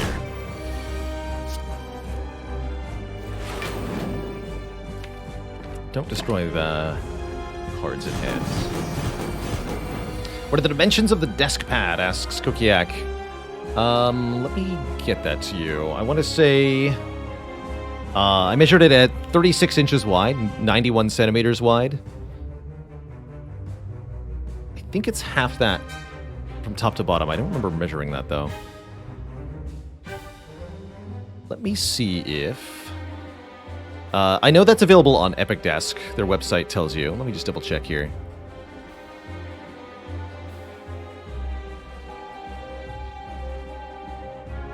FAQs.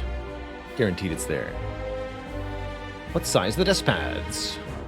Here we go.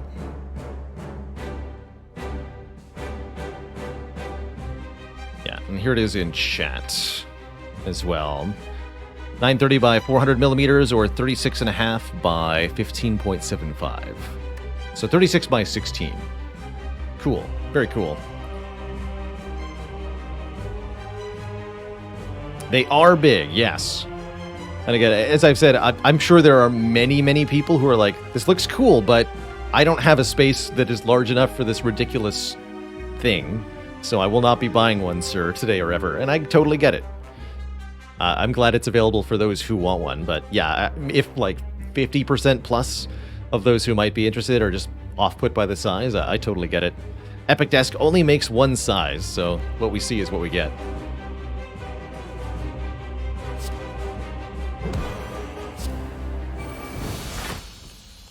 Sever the Guardian. GG. Well, hopefully that was a thorough demonstration of what the deck can already do, which is exhaust almost every card, and then use the remaining upgraded cards to do serious damage.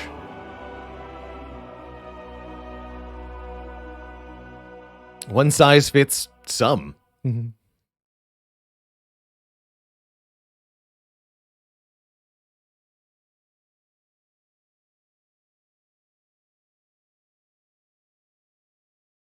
Could take another Immolate here, a Reaper, which can heal us. Although with no strength, Reaper is not that good. Limit Break can double our strength, which is useless without a strength gain. Do we take Reaper without strength scaling? I'm not sure. I kind of like it with Offering, but I don't know. Reaper without strength can absolutely slow you down. It's a really bad use of energy if you're not able to augment it somehow. It does exhaust, which is the main reason I'd be considering it, is that we can use it to activate Dark Embrace and Feel No Pain. And the upgrade off the Apotheosis makes it not too bad either. How's it going, Tally Bones? I run several mods here on the stream for display purposes. You'll see a few things like our potion chants up in the top corner here, as well as sometimes additional text on cards for our Mastery Challenge. However, none of the mods we're playing with alter the gameplay. So gameplay-wise, what you're looking at is totally unmodded Slay the Spire.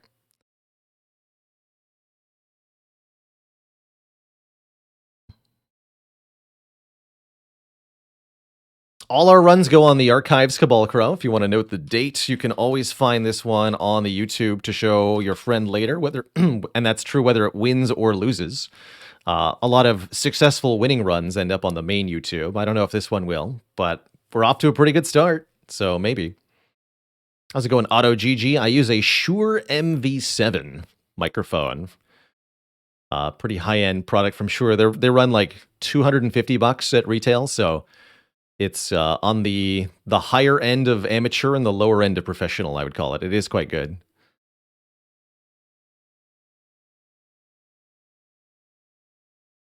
Did I ever figure out what was going on with Eviscerate that one time? No, actually.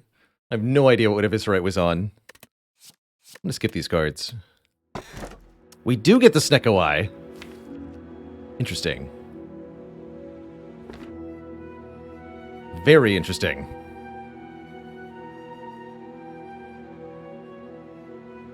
The Eye, it speaks to us. At the start of your turn, draw 2 extra cards. Start each combat confused. Sometimes this is very good, sometimes this is very bad. When Snecko Eye is best is when your deck has lots of high-cost cards, anything 2 cost or up. Uppercut, Flame Barrier, Immolate. The other thing that's good about Snecko Eye is that you get more cards in your hand each turn, and that's the secretly very powerful thing about the Snecko Eye. The cost randomization is arguably a downside, but the additional draw is the main draw, so to speak, of the relic. Having more cards in your hand means you will cycle through the whole deck faster, so you'll see every card in the deck more quickly. You'll see more cards at once, meaning you have more options to choose from for what to play each turn. And any card that scales with the number of cards in your hand becomes a lot stronger. For example, Fiendfire. Exhaust your hand. With Snecko Eye, that's going to be 2 more cards, therefore more damage dealt, potentially more activations of Dark Embrace and Feel No Pain as well. That's extra strong. Going Up says, good thing we didn't take pellets. Honestly, pellets, Snecko would have been a really cool way to take this run. I really like Snecko Eye plus orange pellets.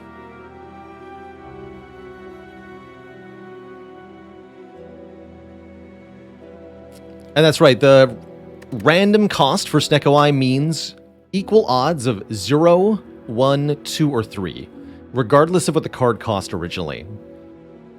So a 0 cost Anger and a 5 cost Meteor Strike, both of them get randomized to 0, 1, 2, or 3. An average price of 1.5.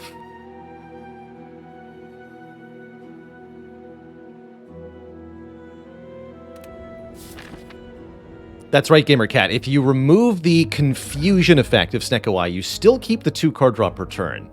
So you get 2 card draw per turn, and your cards are no longer being randomized. But here's the kicker. You can only use orange pellets to remove the confusion. Confusion randomizes cards when you draw them. So any cards that you have already drawn when you remove confusion with pellets will stay at the current cost. If it was a randomized 3-cost Anger, it's going to stay that way for the rest of the fight once confusion is removed. So depending on what the exact rolls have been so far in the fight, that could be either a really good thing or a really bad thing. Does the Clockwork Souvenir allow you to block confusion from Snecko Eye? No. Snecko Eye is coded differently, and you will be confused before any sorts of artifact can be applied. There's no way to prevent it. You can only remove it with the orange pellets.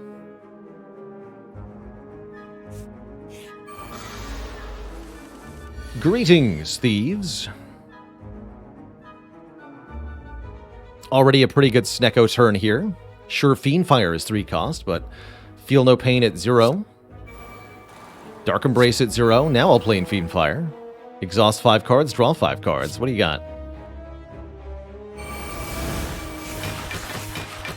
Nothing we can play. That's fine. This fight ought to be short enough that the regen potion is unlikely to matter, and yet we might also find a potion here. I'm not going to lose the fairy anytime soon. Sure, let's use it. Try to make this a 3 or 4 turn fight.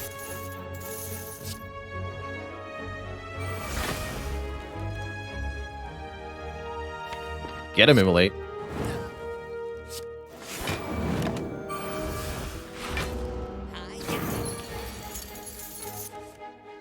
Perfection.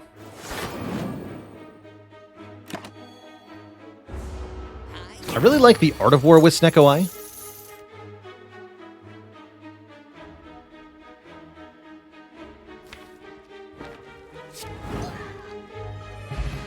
Because if you get a hand of mostly unplayable cards, you can essentially bank some of that energy for a better next turn. Hell yeah, Devil Dark Embrace. Definitely. Absolutely Double Dark Embrace. The things I can do with Double Dark Embrace, oh my. They are filthy. Absolutely filthy. Nerdbirds. Alright, we can Uppercut Strike, or I could just let Art of War do a thing. Now let's kill that middle bird as hard as we can.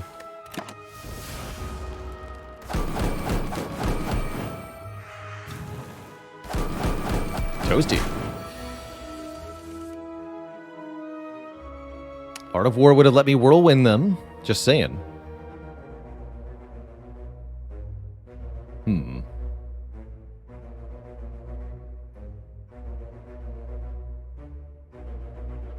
Immolate Defend is okay.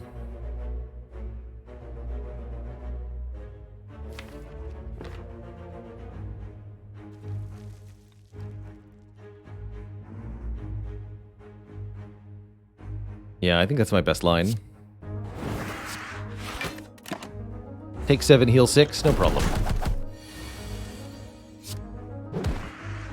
And yet another David, thanks for 4 months. And the Prime sub. Double Flame Barrier Snecko Eye. Let's do it. I like Flame Barrier a lot here. Big block and return damage aside? Heck yeah. This might be a Act 2 Burning Elite sort of situation.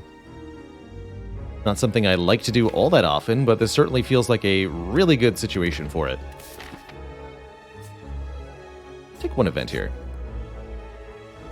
Become cursed with Writhe. This is one of the curses we have yet to master. 7 card opening hand means Writhe is less detrimental than normal. And we get a relic out of the deal? You know what? Sure. I'll take a bird-faced urn, heal 2. Anytime we play a power. Even if I remove the Writhe, that's going to be worth it.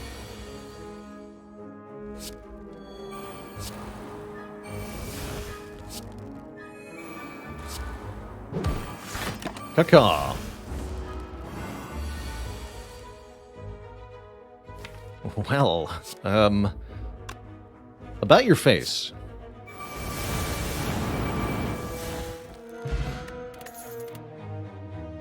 Triple Dark Embrace. I mean, with both Mummy Hand and Bird-Faced Urn? Yeah, sure. All the Dark Embraces forever. All the Elites forever, also, I think. What could possibly go wrong? Smiley face.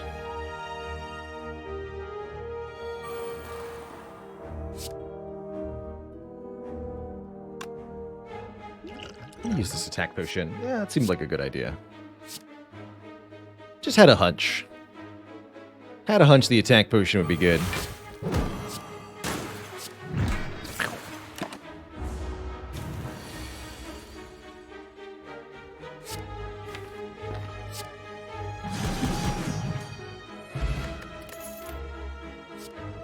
And there it is.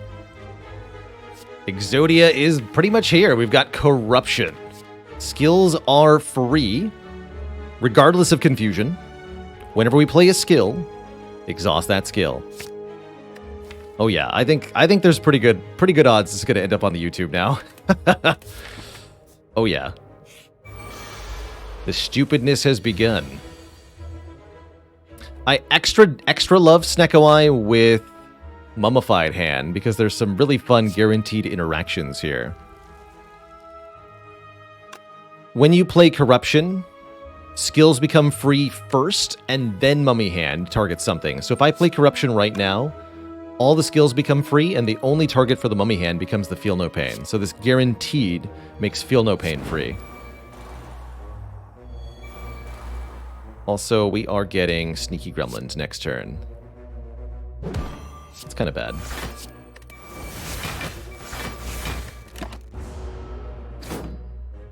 They're gonna be very angry.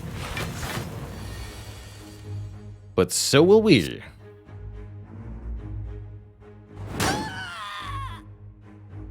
Good talk. But also, ouch. Take 30 to the face.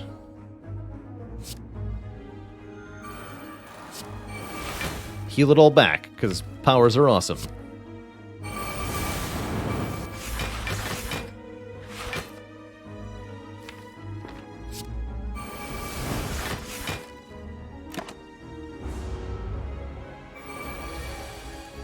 Okay, we do want to play as many powers as we can here. Fair enough.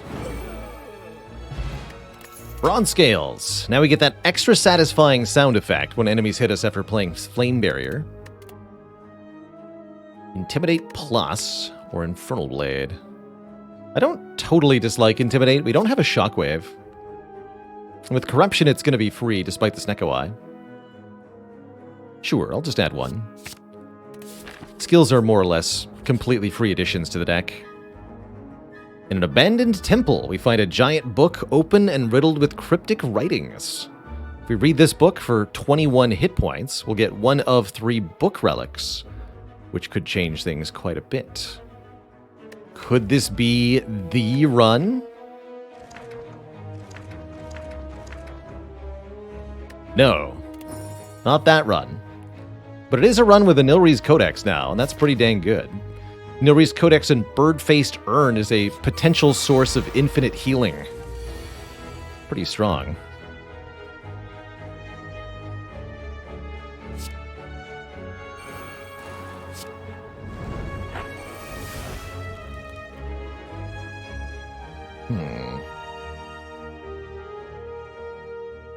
We go immolate, strike, then feel no pain? No, I think we feel no pain first.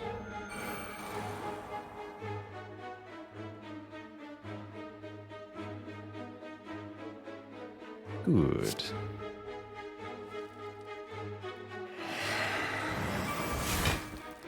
Draw another 3-cost Dark Embrace. Neat.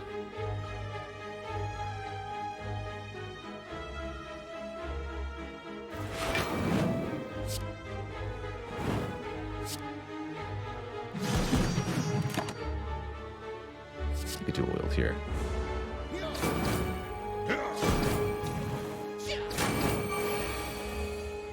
Beautiful sound, though. Perfection.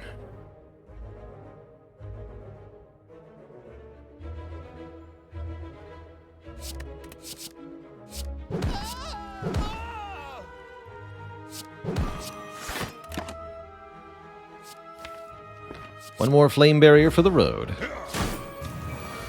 Again, we would like to play any powers we have. So here, for example, I could kill with Fiend Fire, but it behooves us to not do that. And play Corruption. And Juggernaut. That's why the Nilrees is powerful here. The ability to give us healing from cards. There's also... Wait, there's dual-wield Dark Embrace in the draw pile. Hold on.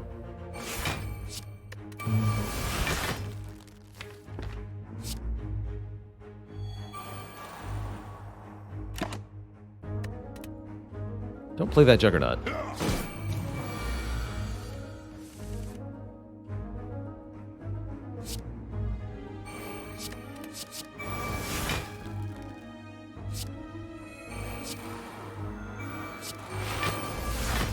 The power. More.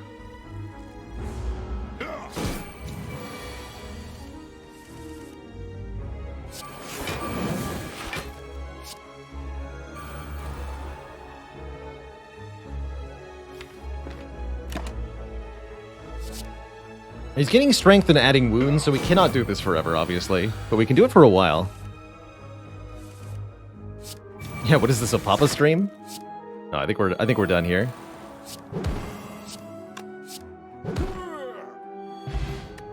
Get a White Beast statue. Certainly we got a lot more health out of that than we would have if we didn't do that. Maybe 8 or 10 more health there. I'll take it. Skip the Headbutt. Although Headbutt's passable here. Our mid-act chest is a big one, containing either an uncommon or rare relic, hopefully Dead Branch. Self-forming clay. Whenever we lose health, gain 3 block next turn. That's very good. This is an Ironclad only relic, and it's a very, very strong one for heart runs specifically. Teleclay. Huh.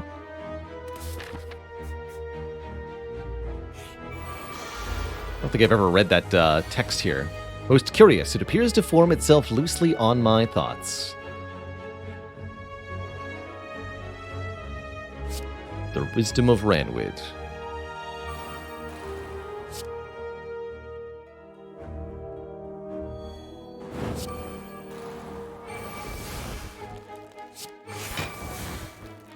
Easy offering every time.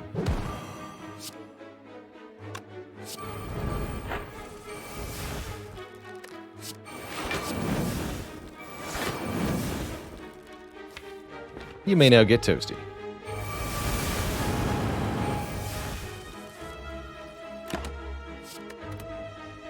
I should play more powers. Too satisfying, though. Begone. Magneto Head, thanks for 9 months. Sub baby realized. Let's name him Writhe. You got it. And Body Slam is the final piece of the puzzle here.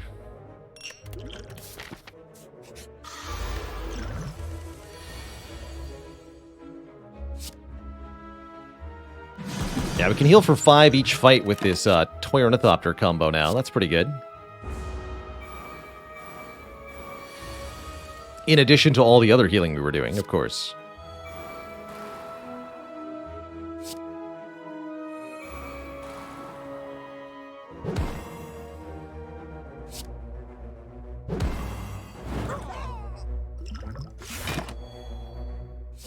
Healing.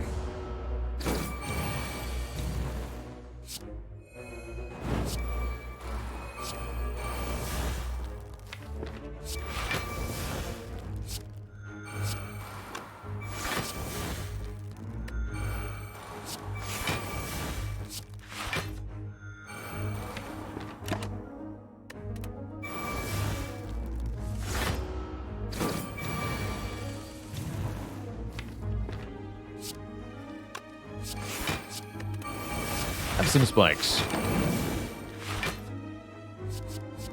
No, my health. Alright, basically we're back to full health already. It's pretty crazy. So satisfying.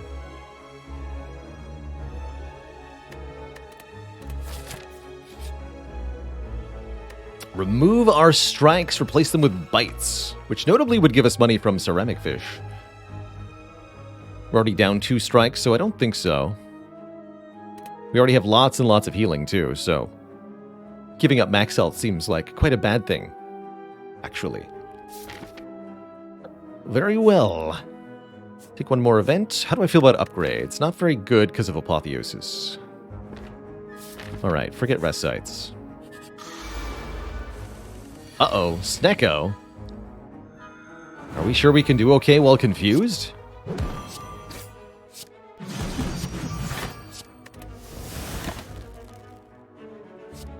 Take a Burning Pact.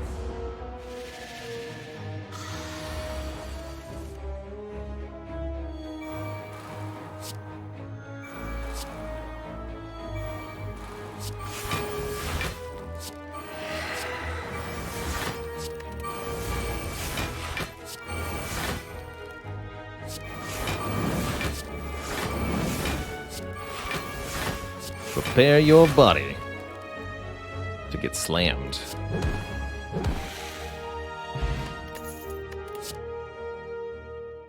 We haven't mastered Second Wind? What? This is the perfect Second Wind deck. The Inflame Plus isn't bad either.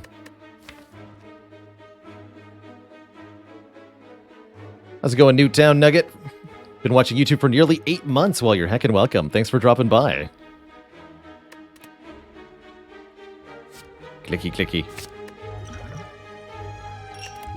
I'll leave that speed potion on the ground. In front of you sits an altar to a forgotten god. She calls out to you, demanding sacrifice. Decay is another curse we haven't mastered, so we could just take a decay. Or we can gain some max health, which is actually helpful. Quite frankly, I think we can handle the curse. Let's do it.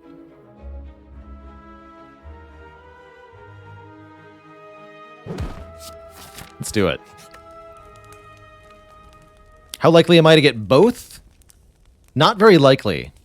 How likely am I to get one of the two? More likely than I am to just get the Writhe.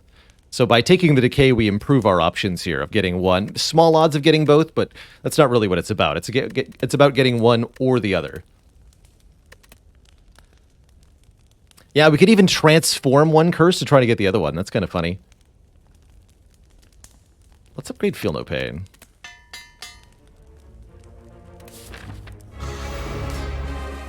Offering might have been a passable upgrade also. I think we're just going to skip turn 1 here. What an underwhelming turn 1. Good news is this deck does not need a whelming turn in order to just overpower everything. Easy.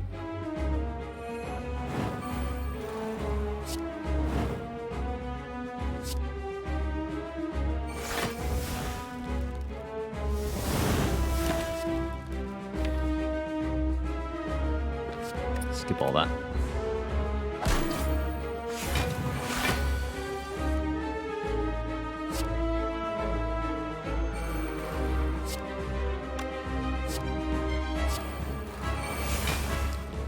The other reason I wasn't afraid to take it is that we destroy these curses really, really easily. Very easy to get rid of. Let's get rid of Strike here.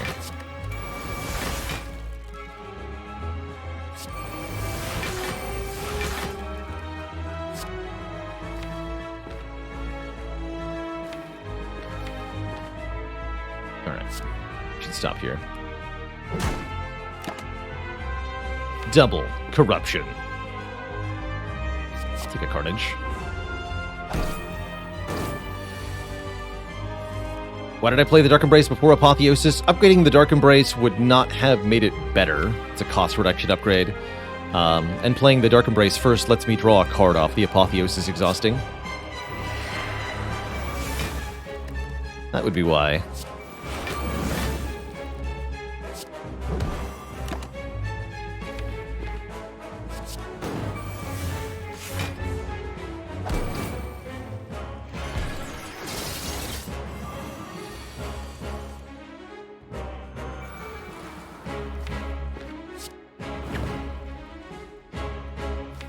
Alright, now we can offer in.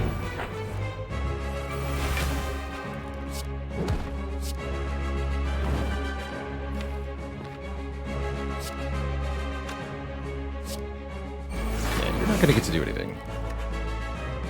Bad news, bub.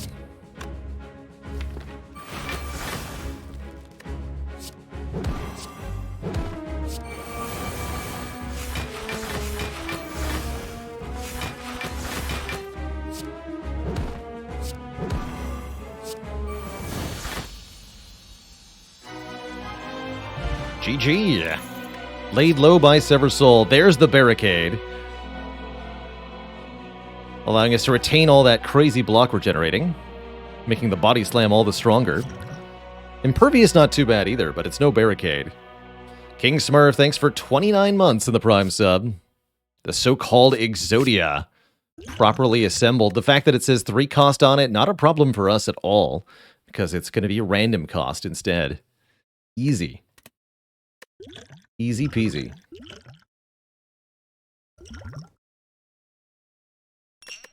The blood pot.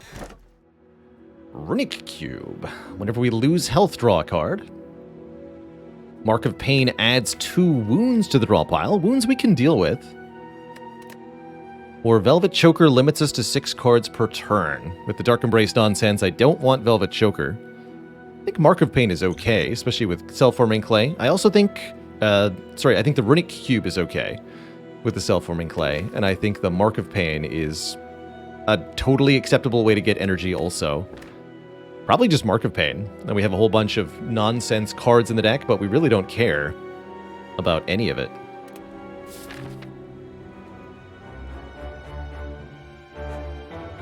Excellent. Show me the events. We want to get our second copy of Writhe, and if we're lucky, we want to find a Decay. I see that we can go up to 6 events this act. Here's the path I'm thinking. I'm almost positive we can get Writhe done here.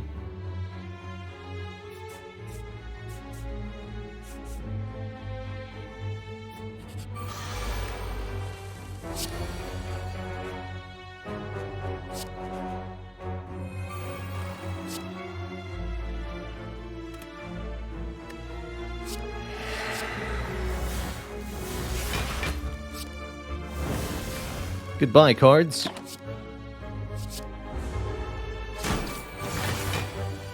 Oh, Juzu. We have Juzu as well. Yeah, that might make a big difference.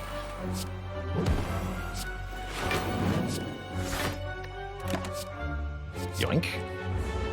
Nilreese is also, like, crazy good. If only it counted for card masteries. We could abuse it.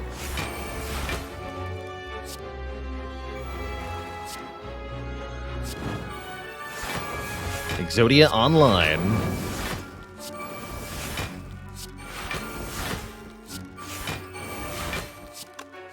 Bonk. There's the shockwave that we haven't seen yet. 5 weaken vulnerable to all enemies. For the low price of a skill. I'll take it. Don't want to hear Juzu slander ever again? Well, let's see what Juzu actually does for us. Bear in mind, we could just get all these events without even getting Juzu's help. Certainly this ain't the event. What about this one? Travel immediately to the boss. That also ain't it. One more.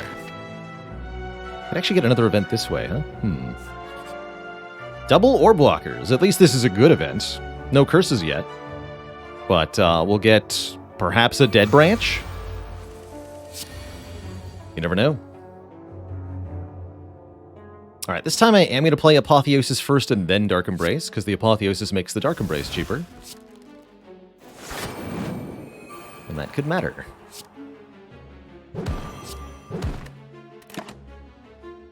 One Immolate, please.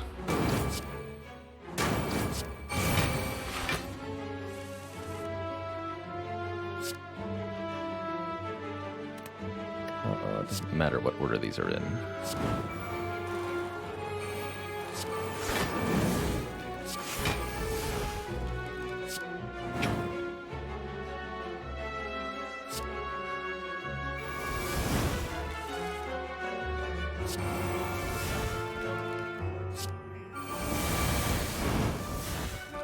Easy breezy.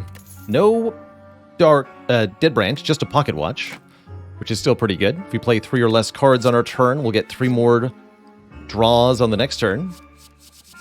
Now is the time to add a Sentinel to this sort of deck, and if we can find another one, we can master it. Or we could try the same thing with Spot Weakness for strength gain. Thing is, this deck doesn't need strength at all, so I think I'd rather grab Sentinel here. Kind of funny to not have mastered Spot Weakness yet.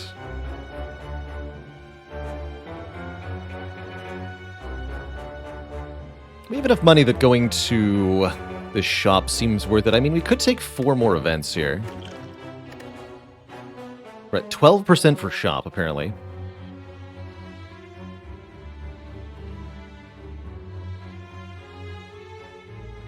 Shop could contain Dolly's Mirror. We also get an extra elite going this way.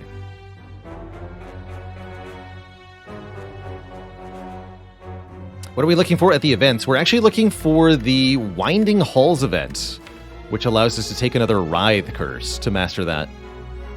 It's one of the common events in this act, so we're quite likely to find it. Winning the run, I think, is already in hand. All right, I'm gonna take the extra event here. Pain. That's also a curse we haven't mastered. And I have Self-Forming Clay, so, sure?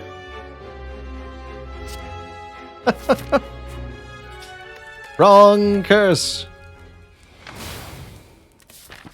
Actually, that's kind of cool. Apotheosis, Warp Tongs, Nilry's Codex is a neat little interaction. Neato Burrito.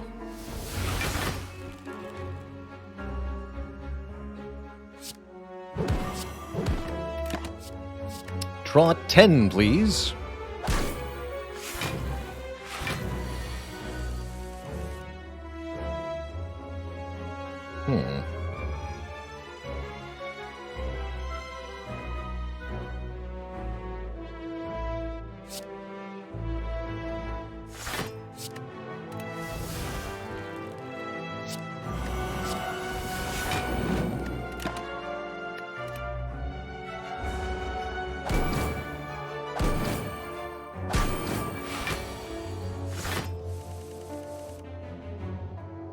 Perfect.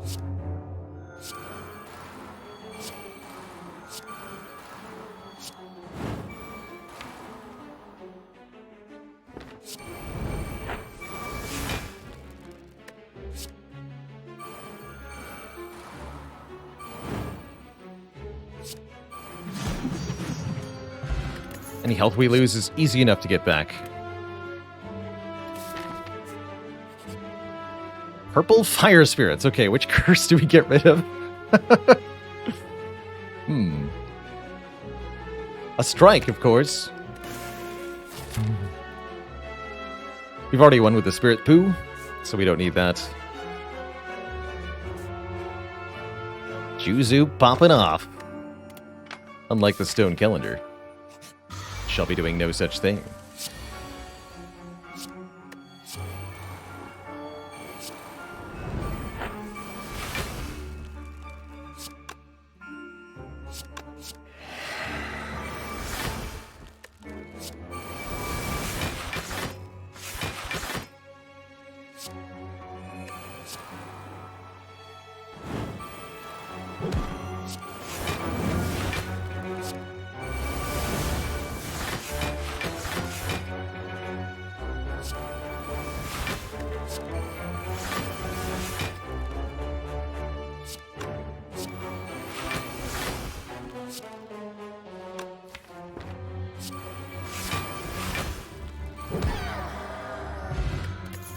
More card draw and more max health. Sure.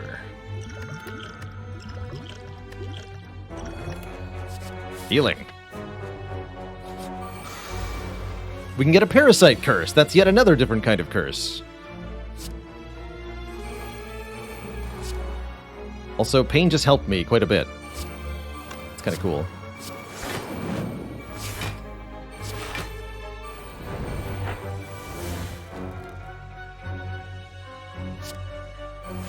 You can go now.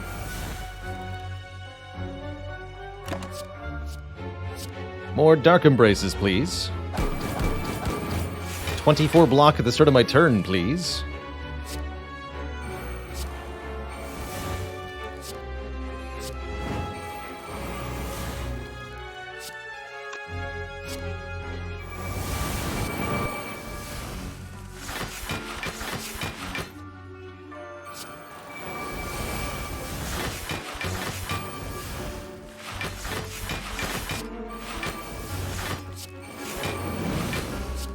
Bonk. Exhume. Get a card from the exhaust pile, put it into our hand. Alright, last chances at curses here. Here goes nothing. A merchant with a chemical X. And a transmutation, finally. Freaking finally. Let's do it. Chemex transmutation. What a fun combo. Add X random colorless cards to your hand that cost 0 this turn. Actually, one of my favorite one of my favorite colorless cards, excuse me. It's rare that it gets a chance to do silly stuff like that. And yeah, probably another Feel No Pain for the road. We can remove a card at the final shop.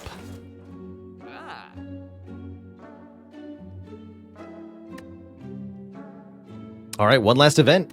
Here goes nothing. No whining halls. Just, of course, on the one run you wanted to show up. Amazing. Alright. Maybe there'll be a Dolly's Mirror in the final shop, but for the most part it looks like none of these curses are going to get mastered today. A shame. A real shame. Also, Transient's gonna give me a hard time here.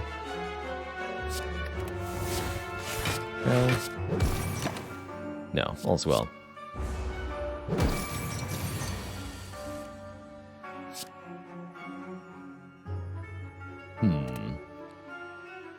Not good enough.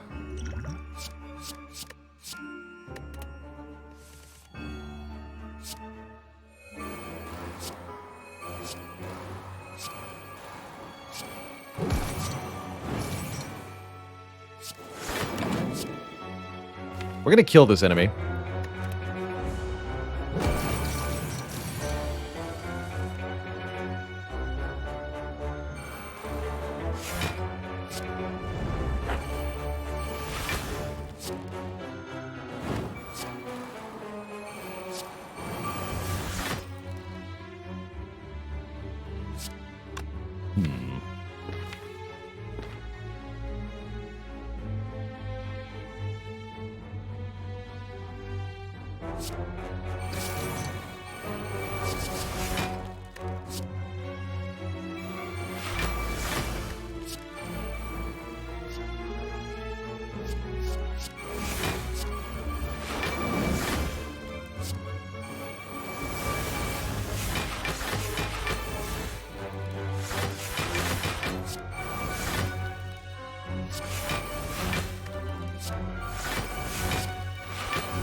There's the disarm. Easy peasy. Tomek Wraith form, killing it with fire. Thanks for the 300 bits. The bonkification. I don't know if that's a good upgrade or not. We're just doing it. Easiest 900 damage of my entire life.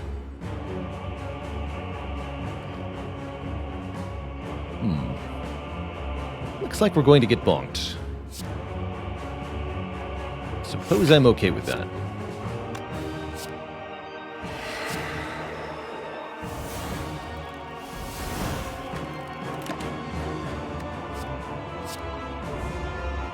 Oh no! Yeah, anyway. And then I started blapping. Dual wield your barricade.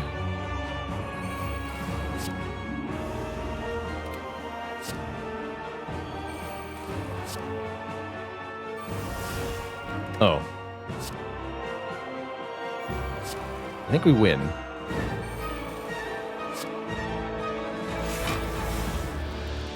Oh, yeah.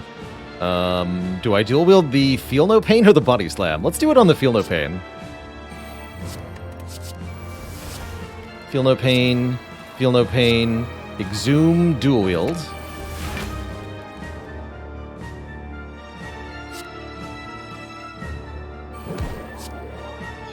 Dual wield the Feel No Pain again. Feel No Pain. Feel No Pain. Feel No Pain. So 20 block per exhausted card.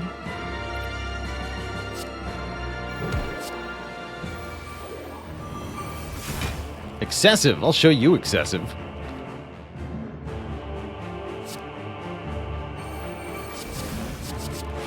That's excessive. Oh man, hand agreed. Hold on, we're gonna make some money.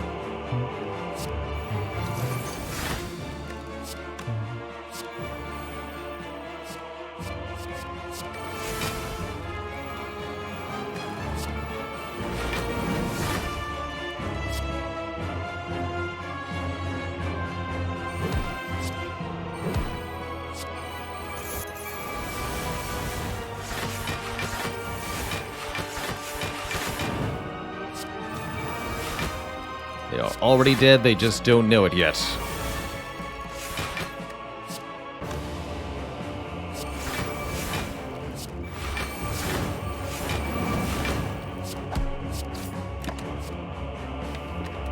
Body Slam is too strong.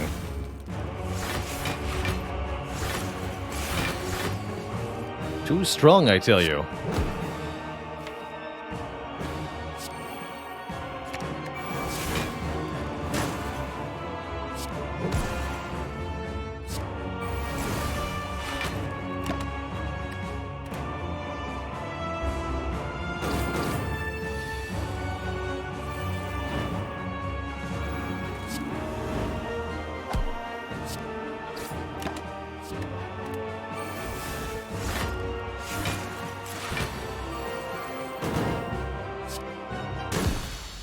Thanks for the money. Time Eater's next. Oh man, I've got a really exciting transmutation turn too.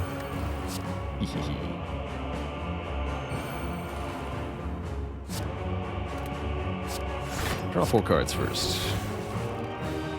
No, 2 cards. All right. Give me 6 random upgraded colorless cards that cost 0.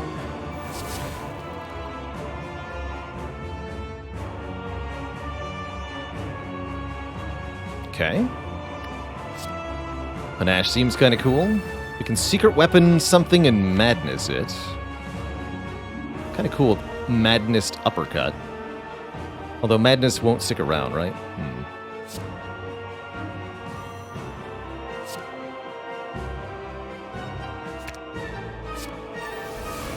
It's still fine.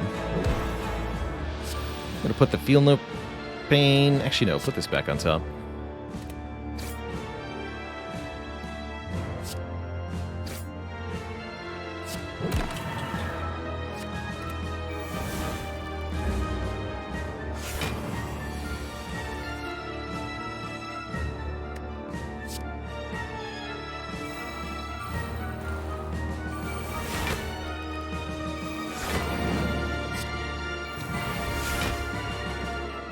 Sever Soul, go!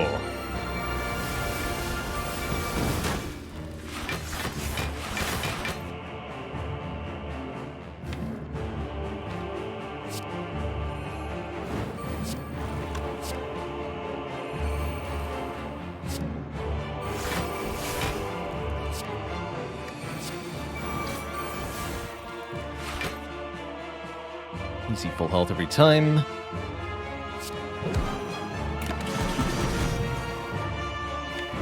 You know, I actually completely forgot we had a Whirlwind when I bought this Chemex. Seems useful.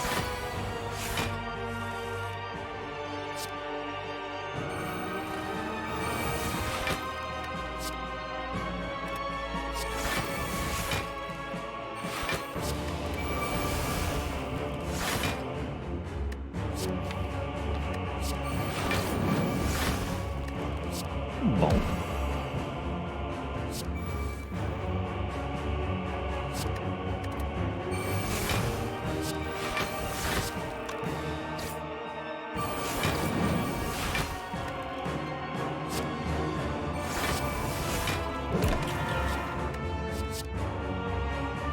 One entrench, please. Actually, better make it two.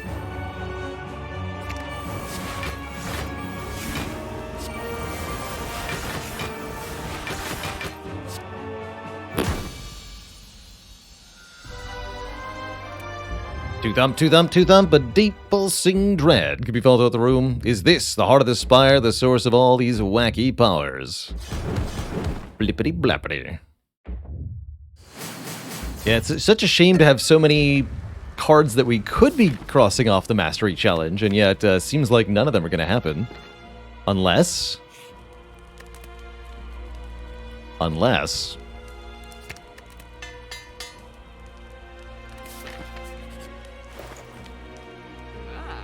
No transmutation here, but there is a second wind. So at least we can get second wind. Medical kit's also not terrible. Another Dark Embrace just for good luck. Could bottle Corruption if we wanted to. That's also kind of hype, but Spire Challenge says get the second wind.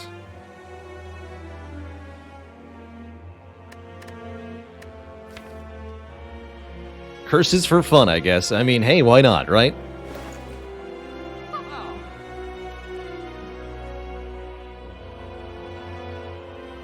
Get rid of a strike.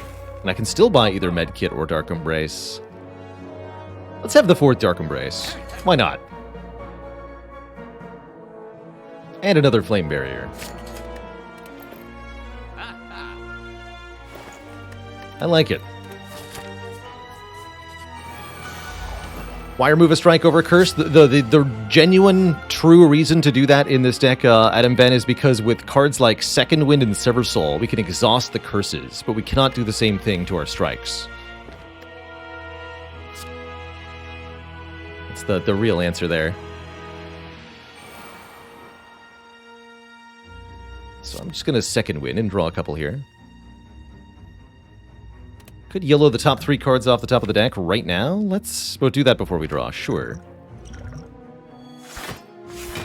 Pretty abysmal. But at least we have Barricade.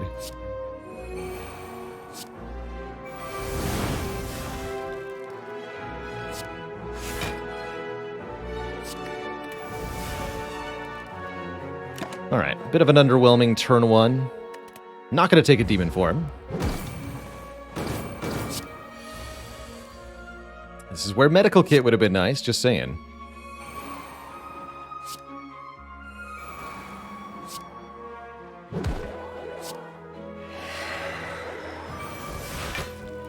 Ouch.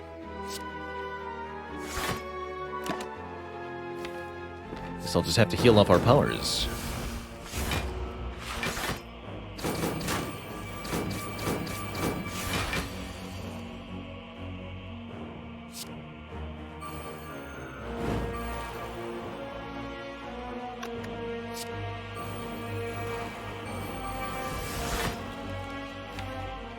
Okay, we have no way to get rid of that pain currently. It's a bit awkward.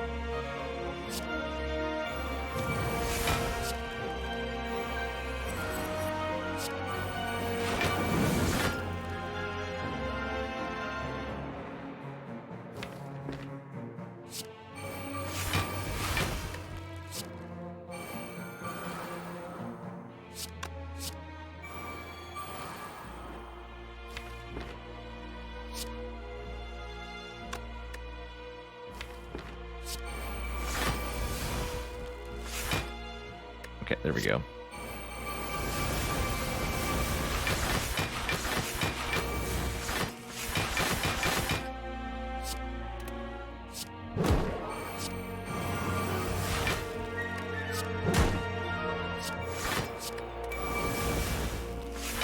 Alright, it should be a pretty trivial matter to get some of this health back. We likely don't need it. But in the interest of being thorough here, I'm going to wait a little bit and get back to a bit more HP here.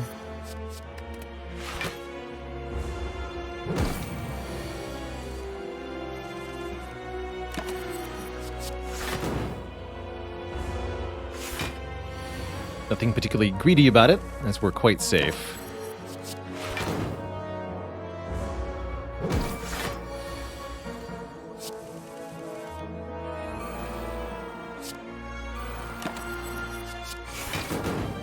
You'll need a few also.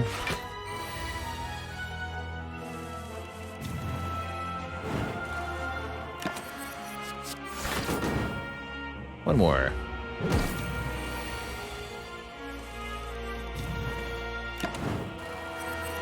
Easy.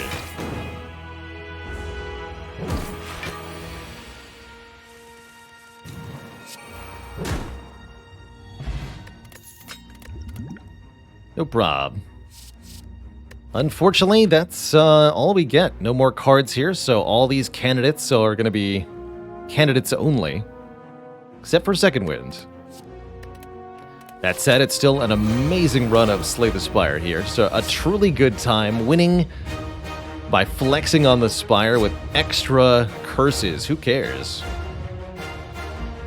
Can't have it all, Twitch chat.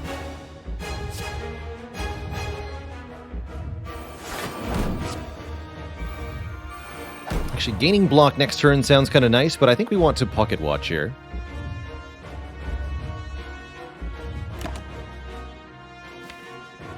Jug sounds fun.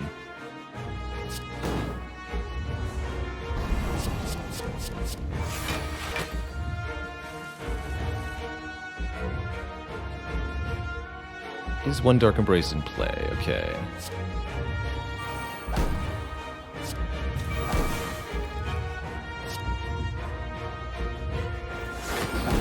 Alright, Second Wind is going to get played here. Unfortunately, we lose one Dark Embrace and the Juggernaut.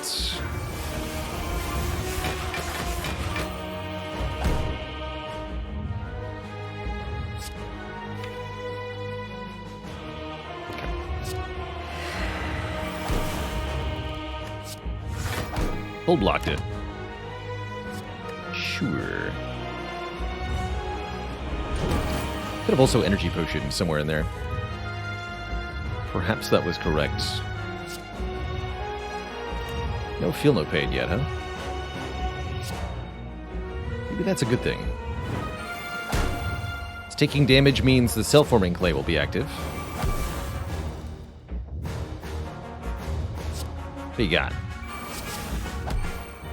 Metamorphosis, Chrysalis, Transmutation again, Secret Weapon, and Violence. I like it. Give me 5 random free skills. Give me 5 random, allegedly free attacks.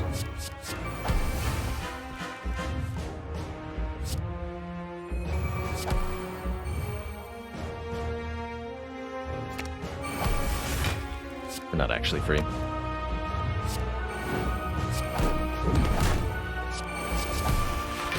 More colorless cards.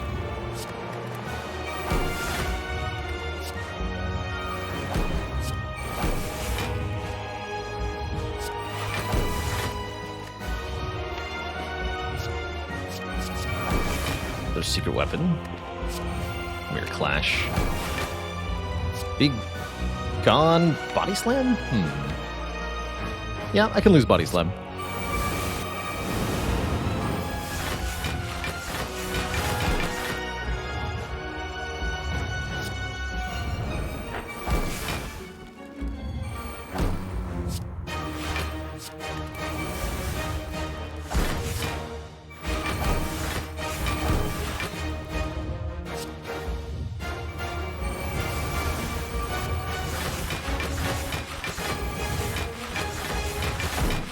And some toast.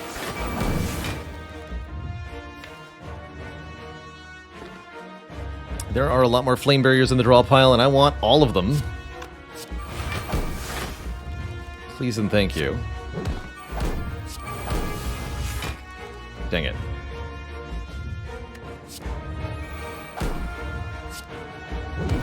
Next time. Hey, body slams back. Easy. Few too many cards for Pocket Watch, it's true. Look at that damage. 135 damage back. And no, we didn't get rid of Exhume. It's right here. Exhume's been here.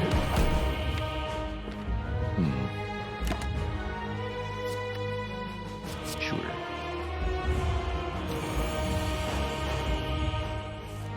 Casual draw 10.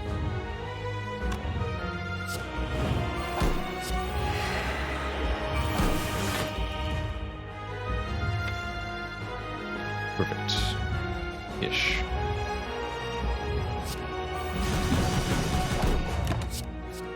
More flame barriers. Show the heart the power.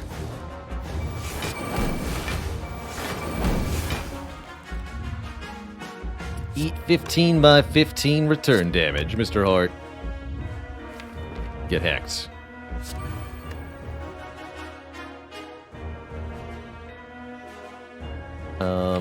The Sentinel gone. There it is.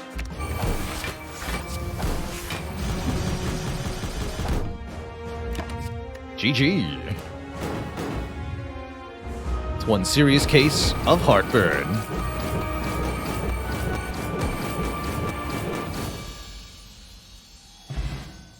GG, Twitch chat. GG.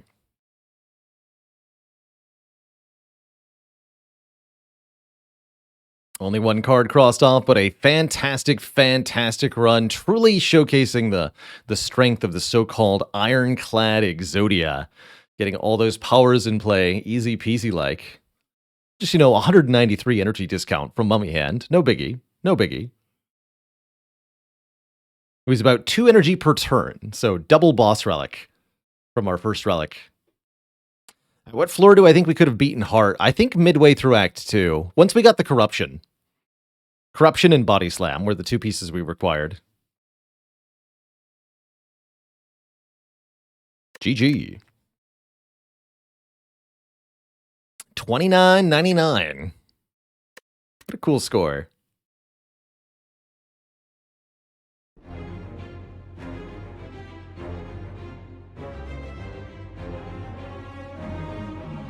Now what has it been done? The Spire sleepeth, and so shall I. GG. GG. Yeah, that was one of the strongest runs I've had in recent memory. Crazy. True shame we didn't get Master Transmutation. I feel like we saw one earlier in the run, too.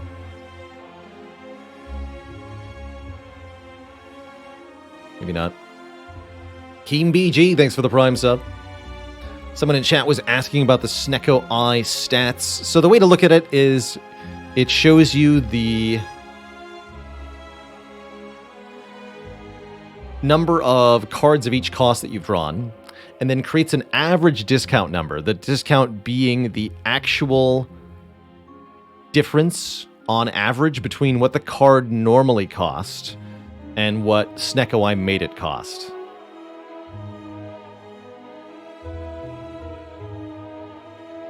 So if an Anger is normally 0 cost and Snecko Eye made it 2 cost, I think that's a -2 discount is how that'd be mathed. Negative discount means cards were costlier on average, and that's usually what you would expect with Snecko Eye. Also note, I think this is the cost of the cards that you are drawing and not the cost of the cards that you are playing, and there's a very important difference there. The cards that get insanely more expensive, you just don't play.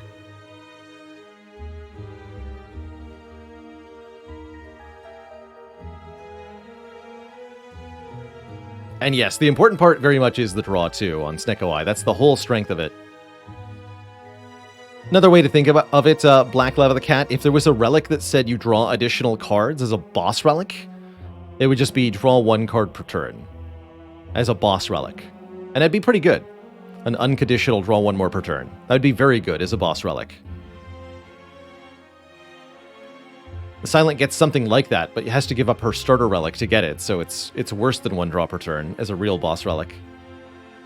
So draw 2 cards per turn. Well, that's twice as good as a boss relic. And then you're confused.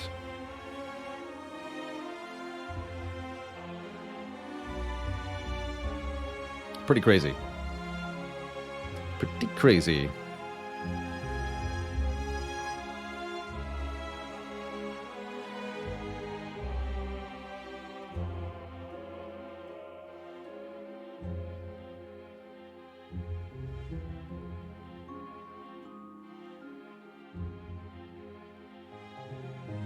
Master Sheet up to date? No, we have not won with Inserter yet. It's true.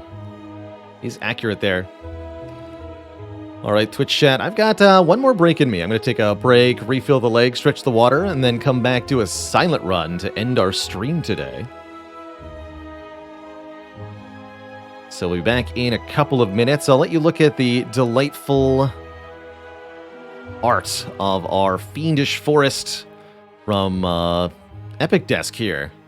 Pre-orders for this are still open for just a few days more. Your chance to get a custom to this stream piece of desk art. Pretty enormous at 3 feet wide by 16 inches tall. But it is gorgeous, absolutely gorgeous. I've got one on my desk in front of me, not this one, mind you. This studio photo. But it looks beautiful on my desk, and I think it's just a really, really cool item to be able to offer to people. Something truly unique like this.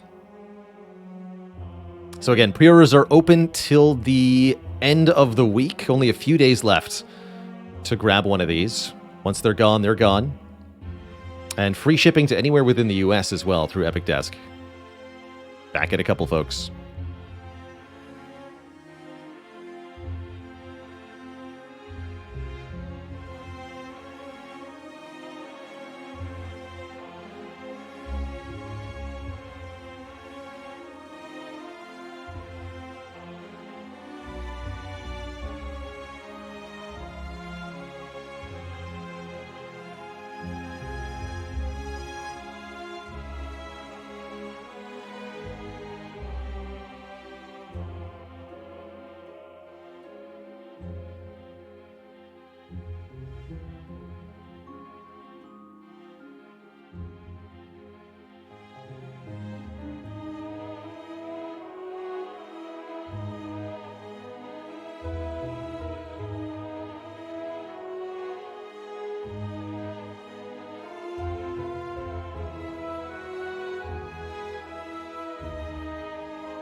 Alrighty, Twitch chat.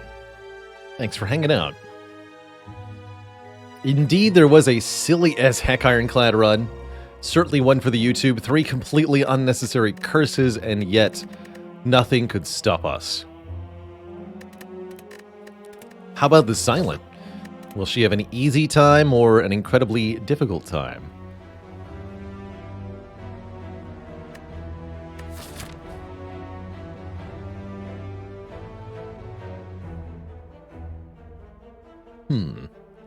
Slime boss at the end of Act 1, always a challenge. I think a gold start could be reasonable.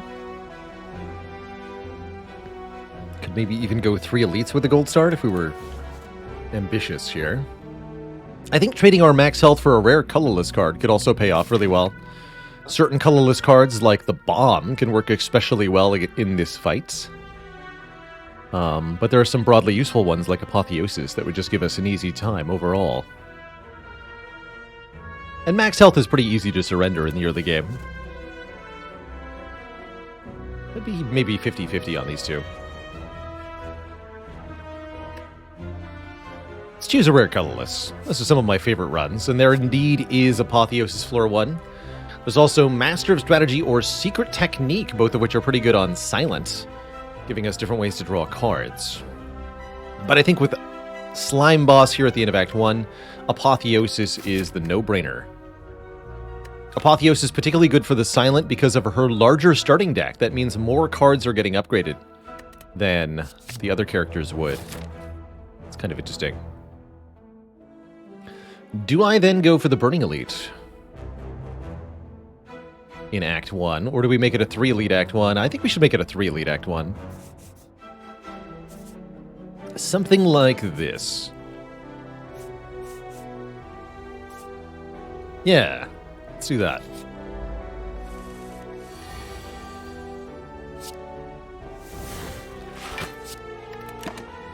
It's definitely a little unusual that we haven't gotten Master of Strategy mastered yet. Such a broadly useful, colorless card. Do I count rest sites when deciding my path? Yes. I'm usually looking for, firstly, the most number of elites. Secondly, the most number of campfires. And ideally, one or more shops that I can make effective use of. I generally value 1 elite at equal to 2 rest sites in terms of value for the run. But you need the rest sites in order to upgrade key cards. So some amount of rest sites are kind of mandatory. Although it is possible to win a run without upgrading anything. It's just very hard.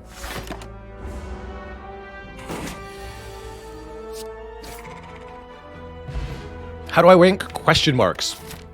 Quite low, especially in the early game. At the beginning of Act 1, you really need card rewards in order to build the foundation of your deck. And question marks do not guarantee card rewards, whereas combats and elites do. Question marks get better later in the run, in Acts 2 and 3, with some more broadly useful events, and the fact that your deck is often fleshed out a bit more, such that you're more skipping card rewards. I recommend not more than 3 or 4 events in an act. Any more than that, and you can really start to miss out big time. Give me a terror. Floor 1 terror is amazing, especially with Apotheosis.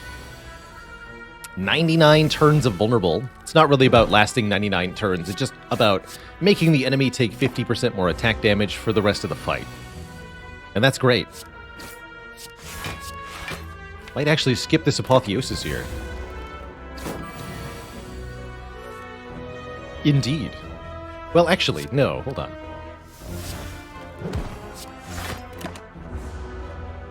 There we go. Perfect fight. Perfect potion. And 3 completely normal cards that do pretty good damage. Sucker Punch for added weak. Dagger Throw is a bit better damage and lets us draw 1, discard 1. Both are totally fine. I think I'll take a Dagger Throw, personally. Have I ever run Terror out? Yes.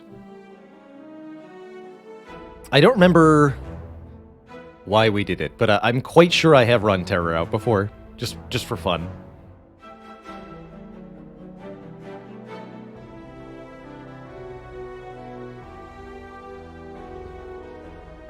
Aldo says, since I've started going for more combats rather than events, I'm able to skip more cards and be pickier about what I add to the deck. That's awesome.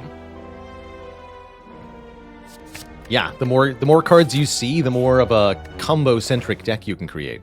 Oh, man, there was Sling of Courage here. I knew it. Oh, man. Should have taken the gold start. Could have done Sling of Courage Blade Dance. That said, Blade Dance is still fine on its own. I'd also consider Swift Strike here. 0 cost, deal 7. Simple but effective. Flying Knee is an unmastered common. Together they do pretty well, actually.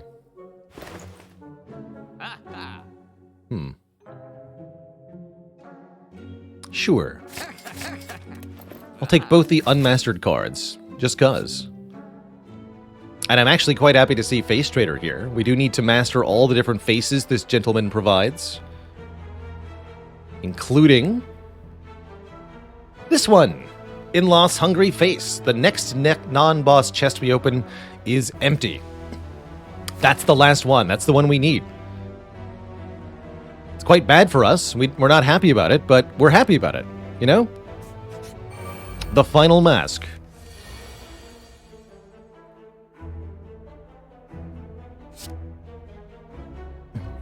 Okay, no Apotheosis today.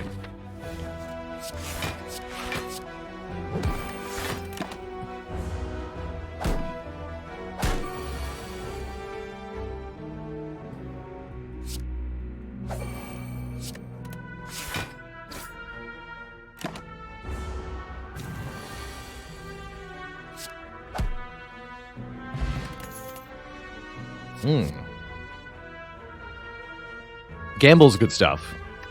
Don't see we need deadly poison much. Has this challenge changed my view of the face trader? No, Kix Polar Bear. I was already always on the trade the face train already. I think it's a very, very positive event on average. Although the low roll does hurt when it happens.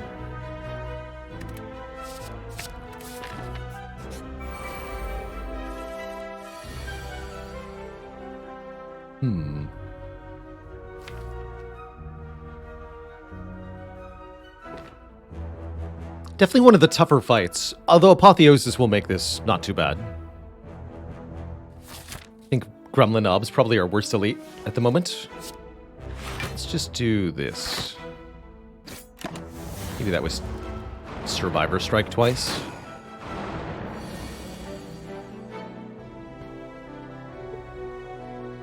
Hmm. 12 plus 11 plus 10. Plus neutralize. Yeah, we use the Blessing of the Forge here to kill this one. Upgrade this whole hand.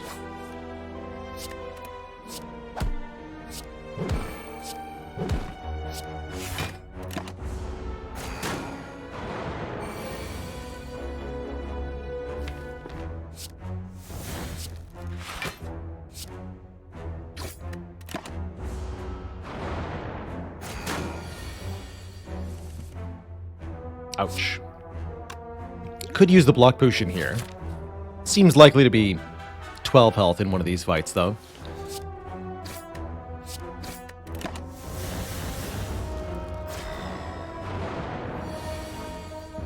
Oof. That's better.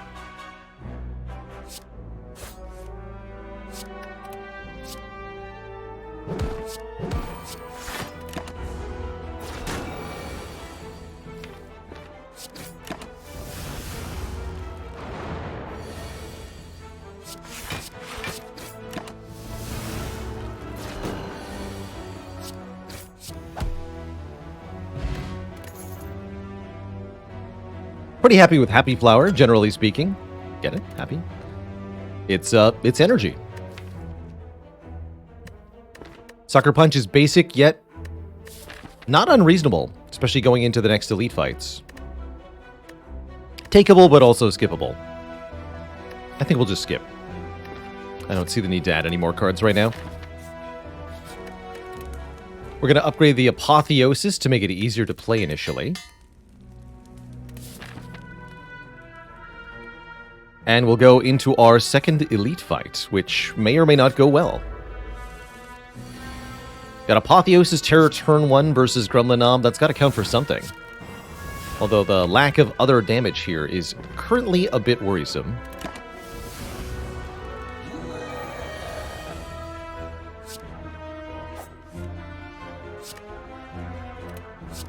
We have to skip 2 of these strikes, for example. It's not good. Although I could still see us getting a kill next turn.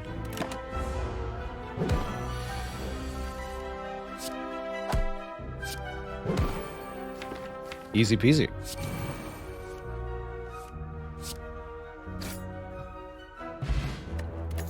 Hourglass. Okay. I'm starting to see light in the future here. Hourglass is a relic that kills Slime Boss pretty easily by doing 3 damage to every enemy every turn. And an Adrenaline is surely a nice card to just add to your deck. Gain an energy, draw 2. Pretty much no nonsense there. Leg Sweep's also a commandingly powerful block card, but it's no Adrenaline.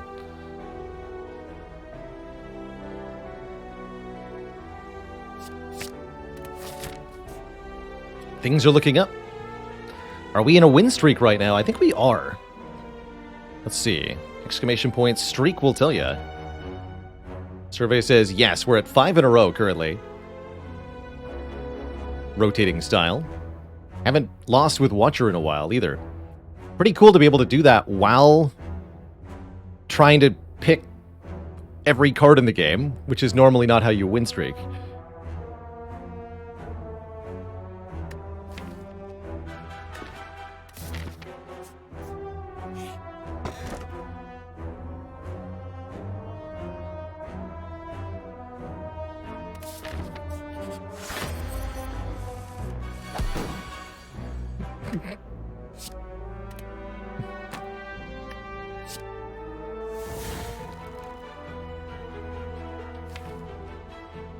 Patiently wait for terror here.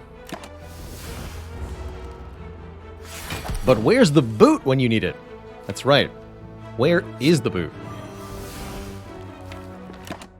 Better yet, why is the boot?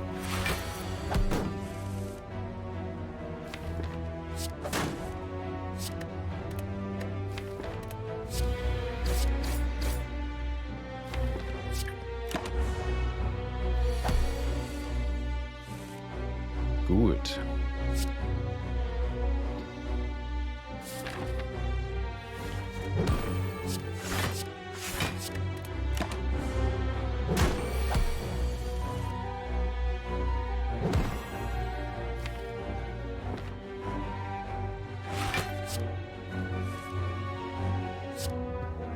Might have actually been able to kill there, huh?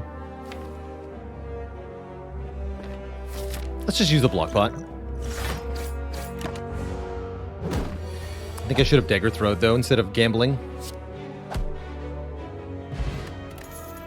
Meal ticket is more reason to go to this store. Buy a remove there. Backstab does damage turn 1. Deflect is a very good zero-cost block card, especially with Apotheosis. Actually, don't dislike Deflect at all. Let's grab one.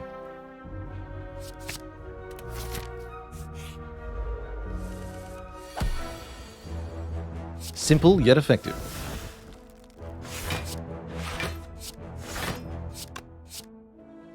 Backstab is also a very broadly useful card, and I think it was pretty okay there. What I don't like about Backstab, as an innate card, it will make it more difficult for us to see the Apotheosis early in a fight.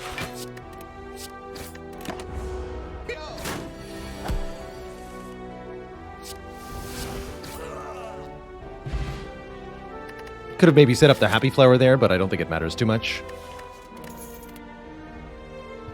Now do we want to Blade Dance? I think we should probably take one. It's good with the damage with the Terror already. Very broadly useful with a lot of different relics that we could find as well. Sure. And we get a really nasty fight here.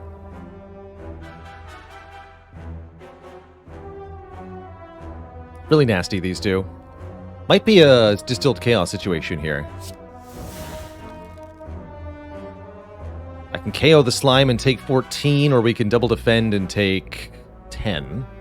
No. 8. Take 8. 8's not too bad. Is Blade Dance the best common card in the game? No, that'd be Hologram. That's my opinion. Anyway.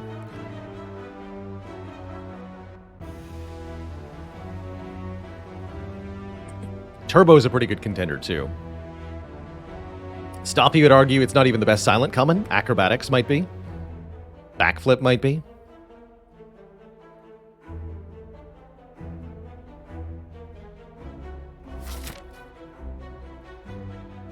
Potion for Slime Boss is pretty valuable, though.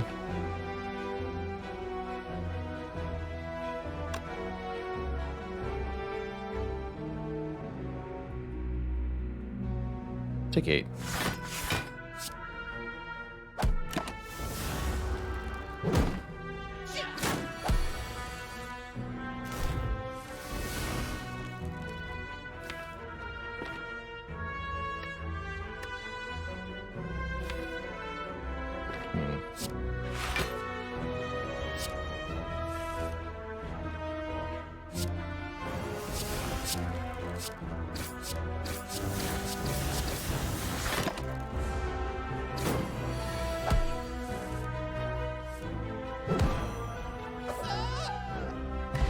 That went pretty well.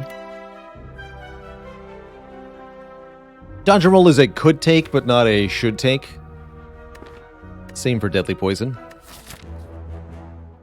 So, question is, do we want an upgrade? I guess with Apotheosis, we don't really value upgrades all that much. More reason to go to the shop and remove a card and take the 15 hit point heal from the meal ticket. So I think we go this way. Wraithform might have been nice, Adrenaline might have been nice, but you know what is nice? The second Flying Knee. Let's lock it in. The last of the common cards, I think, on the Silent here.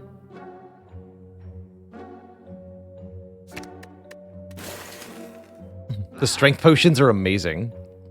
Buying a Strength Potion for Slime Boss might have been a good idea. And yes, both of those Flying Knees were on sale. That's right. Gold Idol will give us bonus money for the rest of the run. Probably worth picking up here, although we'll have to sacrifice either max health or take some damage here.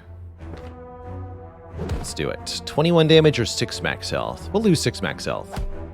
54 is a little bit low, but I think it'll be worth it. And here we can either recall or rest, or we can upgrade one of our cards that we might draw before Apotheosis. Terror and Calculated Gamble both come to mind as good upgrade opportunities here.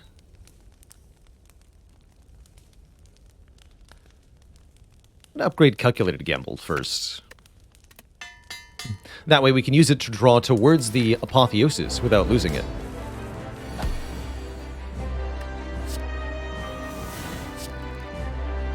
Bink. Bonk.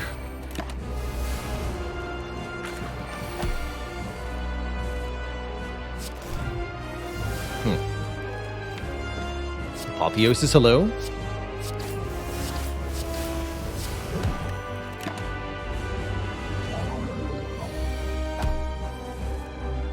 Apotheosis, hello. Not the best split in the world, but it'll do, certainly. Yeah, that's good enough. We don't need to use a potion here. I think we're gonna do just fine.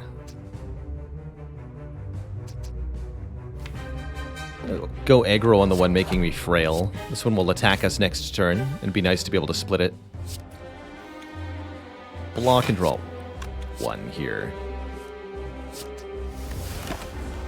Take 10. So this one automatically gets interrupted. Means we could do this.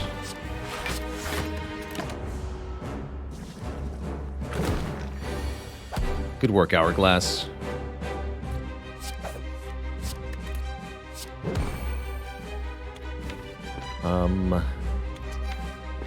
And then just Happy Flower by 1.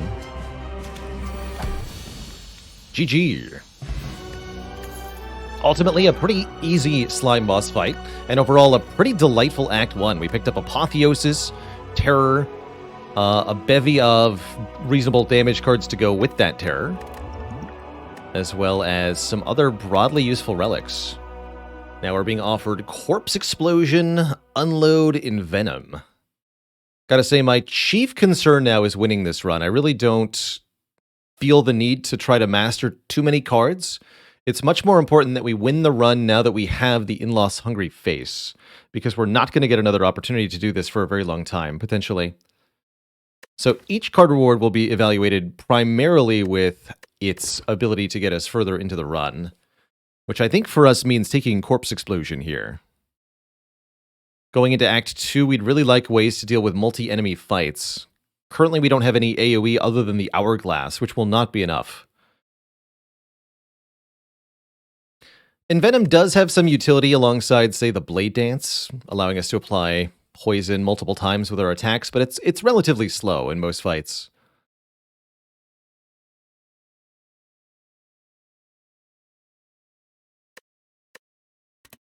Whereas Corpse Explosion gets stuff done quick. Real quick. Oh ho. Wristblade. Wristblade is interesting, because I have both a Blade Dance and a Swift Strike. And the Swift Strike benefits from the Wristblade. Fun little trivia fact, Swift Strike is the only card in the game that benefits from both the Wristblade and the Strike Dummy.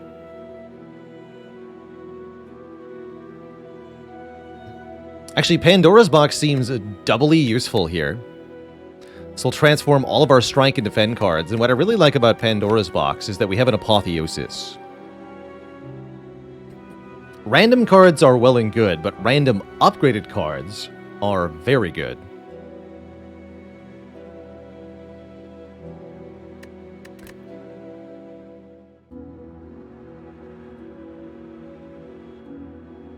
And 9 random transforms is quite a lot as well. What do we got?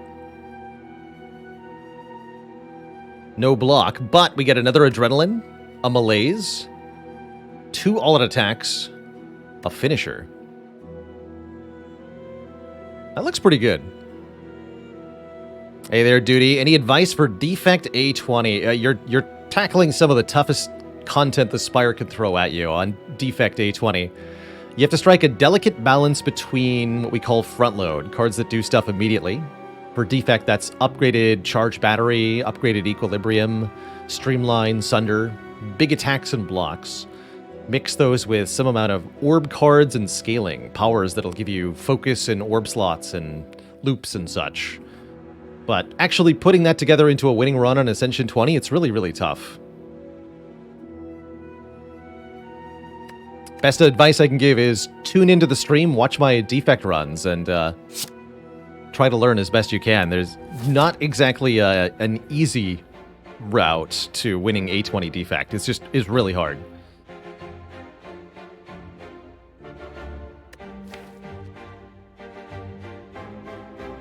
So I usually feel like a Pandora's Box run needs a couple of removals and a couple of upgrades to feel really comfortable. With the Apotheosis, we don't need the upgrades. Just 1 or 2 removals should do.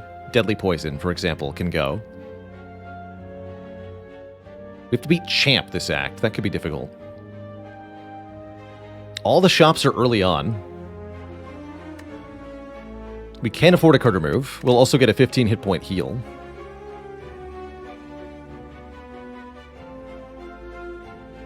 Could do as many as 3 elites this act, but I don't know if that's reasonable.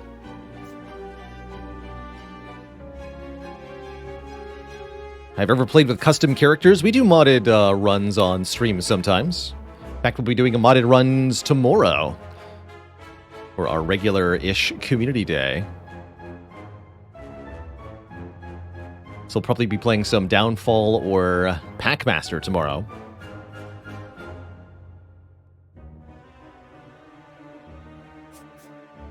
Let's start over here. And here I was worried that I might actually get out of this fight without losing too much health. Ha! Foolish of me. At least for 3 is not too bad. We are going to get most of this health back. We could maybe use one of the potions, but I think they will be more valuable in an elite fight. I can hold on to them. It's just Malaise here. Take 13, we'll heal 15.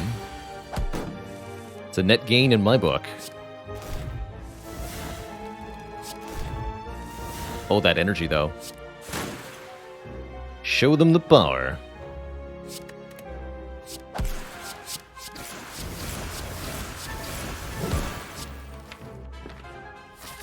Set up Happy Flower.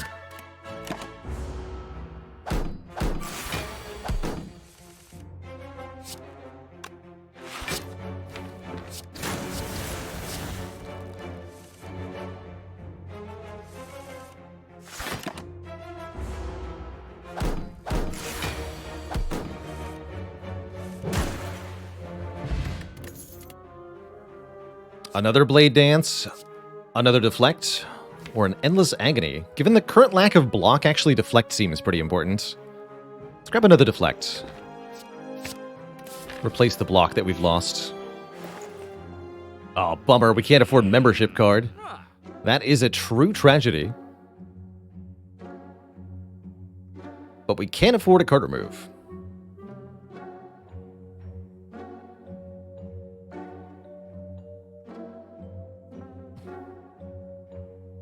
Honestly, my advice to players who are seeking to beat A20 for the first time is to pick your favorite character. So, makes sense, Dagger's Video Game Theater, that Defect was your first A20, being your favorite. Ultimately, the one that you're most interested in developing strategies for, the one that you have the most fun playing, is going to be the one that you're going to be most motivated to win with on high difficulty. Burst on sale definitely has some possibilities here. Actually, with these adrenalines, that burst might be absurd. Get in here, burst. Yeah, burst upgraded with adrenalines? That's crazy good. Crazy good, I tell you. Uh-oh. It's time to spin the wheel. Do we get a curse, or do we get stabbed? We get rich! Money! Fun little fact, the gremlin gives you 100 gold times the act count. So you get 100 gold in Act 1, 200 gold here in Act 2, or 300 gold for winning the spin in Act 3. It's kind of neat. One floor too late, alas. We could go to another shop, heal 4 more health, and then maybe fight the Burning Elite. But I think we'll save this cash for next act. Oh, never mind. The merchant says otherwise. Hello.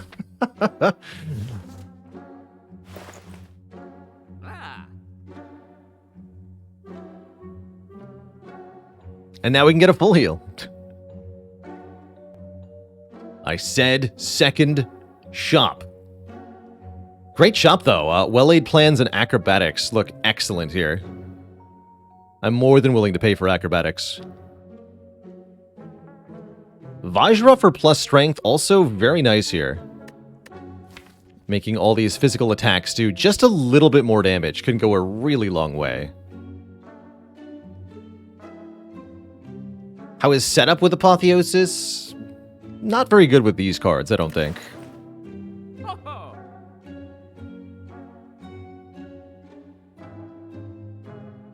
If I buy well-laid plans, we can't get the Vajra. Is that correct? I think that's correct. But I can do well-laid plans acrobatics card remove. That's also very good. Oh, actually, I can do well-laid plans Vajra. Okay, I'll do that. I like that. Math. Again, one floor too late. Golden Shrine offers us more money. What gives, Spire?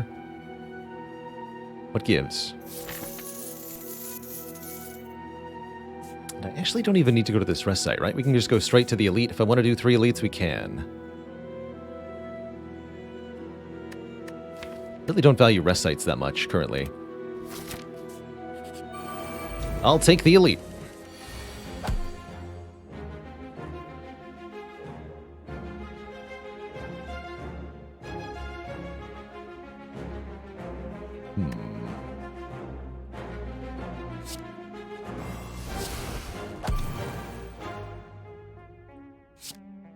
Draws 2.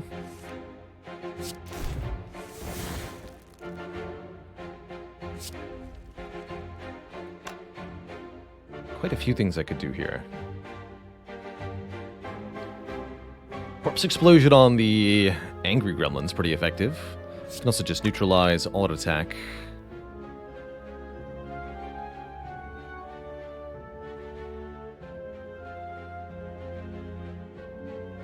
Fun choices. Go neutralize all-out attack. Lose finisher. That means we play Malaise.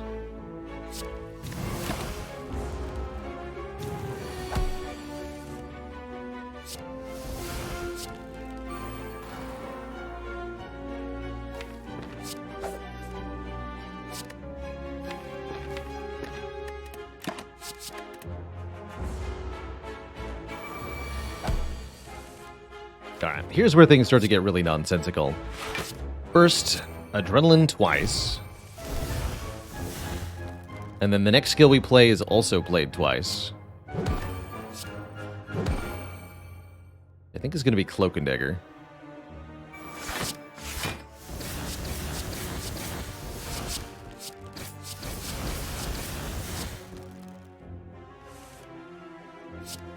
Deal 13 damage 10 times.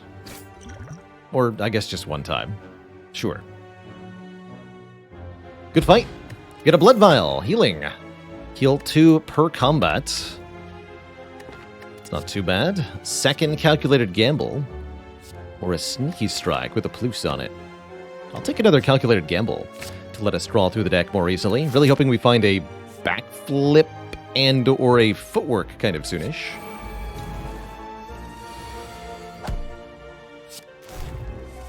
But it's really up to the luck of the draw. Neutralize you, and I'm going to gamble here, I think. Discard all that to get all this.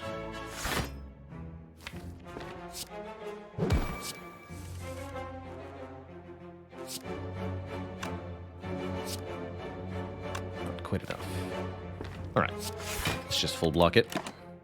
Kind of a weird turn there, but we were able to not take any damage by kind of discarding all the attack stuff. And then on this turn, we can just win. So I'm quite sure I played this correctly.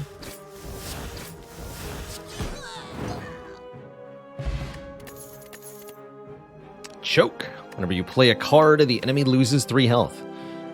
Choke's kind of cute with all the Shiv stuff we're doing, but I don't think it's ultimately that good. How's it going, Wolv? Welcome from the YouTube. We're on a pretty interesting silent run today. I'm hoping this one is going to be a victor. Feeling pretty good. Have yet to draw a turn 1 Apotheosis this act, I think. Makes me a little sad. This turn 1 we'll have to do. So what is this? Survivor, Deflect, Cloak. Finisher? Surely not. We have to do Blade Dance Finisher this turn.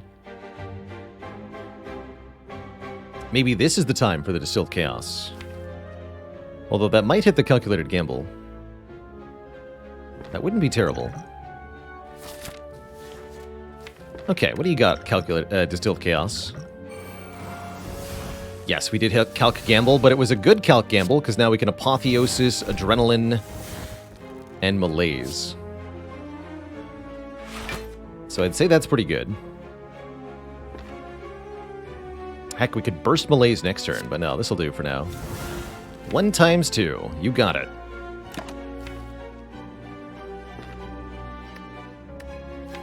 I'm going to take a Dagger Throw.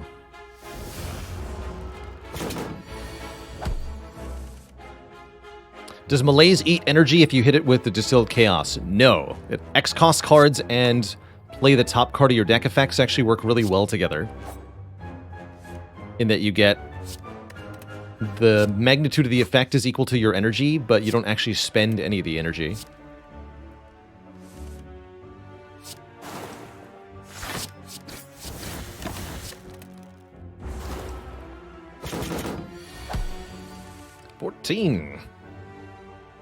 Expertise, save me.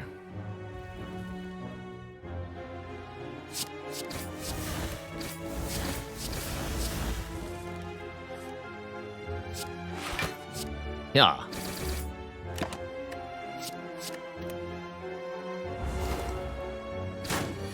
Very smooth Book of Stepping fight. Get a Centennia puzzle. First time we lose health each combat, draw some cards.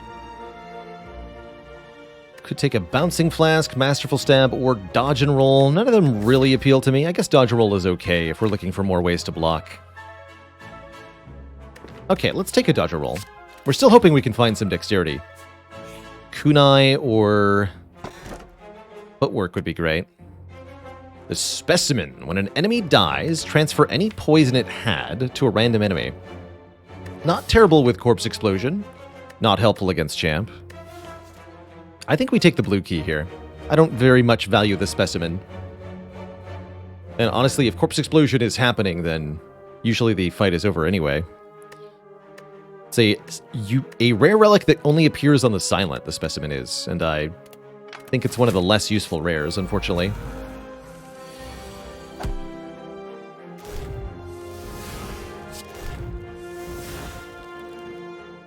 Sorry about your face, Snake Plant.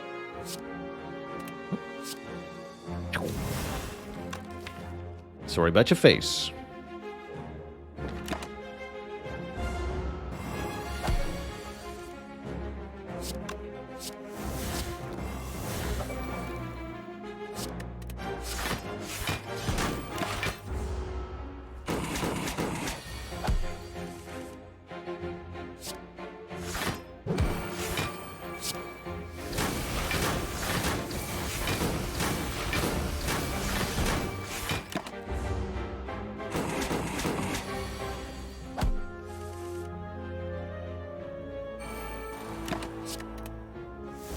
Happy flower. In fact, we'll even wait one more turn here. Get exploded.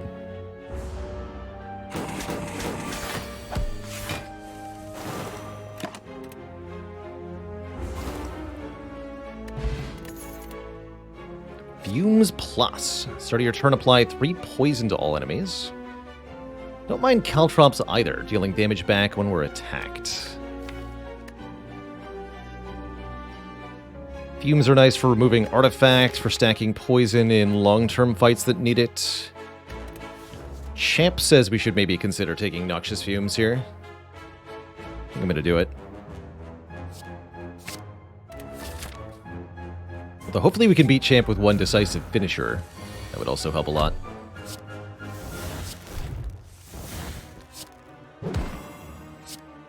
Alright, you can have some poison. -4 strength, Snecko shouldn't be too threatening. At least why that's the hope anyway. See, blocking is not happening, but that's okay. At least we get card draw.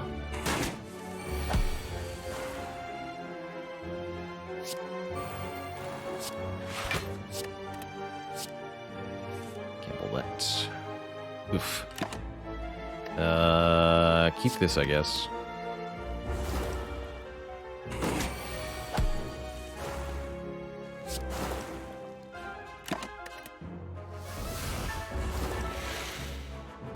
Good.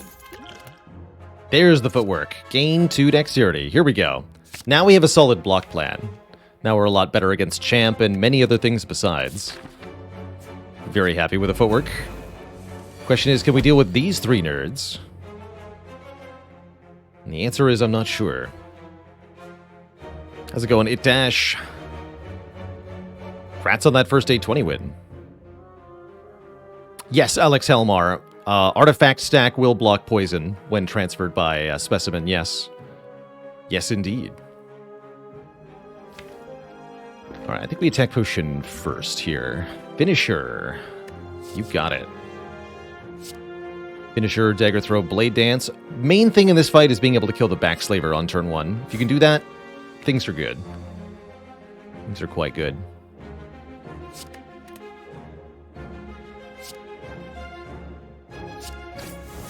This is going to do 28 damage. I have to use all of this. But that means I can Speed Potion, Dodge and Roll, Deflect here. Block almost all of this. That's pretty good. We use both potions, but it's pretty good.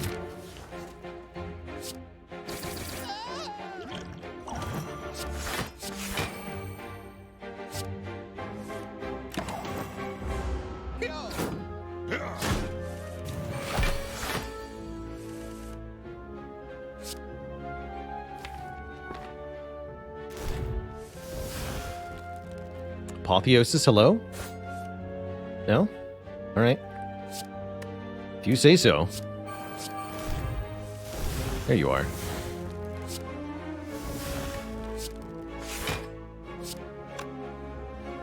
Give me this one.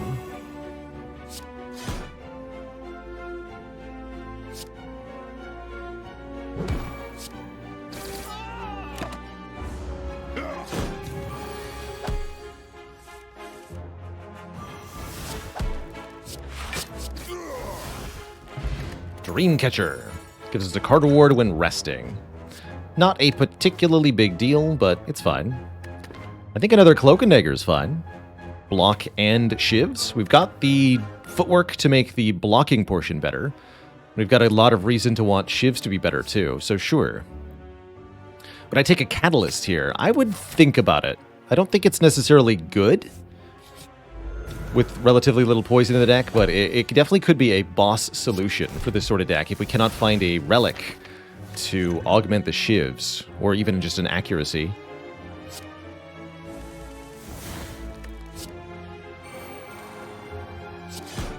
See you later, Finisher. Alright, pretty sad turn 1 for this fight.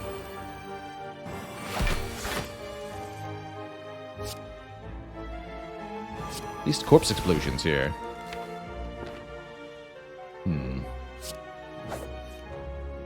First corpse explosion. Okay, that'll make life easier next turn.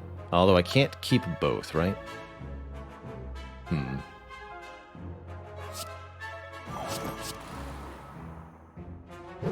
Just keep the corpse explosion then.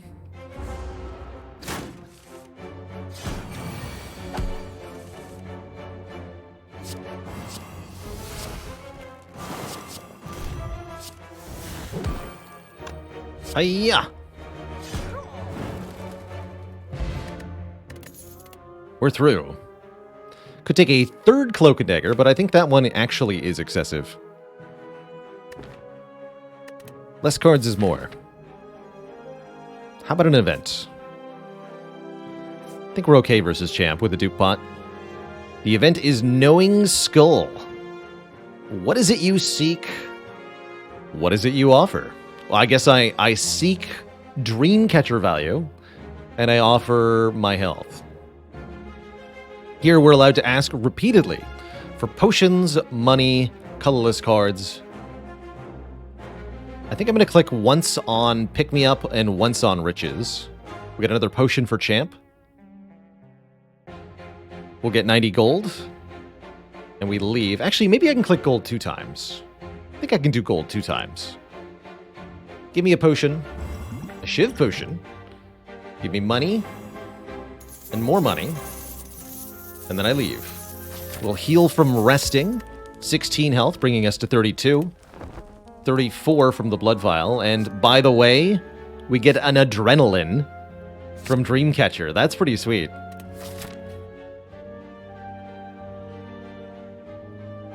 Pretty much ignoring the colorless option at the Knowing Skull there. When you click colorless card, what you get is a random uncommon colorless card. And you don't get to choose whether you're going to add it or not. You don't get to look at it. It just goes straight into the deck permanently. It's very, very, very bad on average. It's like paying health to gain a curse, usually. If you got Dead Branch, it could be different, but we don't. We don't got the Dead Branch.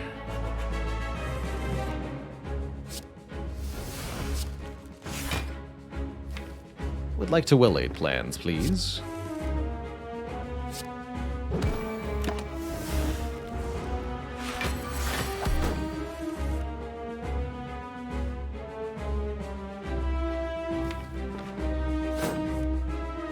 Perfect.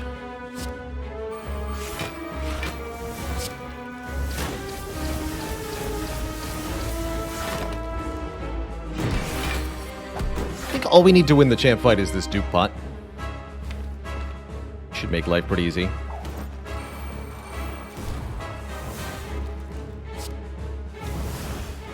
Dang, Arcane Order, that's a lot of waffles.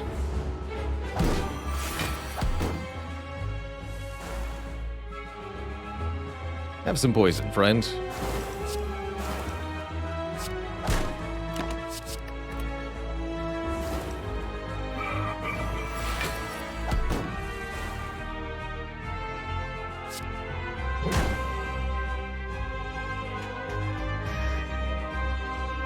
Go dagger throw. Perfect.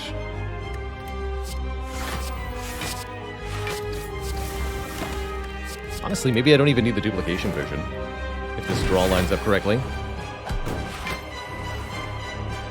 It did not. Do this then.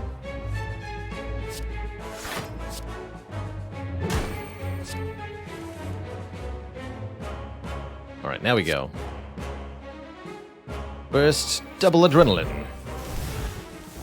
Yes.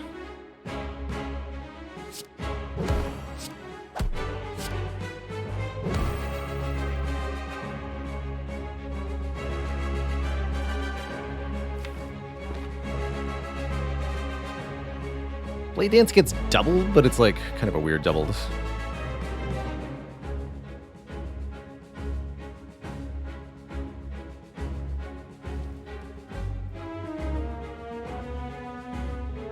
Okay, Nerve says your cat did that with your nose on your Kindle.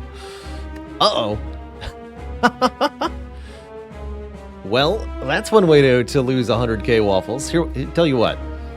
Give you a refund on those. Like it never happened.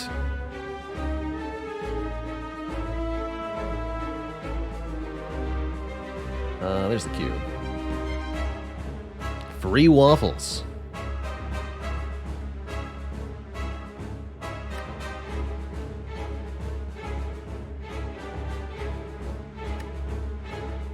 Tell that kitty it owes me 100,000 waffles.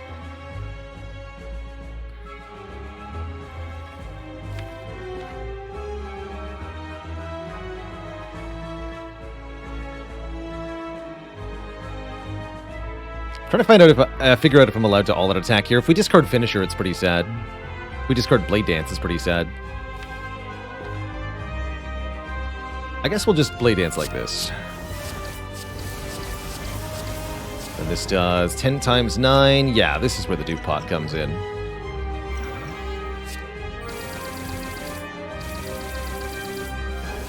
Hey-ya!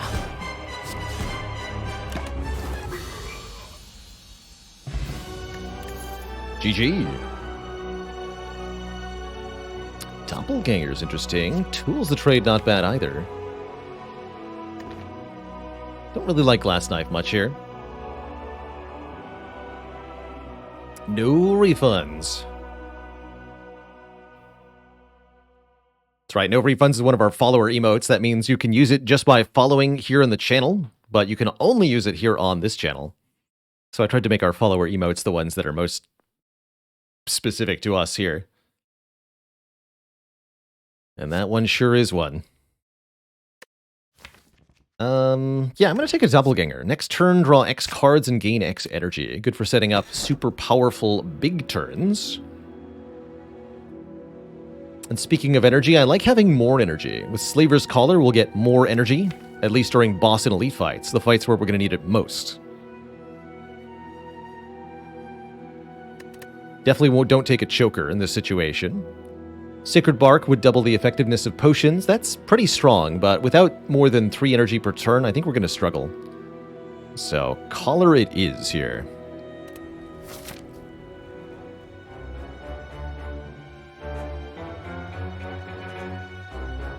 Gotta go here. Might as well pass through the shop with 500 gold and a meal ticket, which means taking 3 events. That's kind of cool. Ooh, I love this act layout. Ooh, I really like this act layout. This looks really good. Really good for Act 3. Usually Act 3 is a bit of a nightmare. But not today.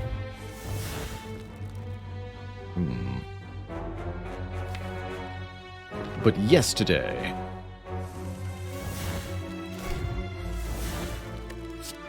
Oh, we Burst Apotheosis is extra strong, by the way. Next turn, draw 8 additional cards and gain 8 additional energy. Don't mind if I do.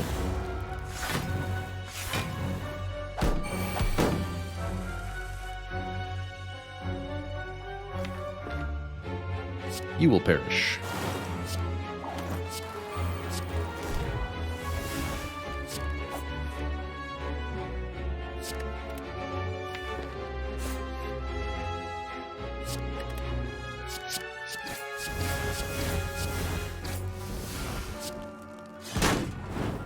Satisfying. Finally a backflip, but also finally a piercing whale. I think the backflip is more important. Got a lot of zero cost cards we want card draw. Heavy Zibs, I do hear something to that effect pretty often. I hear they likes the voice. Whale's so good with well-laid plans. If we didn't have a malaise, I think I would be pretty compelled to take it. But with the malaise, it's actually a bit of a toss-up here. I'm personally going to go in the favor of backflip at the moment. There's that Catalyst somebody asked about. Prismatic Shard is here. Sadistic Nature is here. Smooth Stone is here. I'm definitely going to buy the Smooth Stone for 1 more point of dexterity. That'll help a lot. Escape Plan is pretty good. Again, with dexterity, this card gets a lot better.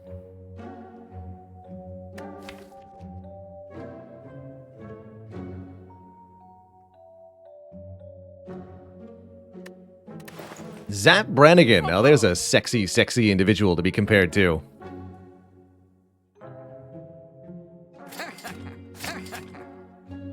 What a beast. Is poison a debuff? Yes. Yes, it is.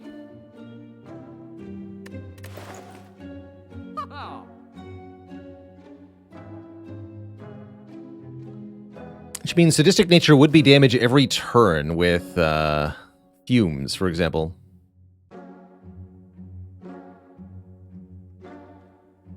How are we killing hard? Actually, burst catalyst. Yeah, we have burst. I think I do buy this catalyst.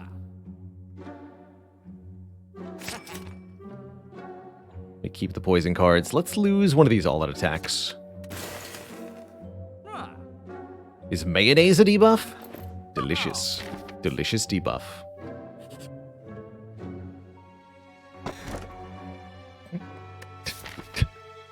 That's funny. All right, come with me, Juzu Bracelet. We've got things to do. Time to match some cards. Shame? Ooh, another backflip. Another escape plan. And another malaise? Oh man, I want all of those. What do you got? There's backflip. All right, I'll take the backflip. If only we could have had the second malaise. And Whining Halls appears because of Juzu Bracelet. Where were you last run? Ugh. Go down to 51 max HP? Or do we take 2 madnesses? I don't think madnesses are any good here. Let's lose 3 more health. 51 HP. Versus 650 HP. This doesn't seem very fair. But actually, we just picked up a way to deal with this much health in one encounter. So we're going to do our best.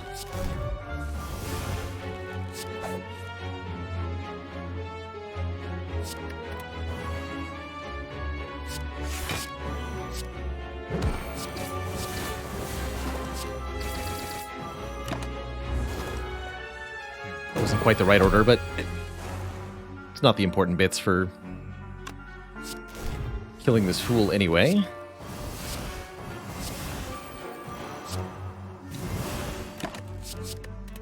It's all about the catalyst.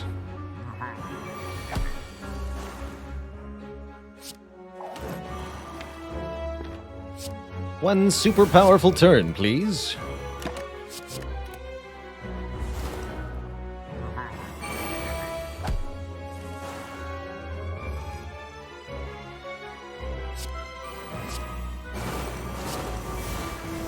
$261 poison. There we go.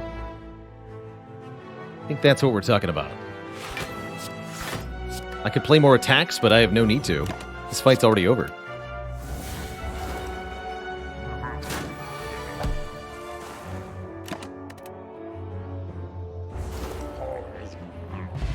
The boot. And the fruit. Fruit boot. Value.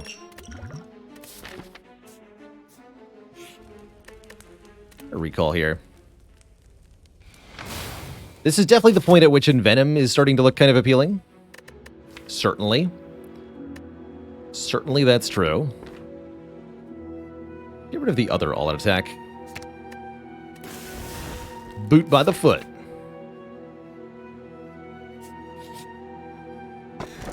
Ink bottle. For playing 10 cards, we may draw 1 card. That's encouraging. And finally, early apotheosis. In a fight where it really matters, too.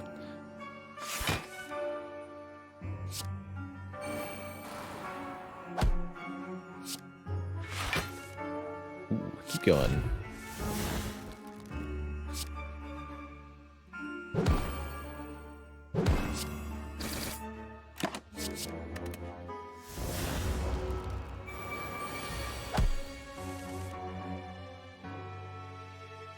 First of all, how dare you?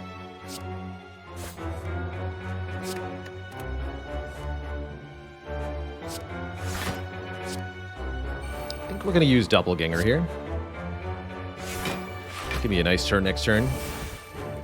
4 additional cards and a lot more energy. Give me the Gamble so we can get to whatever we need.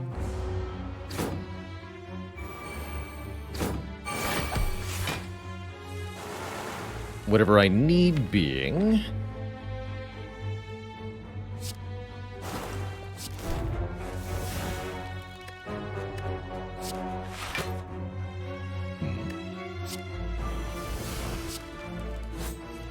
There we go. Burst, Corpse, Catalyst. Wow, we just kind of transformed the deck with that one card, huh? And now, Healing.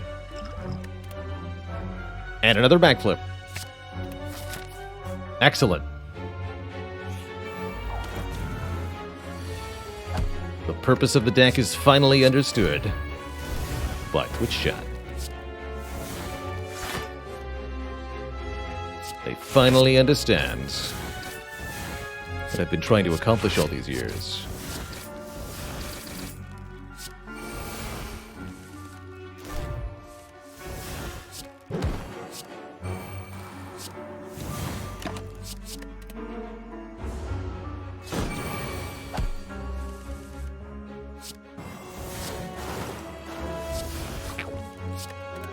I guess we can set up Ink Bottle to 9. Another Flying Knee. Setup Plus is here, such that we could set up a card and draw into it. Setup's definitely better than before, although it works best with high cost, 2 or 3 cost cards. And we really only have Corpse Explosion, so I don't think so.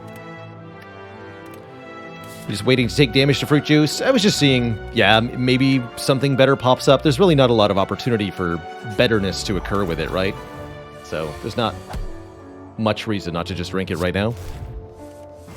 But it, yes, can heal 5 if we do take a hit, so we might as well see if that happens.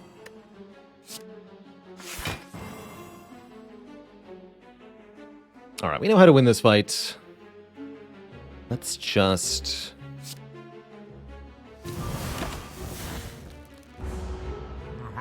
make it happen.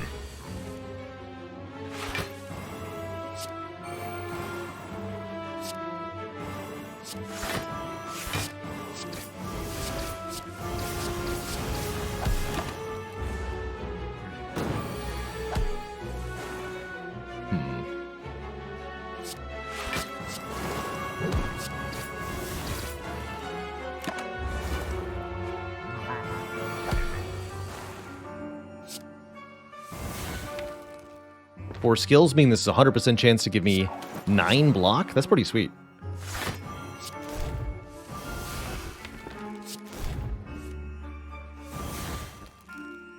Hundo.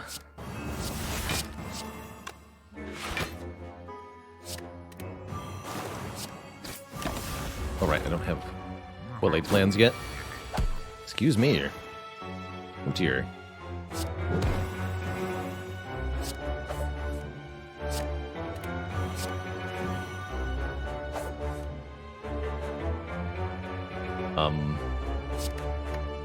This might hurt a bit.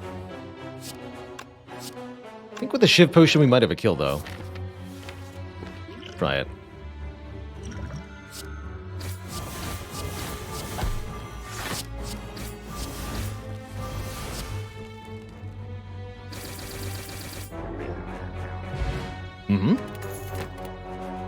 There's the second Malaise.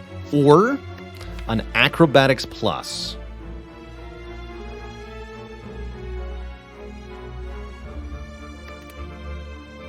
Second Malaise is so good for the hard fight. I'll grab the second Malaise. Wow, that one's a bit of a toss-up. Souvenir for heart can be quite helpful. Power Potion for heart can be exceptionally good. Failed Destiny says, just got the 1 relic achievement. Who do I think is the easiest character to get the 1 relic with? Defect or Watcher were my recommendations. Having only one relic generally means operating on 3 energy per turn, because you can't take boss relics. So the best characters are those who have easy access to cards that generate energy. In this case, Watcher for stance swapping, and Defect because of cards like Turbo, Aggregate, Double Energy, etc. Yeah, Souvenir seems pretty broadly good. If we find a potion, speed or something potion in the final shop, we can do some good stuff with that. Or we can just block vulnerable from heart. Is that challenge harder or easier when you swap your starter relic for a boss relic? It depends on what boss relic you get. Generally speaking, I'd say taking a random boss relic is one of the better ways to get the 1 relic achievement done.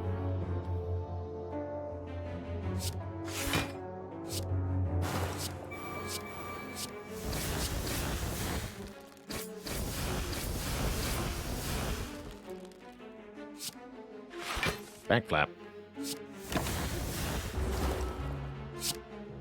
Missing Corpus Explosion is going to make this fight a little awkward.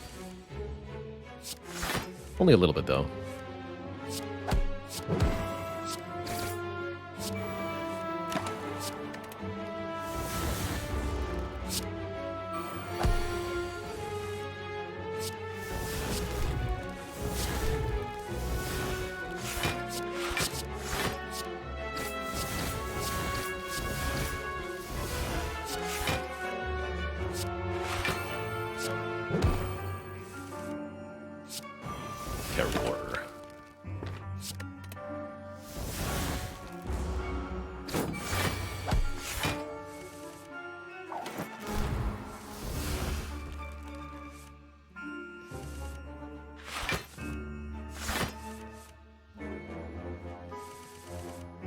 Here we go. Crazy how much Poison Burst's Corpse Catalyst is. Even from a blank start, like, dang. Nope, nope, and nope. Alright, we're on to the boss gauntlet. I'm feeling really good about this run overall. Gonna upgrade well-laid plans instead of resting for Dreamcatcher.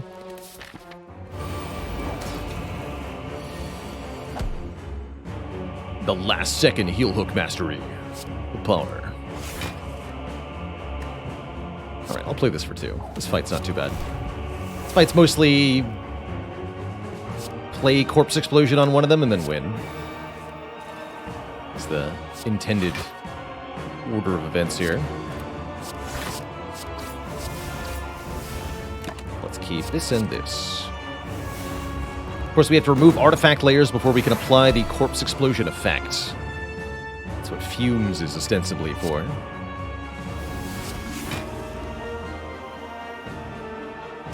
Let's go Fumes gamble here. Good. Alright, Malay's gonna remove that artifact. Quite effectively. What a turn.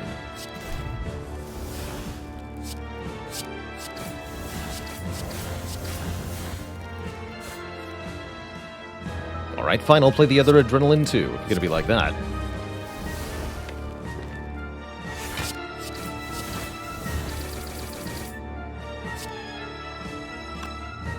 Beautiful. And we got Burst Doppelganger coming up? Sweet.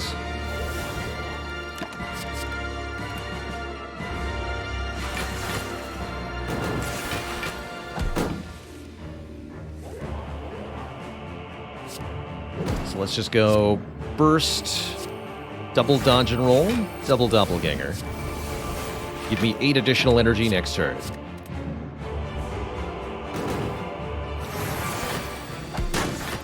The almightiest of turns.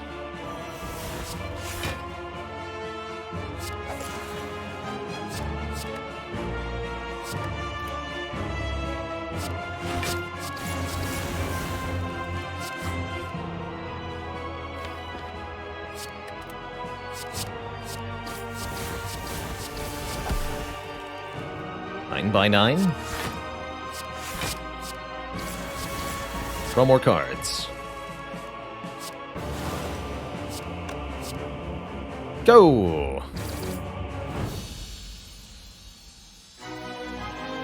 Awesome. Next up is the Awakened one, who will gain strength every time we play a power. Not so bad, honestly. With not one but two Malazes in this deck, I think we'll have a really easy time with this boss.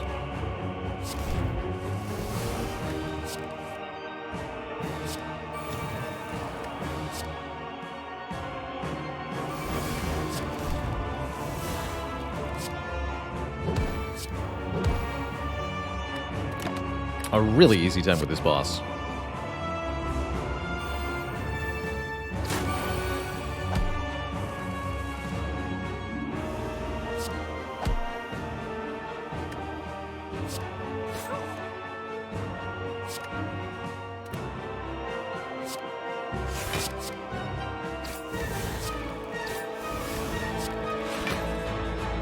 Oh, and there is burst, okay.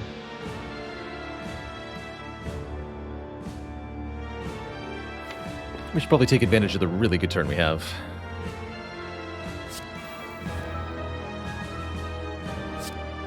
Burst him. Minus 10 strength for you. Enjoy. Burst that too, just because I can.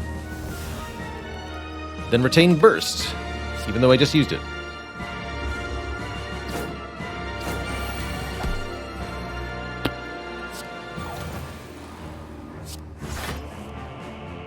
You want some more?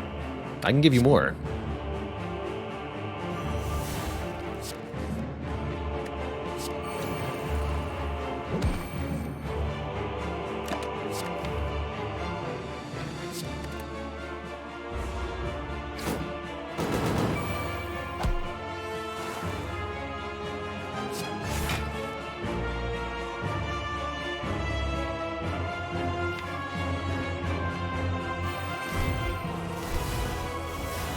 Perfect.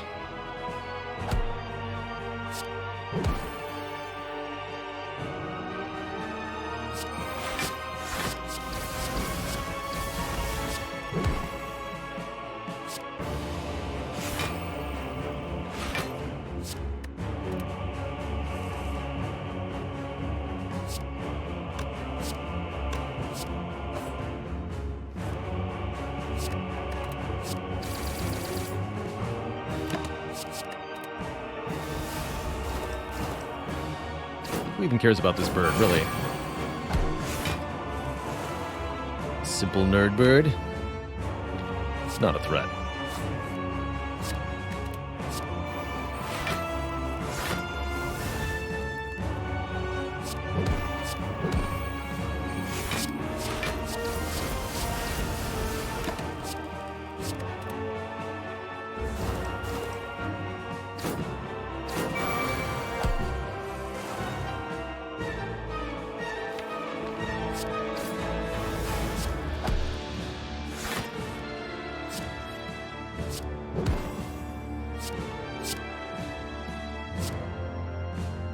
Get them both? Get them both. How satisfying.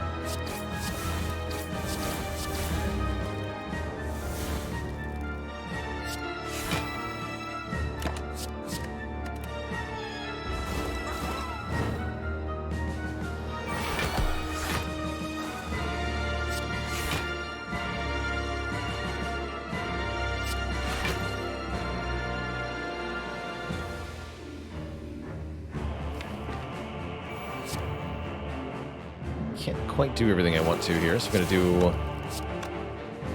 a bit of unusualness. Keep these two.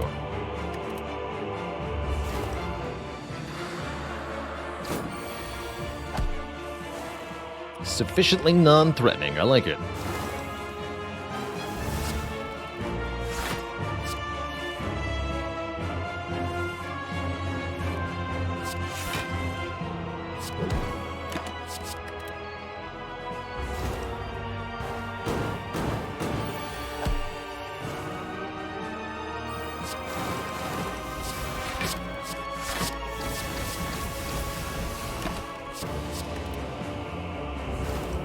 Setting up Happy Flower and or Ink Bottle for the final fight would be appreciated, but that is not actually required. Seems easy enough to do, though, so yeah. 2 and 9. Gives us the strongest possible start to the next fight. Metlin, thanks for the tier 2 sub and 39 months. One more till 4 metric years of support.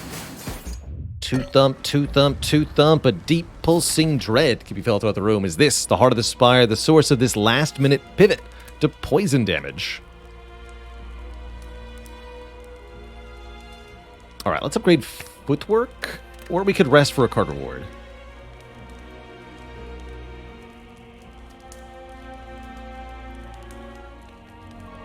I'm gonna upgrade the footwork, but that's actually kind of close. We could maybe get another catalyst by resting.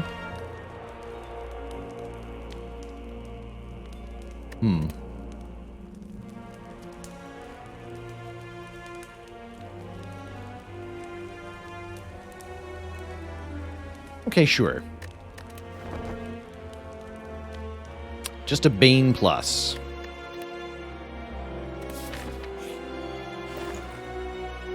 Ooh, we could buy Piercing Wail. Or the Flex Potion to go with the Souvenir. Oh man. Actually, both of those are pretty good. Flex Potion lets us deal with Shield and Spear so much more easily. I have 2 Malaises, I don't need the Piercing Wail. Let's go Flex Potion. Over Weak Potion here. Try to use the Flex Potion to kill these 2. Oh, we got Doppelganger on this turn? That's exciting.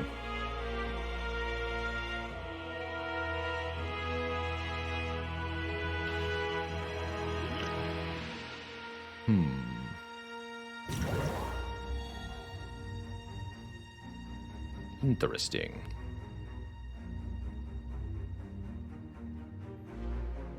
We do want to take a little bit of damage here. Weakening you this turn isn't even that big of a deal, huh?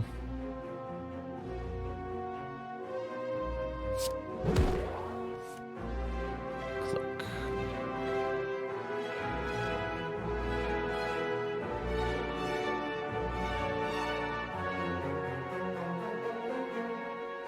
Already drawing +3.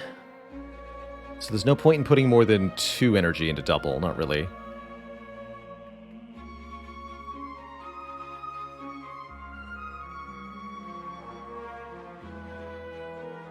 can just do Corpse Explosion, Cloak and Dagger, Doppelganger. That way when we kill Spire Spear, we win the fight.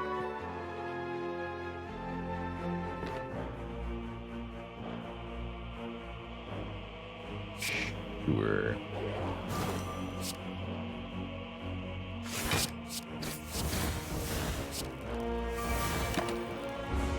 Kind of iffy on that.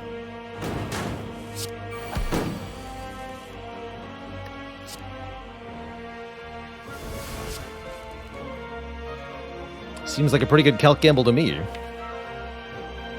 want to find those adrenalines in the burst and such. Not having access to Malaise is a bit bad, though. I could do Malaise calc gamble, but then we're dependent on hitting the adrenalines, or our hand is a brick. Don't really like that.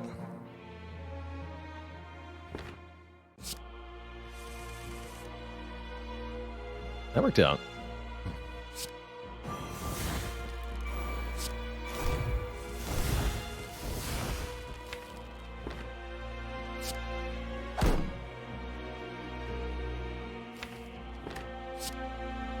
That's right, we have a lot of attack power.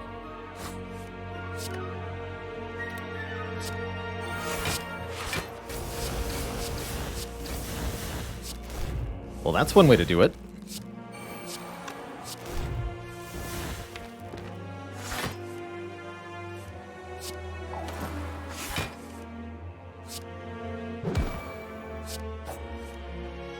Nice.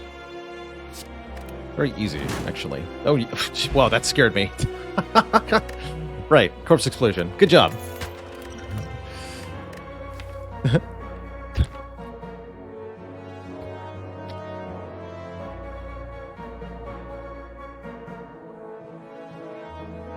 Well, Ink Bottle's on 9, so I did something right.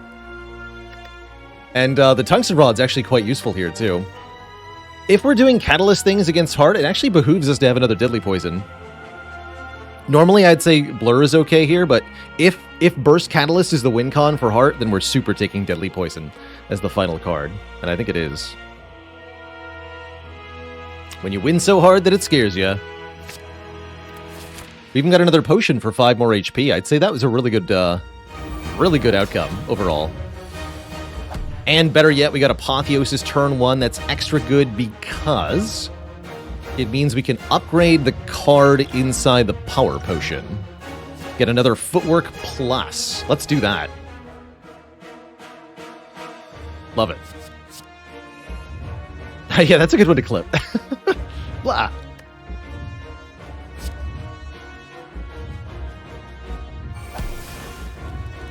Ooh, but my hand is full. That's a slight issue.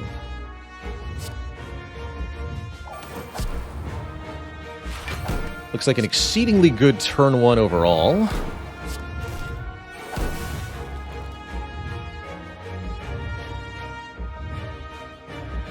I might even want to do something like Doppelganger, then Adrenaline, then Malaise. That looks great to me.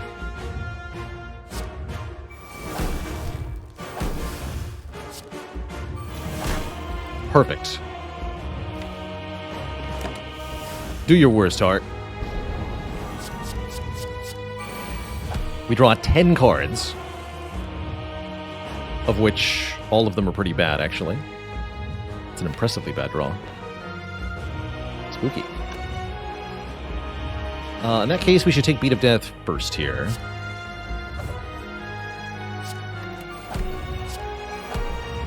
No.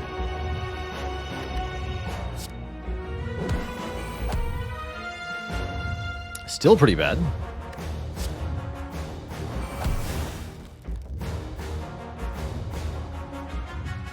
I don't think we want to use this Malaise.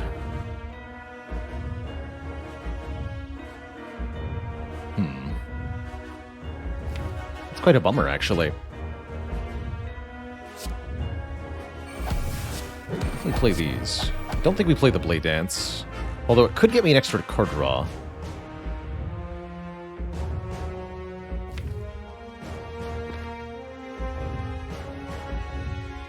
It's not that much health that we have to pay. Oh, sure.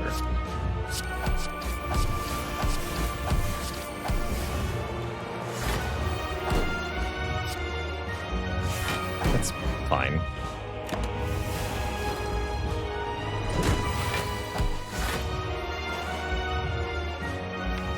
Okay, Burst Catalyst is ready to happen.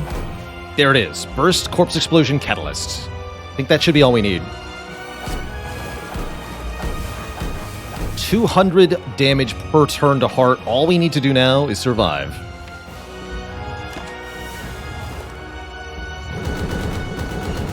Should have used the Explosive Potion last turn, actually. Well-laid plans were on the bottom, apparently. That's pretty sad. Literally the bottom card. We're okay now, though. Just gotta hold on to blocks.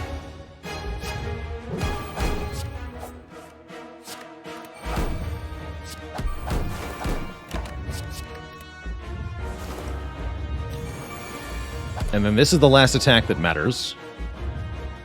We survive this, we win. Which means, Twitch chat, it's face mastering time.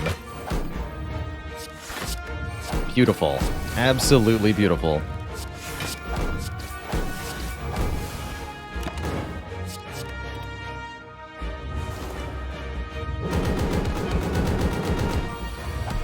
GG. Twitch chat. GG. The face has been mastered. That's all 5 faces down. And I think the last event relic that we needed too. GG. My Twitch chat. GG. What a beautiful, beautiful run. Cool hybrid deck. Little bit Shiv, little bit Poison. Not too bad. I guess we had to face our weaknesses in the end in order to overcome the Heart. GG. If you enjoyed that one, watch this one next.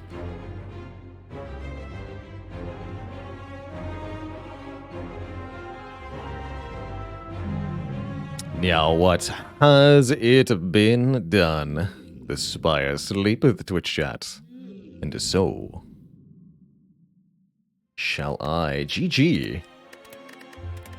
So a quick look at the run history there. Card-wise, Flying Knee was the only card mastered this run. That's all we really needed to do card-wise, because this is the main winner here. In-Loss Hungry Face. The next non-boss chest we open is empty.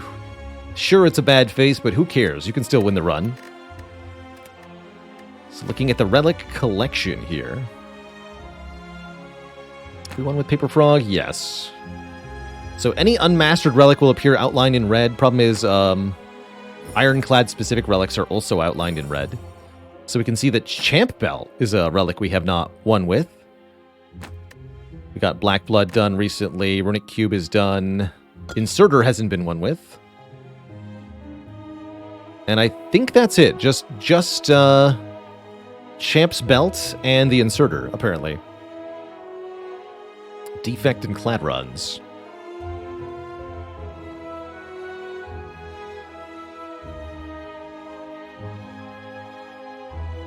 Appreciated like cut. Yeah, please do send that to me on Discord, the Civ 6 mod breakdown. Looking forward to it.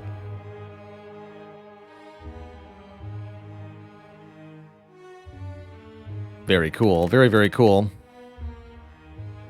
Well, Twitch chat, that's all I've got for you today. We are going to be back at it tomorrow with an extra special stream in celebration of another 1,000 subscribers on the channel.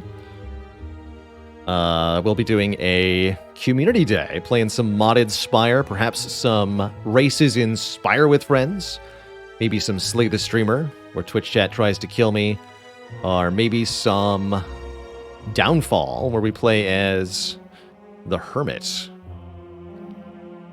All our options. I'm looking forward to it either way.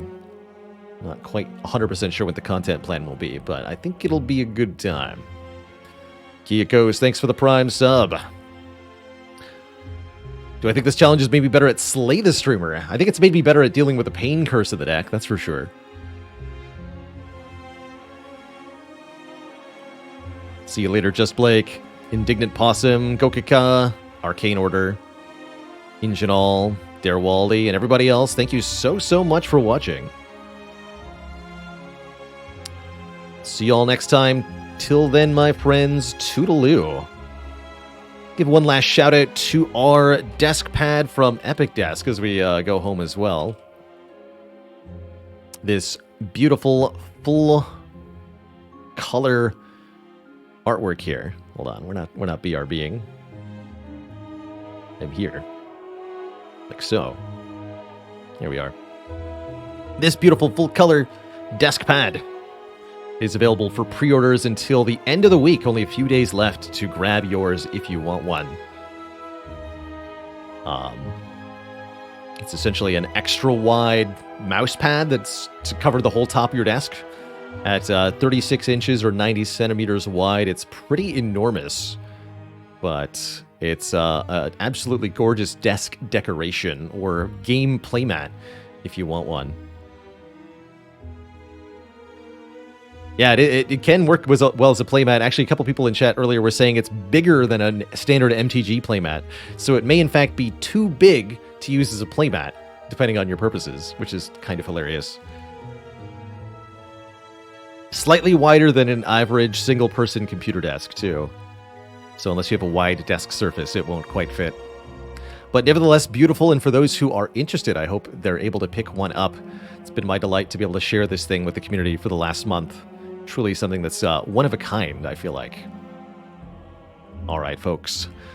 That's me signing off. That keyboard, that's unfortunately not my keyboard. I use a... Let's see. Show you my keyboard. Oh no, that mouse thing's not plugged in. Never mind, I won't show you my keyboard.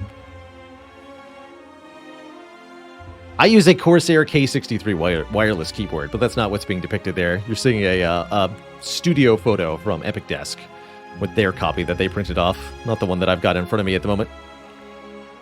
Just not as brightly lit, man. Doesn't look as good. Anywho, have a wonderful evening, everybody. Till next time, stay cozy, my friends.